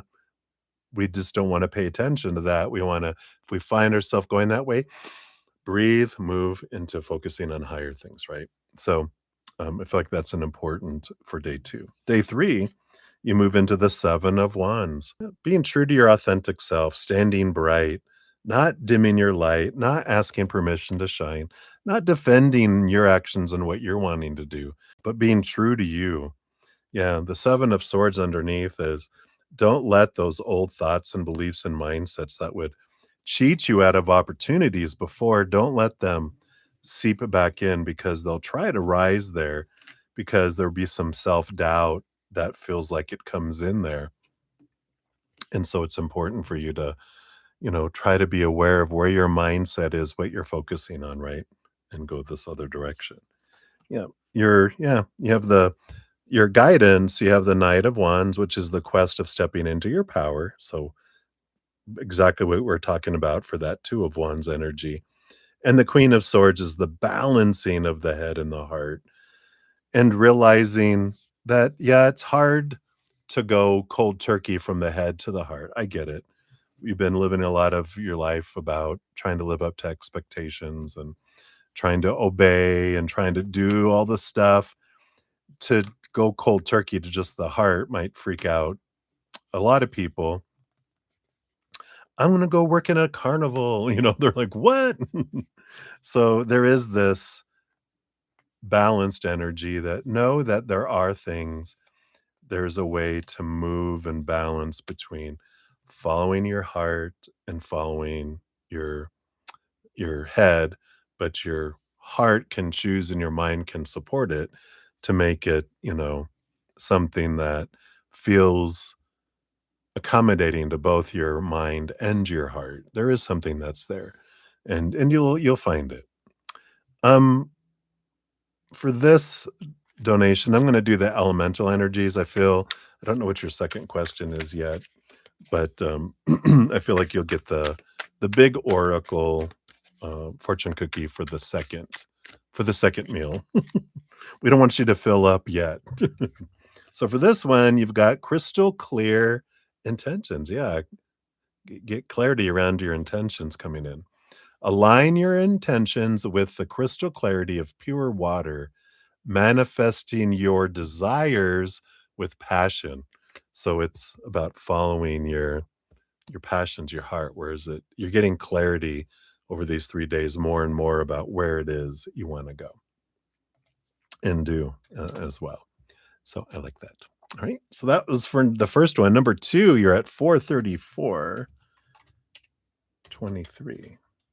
do that right? Yeah, I did. Okay. So here's for your second donation. Thank you again for your multiple donations. Give your second one a love and a like here. So the month of March for you in love, what can happen? What to expect? Anything else? All right, let's take a look here. So for March, for love, what is possible to happen? What do you want you to be able to know, right? Those there. Okay, and anything else? Wow, cards just flying out. I do want those two and this one. And that one. That one. That one underneath. All right, let's see here. Pardon me. Let me take a quick sip here. Cheers, everybody. I just got a little bit left here. And my voice is trying to go away, so I'm just going to take a sip here. Let's see. I don't know if you can see that steam. Can you see the steam? Yeah, you can see the steam against the black back there. It's hot. Didn't want to burn my little mouth. All right. So bottom of the deck, you do have the 10 of swords on the bottom. So overall for love for the month, it's about letting go of expectations. A lot of what's going on is clearing the way of all these expectations about supposed to be and should be and need to be. We get this a lot. And so I know you know this. It's just a good reminder that this is when things are big questioning of thoughts around love and going, why do I want all that? Why do I believe this? Why does that have to be? And is that what I want, or is it sucking the life out of love for me? You know, so I feel like that's an important thing there for you. What can happen? Let's take a look here. You got two cards. Yeah, you got the Three of Cups and the Five of Pentacles.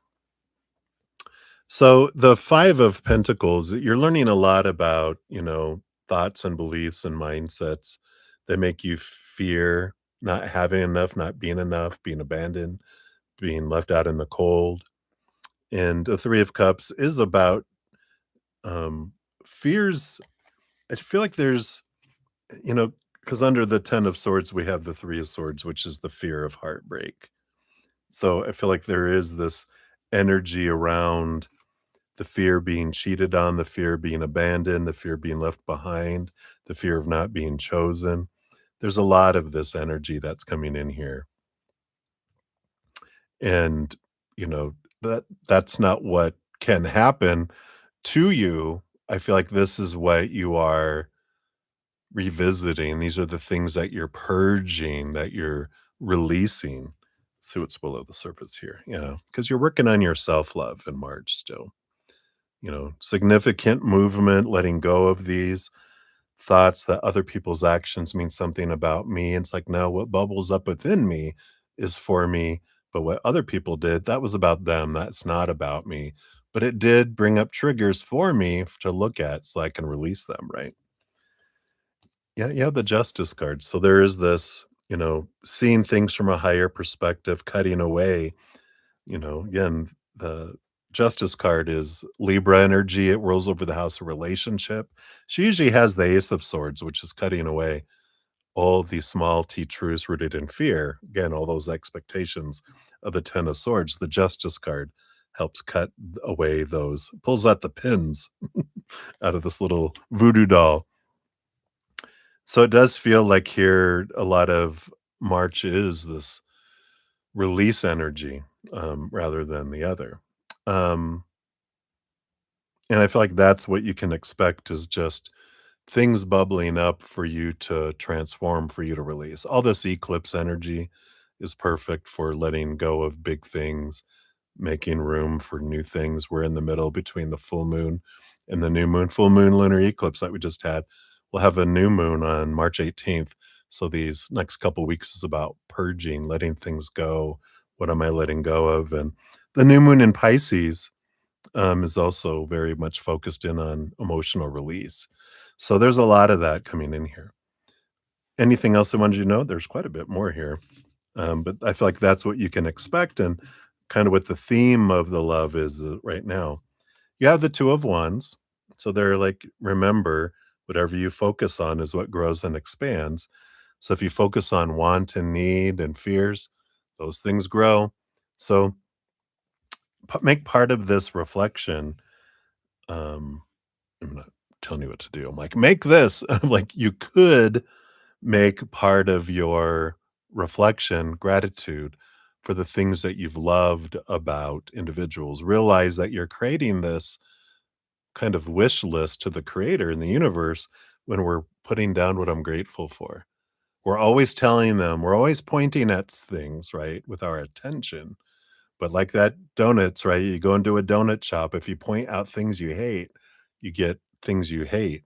If you point at all the donuts you love, you get a dozen donuts you love. So make part of your process, if you'd like gratitude, visit what are the things I loved and were grateful for about each of my relationships and interactions. Um, and let that be part of that because you're growing that. If you spend 100% of your time on the shadow, you grow your shadow, a lot. So shadow work, but spend time on gratitude as well. Let's see what else. Got the Six of Pentacles, the Page of Cups. Something to look into is the um, tendency to overgive, being like codependent relationships where you feel you have to give so much to get so little back. That's part of what can happen here. Something to look at. Who was it when you were growing up that you felt you had to give so much to and didn't get a whole lot back from, or very little back, to where your little inner child feels you have to give so much to deserve so little. So there is some of that below the surface that can be looked at and transformed. You have the Hanged Man, so here's that transformation energy that we got. So there is this, this is part of your process of what's going on in these next 3 days too. But this transformative energy, see things from a higher perspective, allow yourself the patience to know that this pause that's going on in your life isn't punishment, isn't intended to torture you, but it's slow so that you can raise your love vibration, let go of the old. And then as you raise your love vibration, things will, pick up, but it's you transforming into a butterfly. So it's an important part of your adventure. Yep. And you got the Magician. And when you have everything you need inside of you to make your dream come true, and rather than turning outward, turn inward because you can't get what you're looking for out there. It's about coming in here, filling up, overflowing, and then people give you, it feels abundant. Otherwise, they'll try to give to you and it'll feel empty. Yeah, we do. Again, we have this beautiful balance between head and heart with the Queen of Swords and the Sun card. A lot of clarity coming in regarding love. The Sun card's that Leo energy, inner child work, balancing the Queen of Swords. And it is this, it shines a bright light on and changes what your definition of the perfect compatible person is. The more you realize I'm the person I've been looking for, the less you look outwardly with all those expectations of trying to find somebody that is respectful to you, loving to you, attentive to you, unconditionally loving towards you, because that's your job. Love is an inside job, and then once you fill up on the inside, then that can bring, um, higher vibration love to the outside. Because you don't want to continue to do what you've always done, get what you've always gotten, right? They're bringing back, you mentioned once, why does this keep happening to me? Yeah, it's like, well, when I change, then the reflection I see in the mirrors change. But if I don't change, I keep bringing, it doesn't matter what mirror comes in, I'm going to see the same thing till I change because the mirrors reflect me back to me. And that's how it works, right?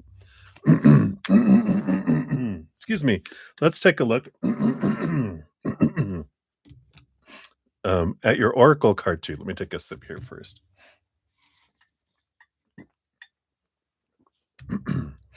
Sorry, we had snow yesterday and then 65-degree weather today, which is, I think, threw off my freaked out my sinuses. They're like, "What happened?" All right, let's see here. What else for you, Sudeshna? What else do they want you to know regarding love? All right, this one here. So your oracle is hear the silent drum. The call is quiet. The call is constant. The call is yours. The call is coming from inside the house. Okay. It's from a horror movie. So the invocation for this card says, not all summons come in thunder. Some arrive in stillness, in the hush between heartbeats, in the silence you keep avoiding. The drum is sounding. Can you hear it? So this card marks a spiritual summons, but not one shouted from the mountaintops.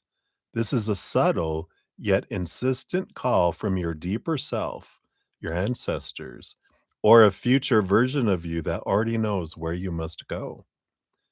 It may manifest as a quiet craving for something undefined. It might manifest as discomfort in your current surroundings.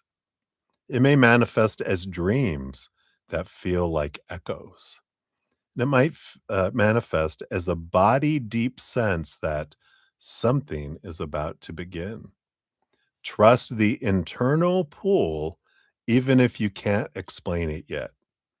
The drum calls the soul before the mind can understand. Ooh. The shadow side, which I like to read other cards just in case they resonate, says you may be ignoring your intuition because it's not loud enough or doesn't fit your current story. Or perhaps you're chasing loud signs, missing the sacred whisper already speaking through stillness. Be wary of distracting yourself from the call because you fear the changes it demands. Ooh. 3 reflection questions, if they resonate. 1, what does my silence know that I haven't acknowledged? 2, where in my life do I feel a quiet but persistent pull? And 3, am I waiting for signs that are already there to amplify? Interesting. All right. So that's what they have for you, my dear. Thank you again for your multiple donations. I appreciate that. All righty. So, Sudeshni, you are up for 47, 44. Look at all those fours. My goodness. So there you go. Give your donation a love and a like here. So you want to know, will your gyno provide you with the updated letter for your operation? All right, we'll take a look here. See, based on current energies. All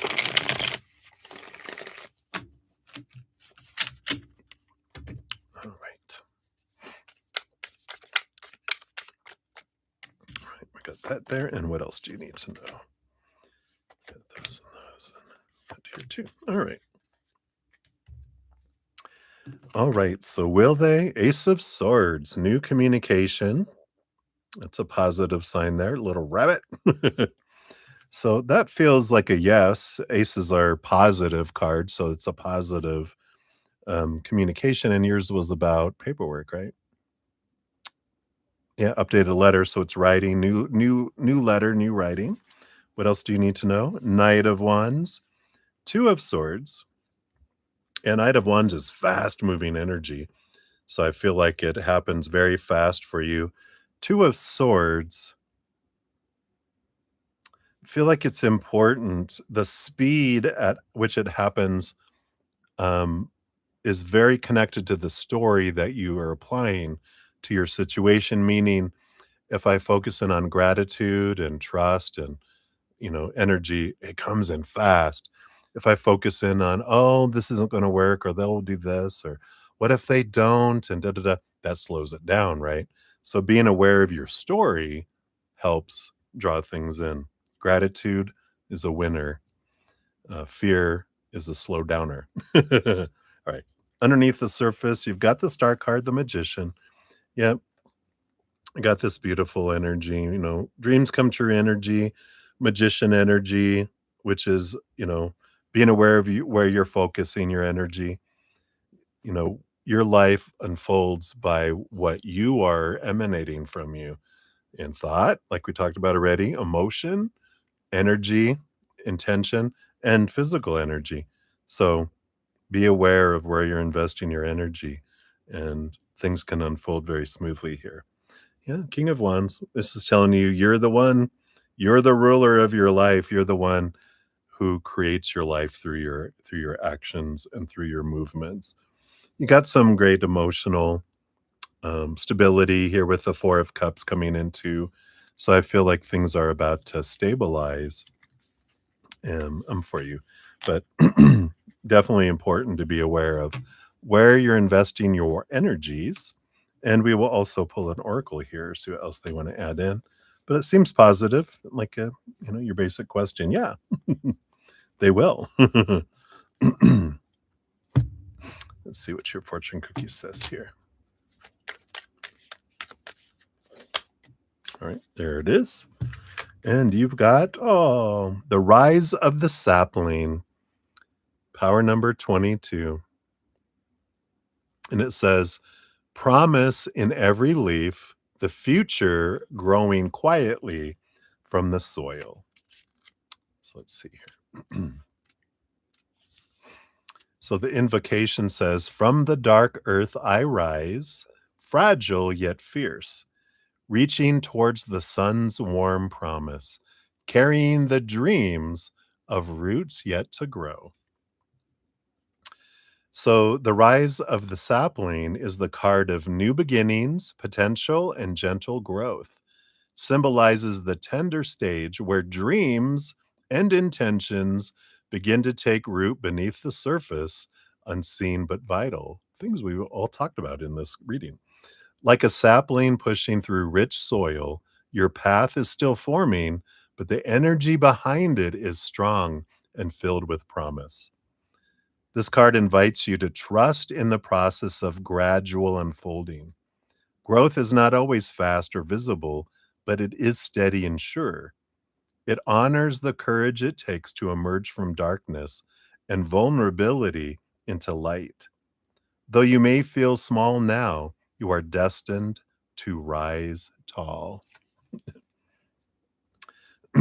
So when this card appears, it encourages you to nurture your dreams with patience and kindness.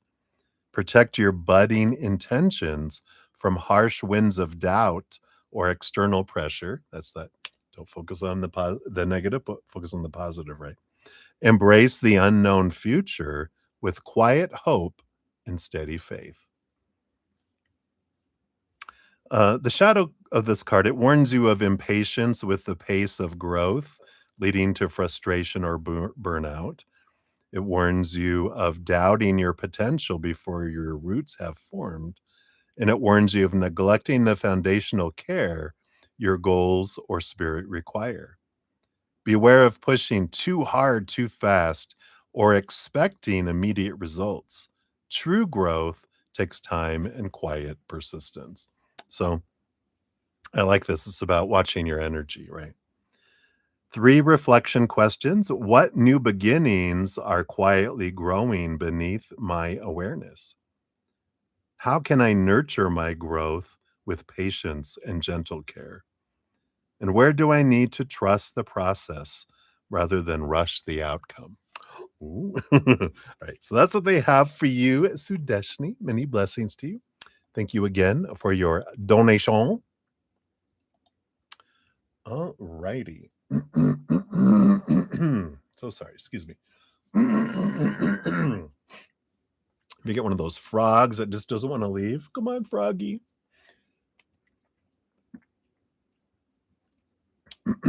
All right. Let me just get back on my chair here.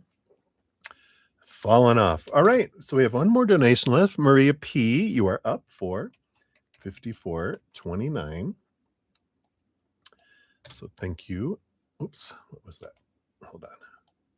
Okay, just didn't do that. All right, so here are both of your donations, and if I don't get any other donations in the meantime, you'll be up also for your free reading here in a moment. So, let's get into your PayPal here. Come on. I'm so sorry. I think I cleared it out. There we go. So here you are, Maria. Okay.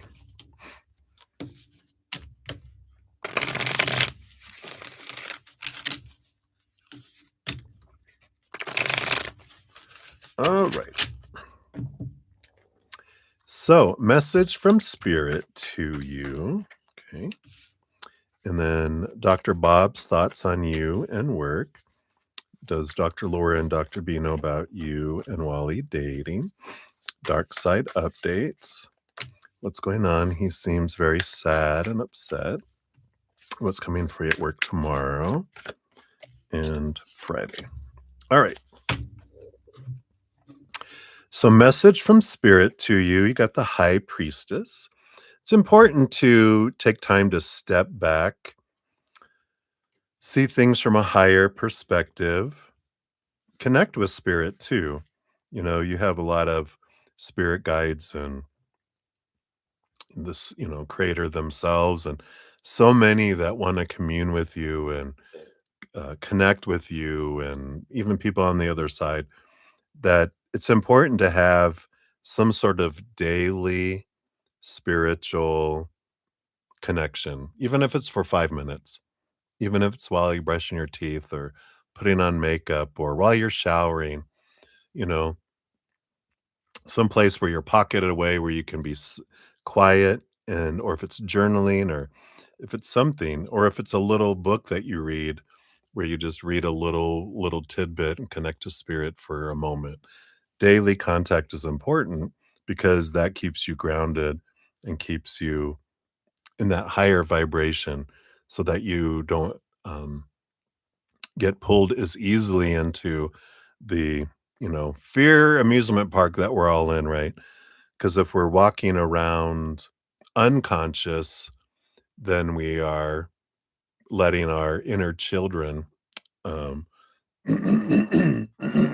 excuse me, make decisions for us by reacting through reactions. When we're consciously living, we're consciously choosing, and it goes uh, more smoothly for us. So that's what they have a message for you. Dr. Bob's thoughts on you and work. 8 of Cups. For some reason, well, no, this is that 8 of Cups that you got earlier. They are they like your work, I feel like they're more about the people, and I feel like what stands out for them most in the energy that's going on right now is feel like he sees that you don't get along with some people in the office, and I feel like he knows that some people, there's been that, in the past, the trouble, and I feel like he senses the burned bridges like we talked about, because you got this 8 of Cups on, "What do you need to know about your job?" And they're like, uh, it's best for you to try to build bridges instead of continue to burn the ones that already been burned. And it's about, like, releasing, forgiving, understanding other people were doing things out of fear, it wasn't personal, and to see things differently so you can transform some things. And I feel like that's what he would like to see, because he wants everyone to be like a family, and he knows that there's, like, this trouble. He would like to see you guys, he'd like to see, that heal. Do they know about you dating? I feel like they know that you're dating someone. I don't feel like dating Wally. Um, they're focused on their dream come true. I don't feel like they really get into the caring about that stuff. They're focused on themselves and their dream. Dark side updates, Page of Swords, seeking clarity, planning, plotting, right? Making lists, you know. I feel like that's where he's at. He's trying to organize, trying to put together a game plan. What's going on? He seems very sad and upset. You got the moon card. Yep. Moon energy, Virgo moon. Every emotion that we have around a full moon, especially a full moon lunar eclipse, expanded. So a full moon expands our energy. A lunar eclipse, blah, and they're a water sign. I'm so sorry. Um, Scorpio, right? So emotional water signs are impacted a lot by the moon. So a lot of emotional energy right now. You should see it dissipate as we get further away from yesterday. So you'll see it lighten up here. I don't feel like there's anything abnormal that's happening. I just feel like everything feels huge to them right now. What's coming for work for you tomorrow? You got the Chariot. There's movement, victory, a lot of choices to be made. Be aware of the choices you're making regarding your story, your emotions, your energy, your actions. But it feels good. It feels rewarded, flowing, positive, very busy, a lot of action energy that's coming in here. And Friday, you got the Nine of Pentacles. So this feeling of independence, but abundance, um, two positive cards for these next couple of days. So it feels very good. I don't have any um, concerns with those cards at all. They're very positive energies. You might feel like you're kind of working independently on Friday, a little bit with that Nine of Pentacles too. But it feels like an abundant day. It feels like you get stuff done. Right. And then for your second one, we'll go to the elemental energies for your fortune cookie. You've got tempestuous transformation butterflies. We like that. Navigate the tempestuous energies of transformation, emerging wiser and stronger. So they're like kind of ride the waves, grow from the waves, um, and from conflicts. Grow from them. Don't let them be um, weights that hold you down. Let them be wings that make you rise, like the butterflies. So I like that for you. So that's what they have for you, Maria. So many blessings to you. And we'll be moving around to your free reading here in a moment. Hey, Jamie, good to see you. Hello, hello. If I don't give myself the Heimlich and get rid of this frog out of my throat. All right. So thank you guys so much for all your patience and getting to your readings. Let me just back out of that. Make sure there's no others. And just got, what do we have? 1, 2, 3, 4. Got like 8 free readings right now. Jamie, if you add yours, warm broth. I will. It's over there though, not right here. I only have this orange drink right now. Plus, I've been talking for 5 hours, so that kind of adds to it, you know. My voice is going on strike. All right. So, Maria P, for your free reading, got 50337. There we are. And a general for you and Walter. Oh, we got all serious about Walter. So, yeah, we got the Two of Swords and the Nine of Swords. Yeah, there's this energy about changing the story around our fears. The Nine of Swords is our expectations. But there are these fears, these supposed to be, should be's, need to be's. And it feels like there is this, you know, an important energy, which we talk about a lot, right? But I feel like they want to put it in a different light. Let's see what this different light is, because We know that when we focus on our fears, we draw them toward us. But this is about take one fear, just one. What's one thing you're fearing right now? What's the story around it? And then change the story. So what would it be? Let's just, an obvious one, right? I fear that they're going to fall back in love with the dragon through some sort of mysterious potion or spell, because that's what it would take. But and they're going to leave me and they're going to go back to their ex. And then go, okay, well, what are you fearing about that? What if it happens? You wouldn't die. You would be fine. You would find another love in your life, right? So what's the fear? It's like change the story. Oh, that would mean I'm unworthy? No, that's BS. That means it would just mean that they were put under a spell, which can't happen. That's not real. But if they I could love spells, not real, right? Because you can't make anyone do anything against their will. If they choose to go back with them, then they deserve to be with them, and they're stupid, and they don't deserve you. That's a new story, yeah, that's right. So what am I worried about if someone's gonna do that? Thank you for showing me how stupid you are. That's your reading. There you go, Maria.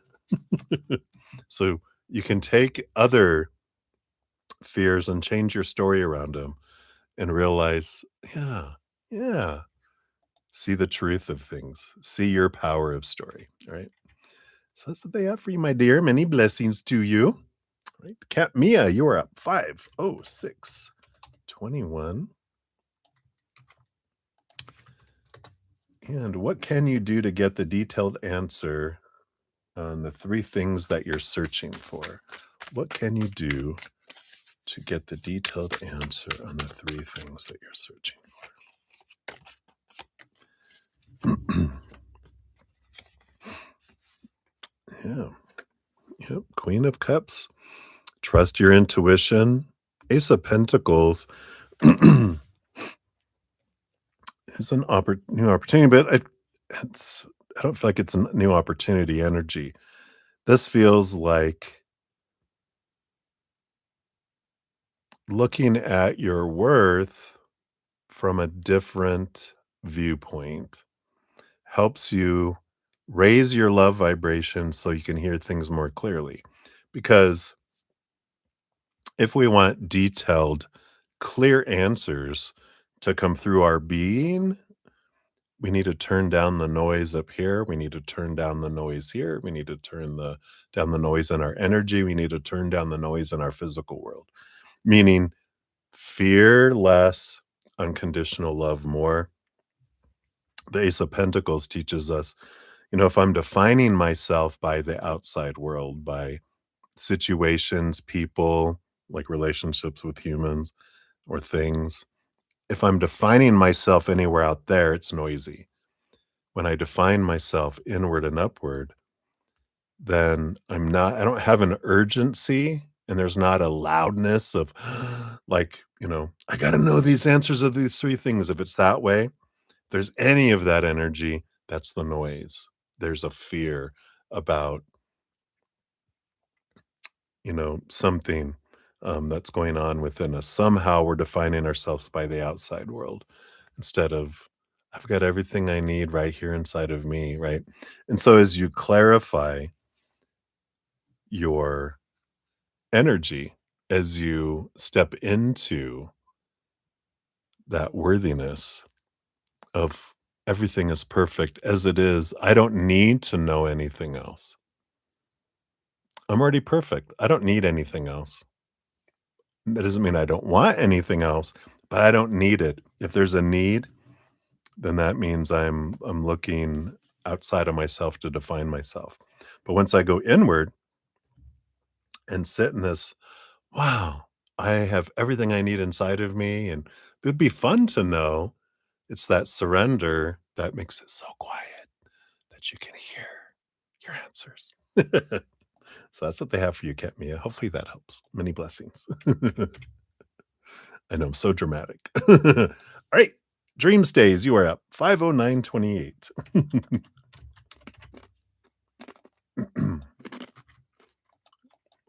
All right. So your boyfriend isn't talking to you. What happened? All right, let's take a look here. What can we know here about why he's not yappity yappity yappity? Well, we've got the King of Swords and the King of Cups here. This is interesting energy.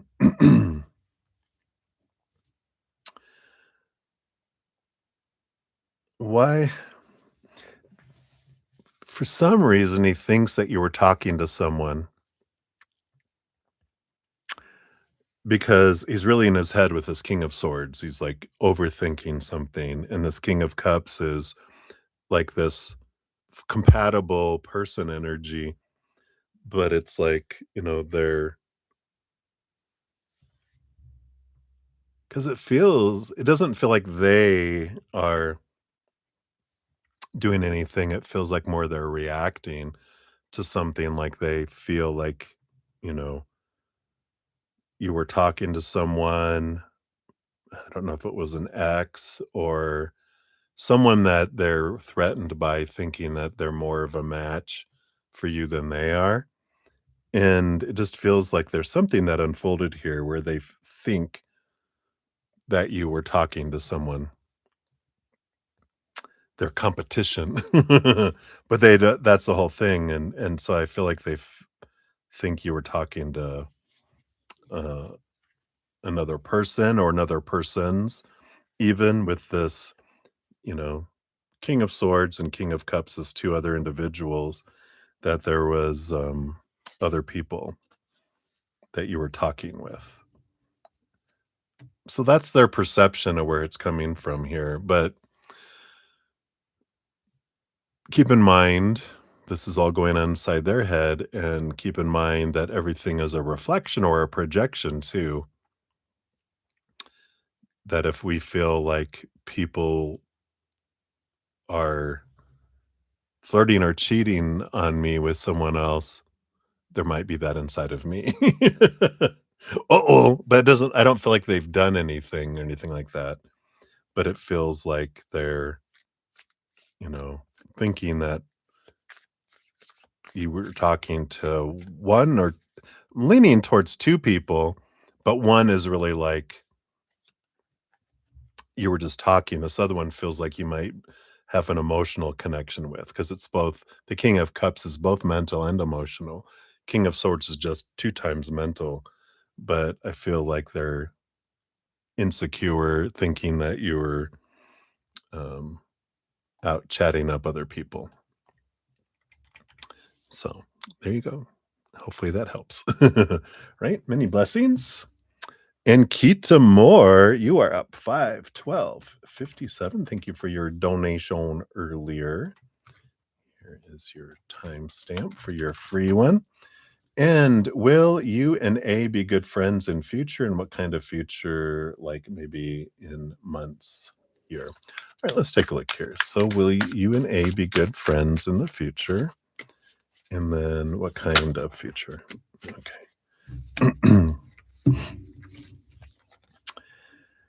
You know, will you be good friends? You got the Eight of Pentacles, which the Eight of Pentacles is, if you put in the blood, the sweat, it's going to take a lot of blood, sweat, and tears for you guys to stay good friends, mainly on your part, I feel, because I feel like, the kind of relationship that you guys have, got Emperor and Queen of Pentacles. So a queen, and versus an emperor.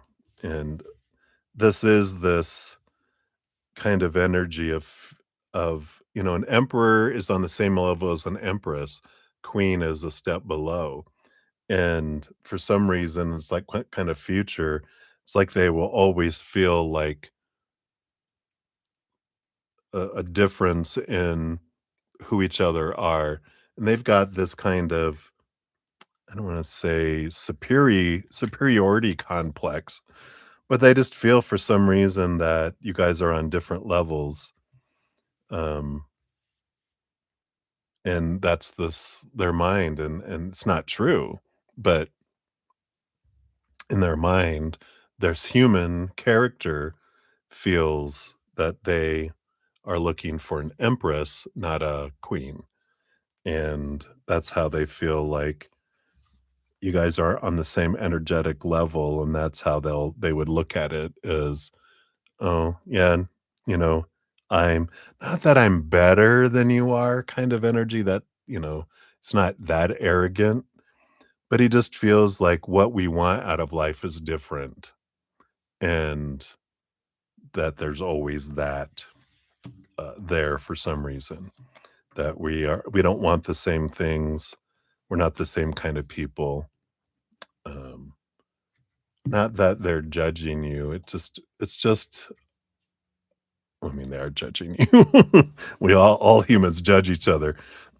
but he's not judging you, like, looking down his nose at you, just realizing we're different, and I feel like that's the kind of energy that would be there that, um, they're the ones deciding what they want and moving forward in life and doing all this, and you have the Queen of Pentacles, which is Mother Nature, Mother Nurture.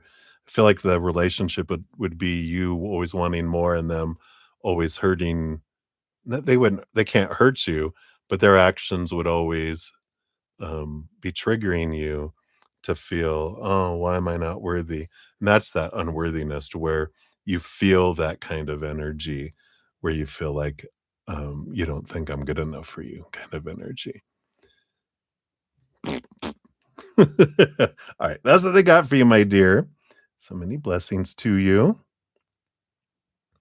Right, Jamie, I see your free question. I'll add you onto the list here. Alright, I think I've got, like, 5 free readings left, so hang in there, everybody. So we got Scooby Dooby, you are up 5, 16, 43. And how does your ex, Ali, feel towards her boyfriend? Alright. How does your ex, Ali, feel towards her boyfriend? Alright, let's see what we got here.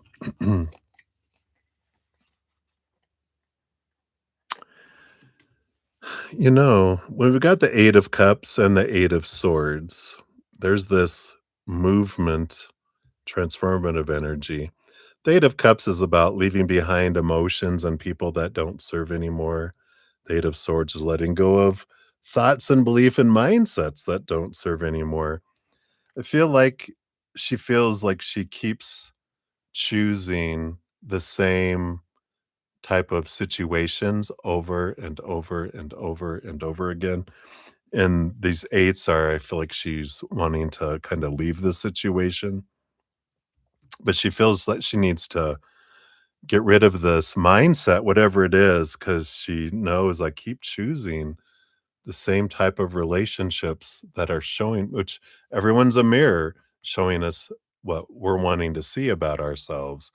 So she's wanting to release some mindsets and expectations and things and see if things change. And if not, then she does look at leaving that situation.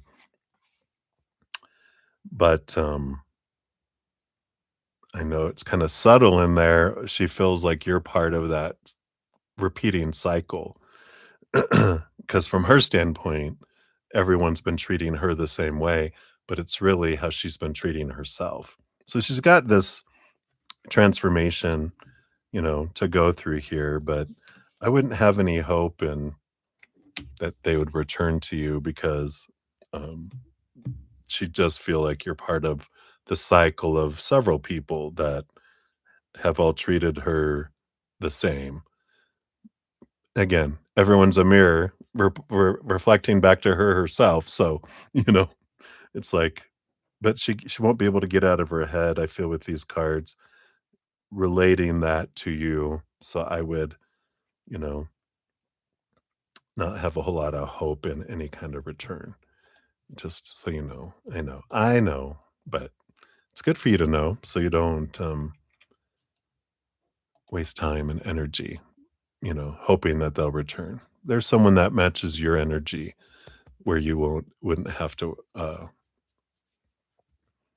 be concerned with that. All right. So that's what they got for you, Scooby Dooby. Right, many blessings. All right. And we have Swaroop Bobby, 51944.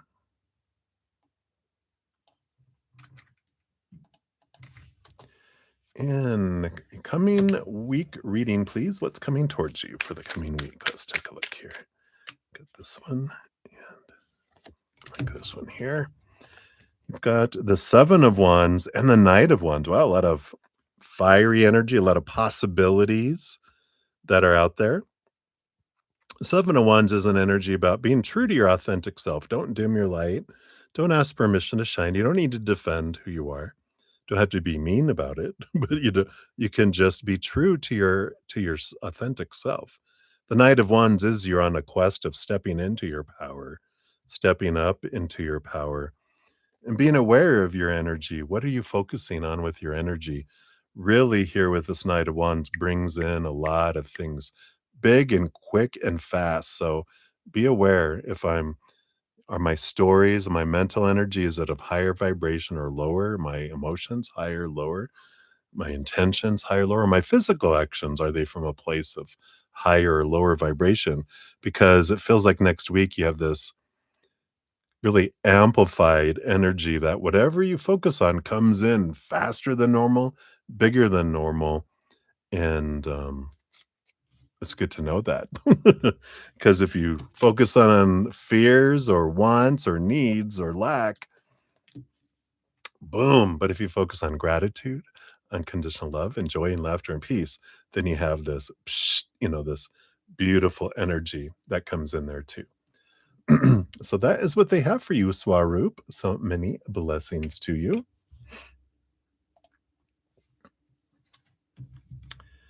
Actually, I'm finishing up free readings right now. Play Spaghetti-O. So if you throw yours out there, I'll throw you on the end here. I've only got a few more to go. All right. Aditi, you are up 521 50 53. So here is your timestamp. So you want to know what's coming in love, your love life this year. All right, let's see. What is one thing that they can let you know about your love life this year? So you got the King of Cups and the Six of Swords. There's a lot of transformation here of what your idea is of the perfect compatible person. The King of Cups is that. It's that person who's, you know, mentally, um, you know, able to communicate their emotions, intelligent. They're not so much in their head. They don't know what an emotion is, and they're not so much emotional that they're emotionally unstable. It's this beautiful, compatible energy. But that's idea of that is changing here with the Six of Swords, because that's about leaving behind old ways of thinking and seeing things from a new, a higher place. So it does feel like one of the big things that comes in is questioning, why do I want what I want? Is it my mind or is it my heart? And if it's the mind, that's probably opinion, expectations. But it's like spending time with your heart, go step out of your mind, go down the spiral staircase, walk over to your heart, knock on the door. Your heart opens up, you go in and go, hey, so tell me, what is it that you want in love? Getting to know your heart is a big, important piece of your love life this year, because otherwise we'll continue to do what we've always done and get what we've always gotten. And that we don't want to do that. So I feel like that's a big part of this is getting to know your heart and stepping out of the head, is a big piece of that. So that's one little thing that happens this year, which will either speed up things or slow things down depending on what we're focusing on, right? So awareness, right? So many blessings to you, Aditi. All right, Russ Crump, you are up 524 18. for you. Here's your timestamp. And hey, you would love to be part of the list for a general reading. Let's see here. What does Spirit want you to know here? All right. So you get these two and this one. So you get the one card first is the Eight of Cups. So this is an energy. It's like an emotional inventory. Let's see if it'll focus in there. Eight of Cups is, walking away from relationships that don't serve you anymore and emotions that don't serve you anymore. It's like, realizing those where you've been investing, like you're the one that gives 70, 80, 90% of the emotional energy into a relationship, and someone else is consistently only giving 10, 20, 30. If it's not a child, children are different. They're exempt, right? But I mean, young children, not like adult children. If they're adults, then it's backing off, going off to 50%. Or they might have some that you're like, nope, they're gone, and you just stop investing energy, or you invest less energy, and you allow them to either make up the difference or the relationship drifts apart, and you get all this emotional energy back. And it's an important because and also any emotions that you had like 7 years old and younger that are still charged and bubbling below the surface, that takes energy to charge them and to keep them down as well. So all this energy that's being invested everywhere, your emotional bank can be going low, low, low. And if your emotional bank doesn't have a lot in it, your heart won't allow new relationships to come in because we can't afford them. There's not enough emotional energy, right? So it's this great awareness that comes in with that, where as you allow these things to transform and to be released, then when that fills up, you're able to it invites someone else in. Um, yeah, and it does feel here. I mean, you've got three other cards that came out. Knight of Swords, which is movement of thinking. You got the Devil card, which is movement of thinking, and the Death card, which is the endings and new beginnings. So there's this evaluation energy with all these four cards that came out about, realizing you're supposed to, you know, give and overgive to parents and family and um, friends and this and this and this. And like, no, that's a false, rooted in fear of not being enough. And there's this realization that I can be set free from these expectations of supposed to be and should be and need to be, and go, no, I can only give, 50%, and whatever happens from the friendship or relationship or family member or whatever, if it drifts away, it drifts away. You get to choose where you invest your emotional energy. And I feel like that's what they want you to know right now. So hopefully that helps, Rose. Many blessings to you. All right. Jamie G, you are up 5/27/53. Here's your timestamp. And what positive things are coming to you soon with work, like a promotion or pay? What? Let's take a look here. So what can you know about what's coming towards you at work? Interesting. I feel like here with the Page of Swords and the Magician card, there's an opportunity to learn something coming up. You might have like a training opportunity to learn a new position or learn a new system, or I feel like there's training that's going to be coming available. Maybe even with the Magician, that shows you, so much has to do with you that, your energy is what creates your future.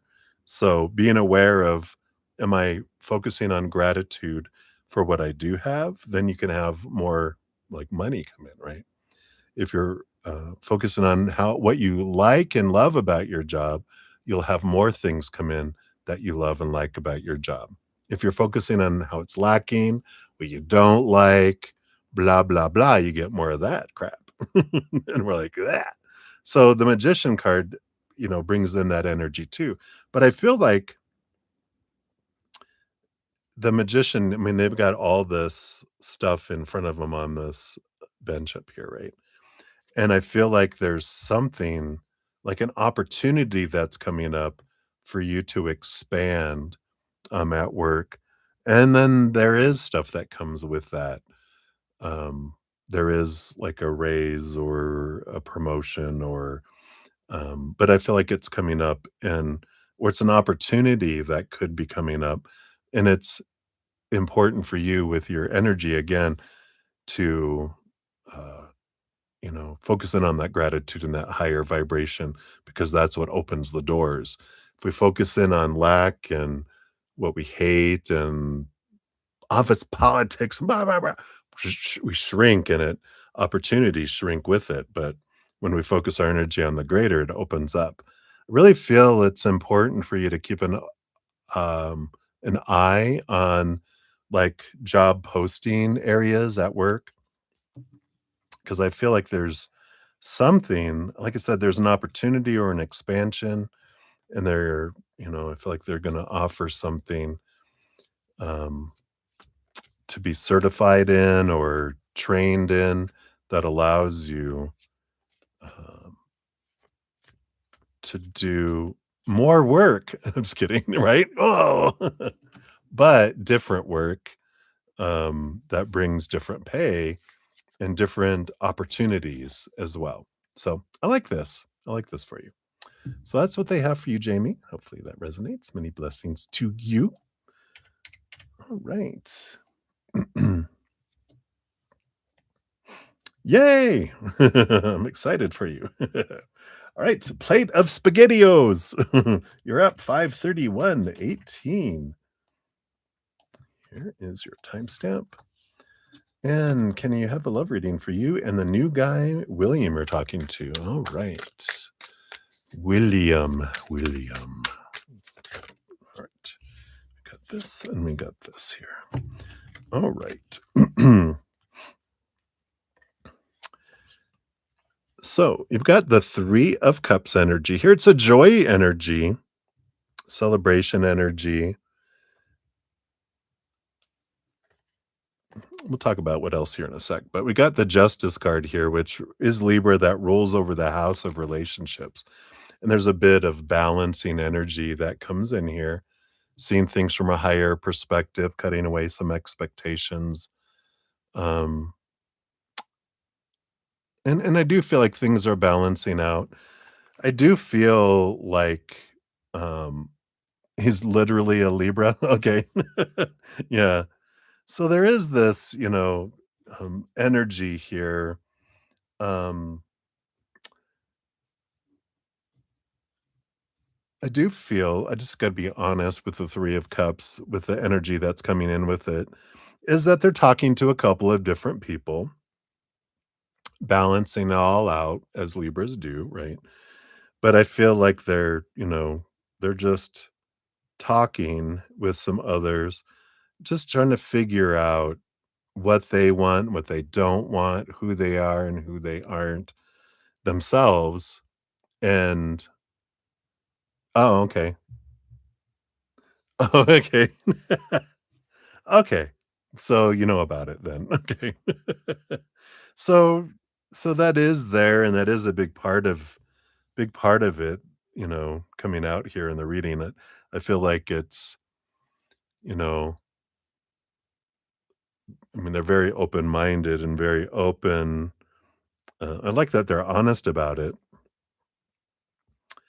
Um, but they're also looking at undefined relationship kind of energy. Yeah, right? Yeah, that is something that's, it's such a hard thing to,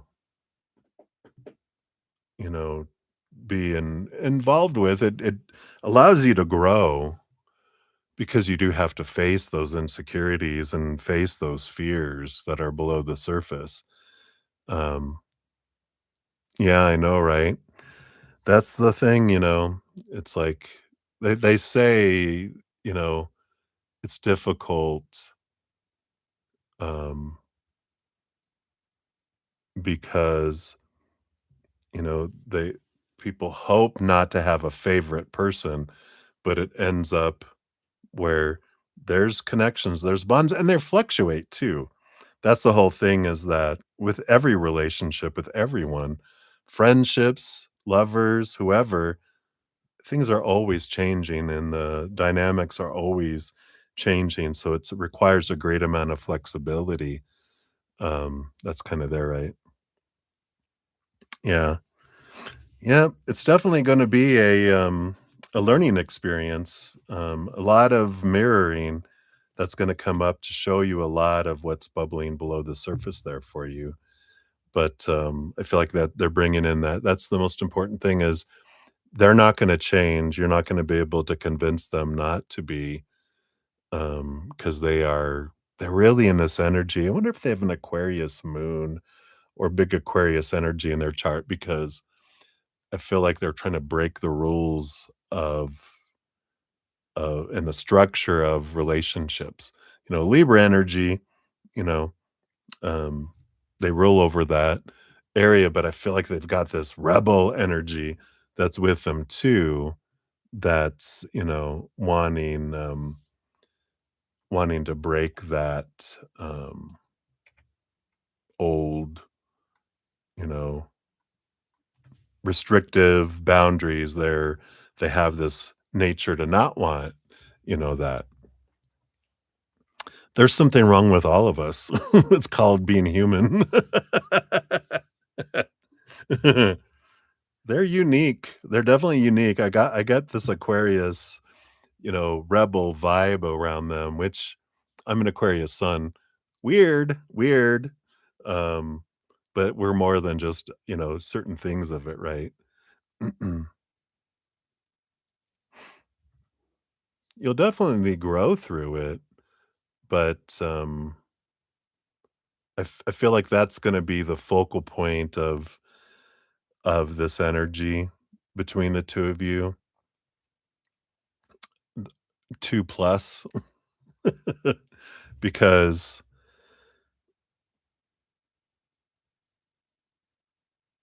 yeah, I mean, I just get a big stepping stone energy for you. I don't feel like, based on current energy, that this is something that turns into, you know, them falling in love with you and them deciding, "Oh, I don't wanna be poly, I don't want all this other stuff. I just want you and only you."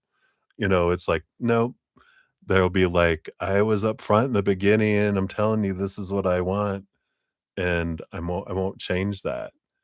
And if you're gonna grow through it because you're gonna face your, insecurities and face that. For that, that's worth it because you'll learn because jealousy and those fears, will destroy a relationship. And if you learn to face that through this one, that'll make your future one wow, right? So you're in talking with them and falling for them and working through your fears and the emotions that are unresolved under there, because that's where our jealousies and our insecurities come from. I know, I had big trust issues that went all the way back to when I was a very young child. Um, and until we face those, they will continue to influence us and impact our relationships. Yeah. Which is if that is another you can't have, that's something else too, right? Sometimes there's a reason why we choose emotionally unavailable people because we're emotionally unavailable to ourselves. I know. And so when we realize, oh, wow, these are beautiful mirrors that are on purpose showing us what we want to see about ourselves so we can free ourselves. And then we get to really enjoy relationships. Um, so I feel like, it's happening on purpose for a purpose for you. This isn't happening to you, it's happening for you. So you're like, oh, all right. So it's good awareness. I'm falling for someone that's not fully emotionally available to just me. So, what can I learn about myself through this? Because I wanted this to happen for me for a reason. It's not happening to me. I wanted this to happen for me. When you approach it that way, instead of resisting what we can learn from it, we can embrace it and um, transform. And that's what relationships do. They help us understand a lot about ourselves. Um, so hopefully that helps. All right. Plate of spaghetti. Now I'm hungry. I want some spaghetti. All right. But that's what they have for you, my dear. Hang in there. Enjoy the adventure. And I think that's everyone for right now. So if you guys haven't got into, we had our announcement yesterday for my full moon giveaway. But we have another one coming up here in a couple weeks on March 18th. Every new moon, full moon, I do have a drawing where you can win a 30-minute personal recorded reading or one of my energetic hedges, whichever you prefer. Watch the video to find out how to get into that.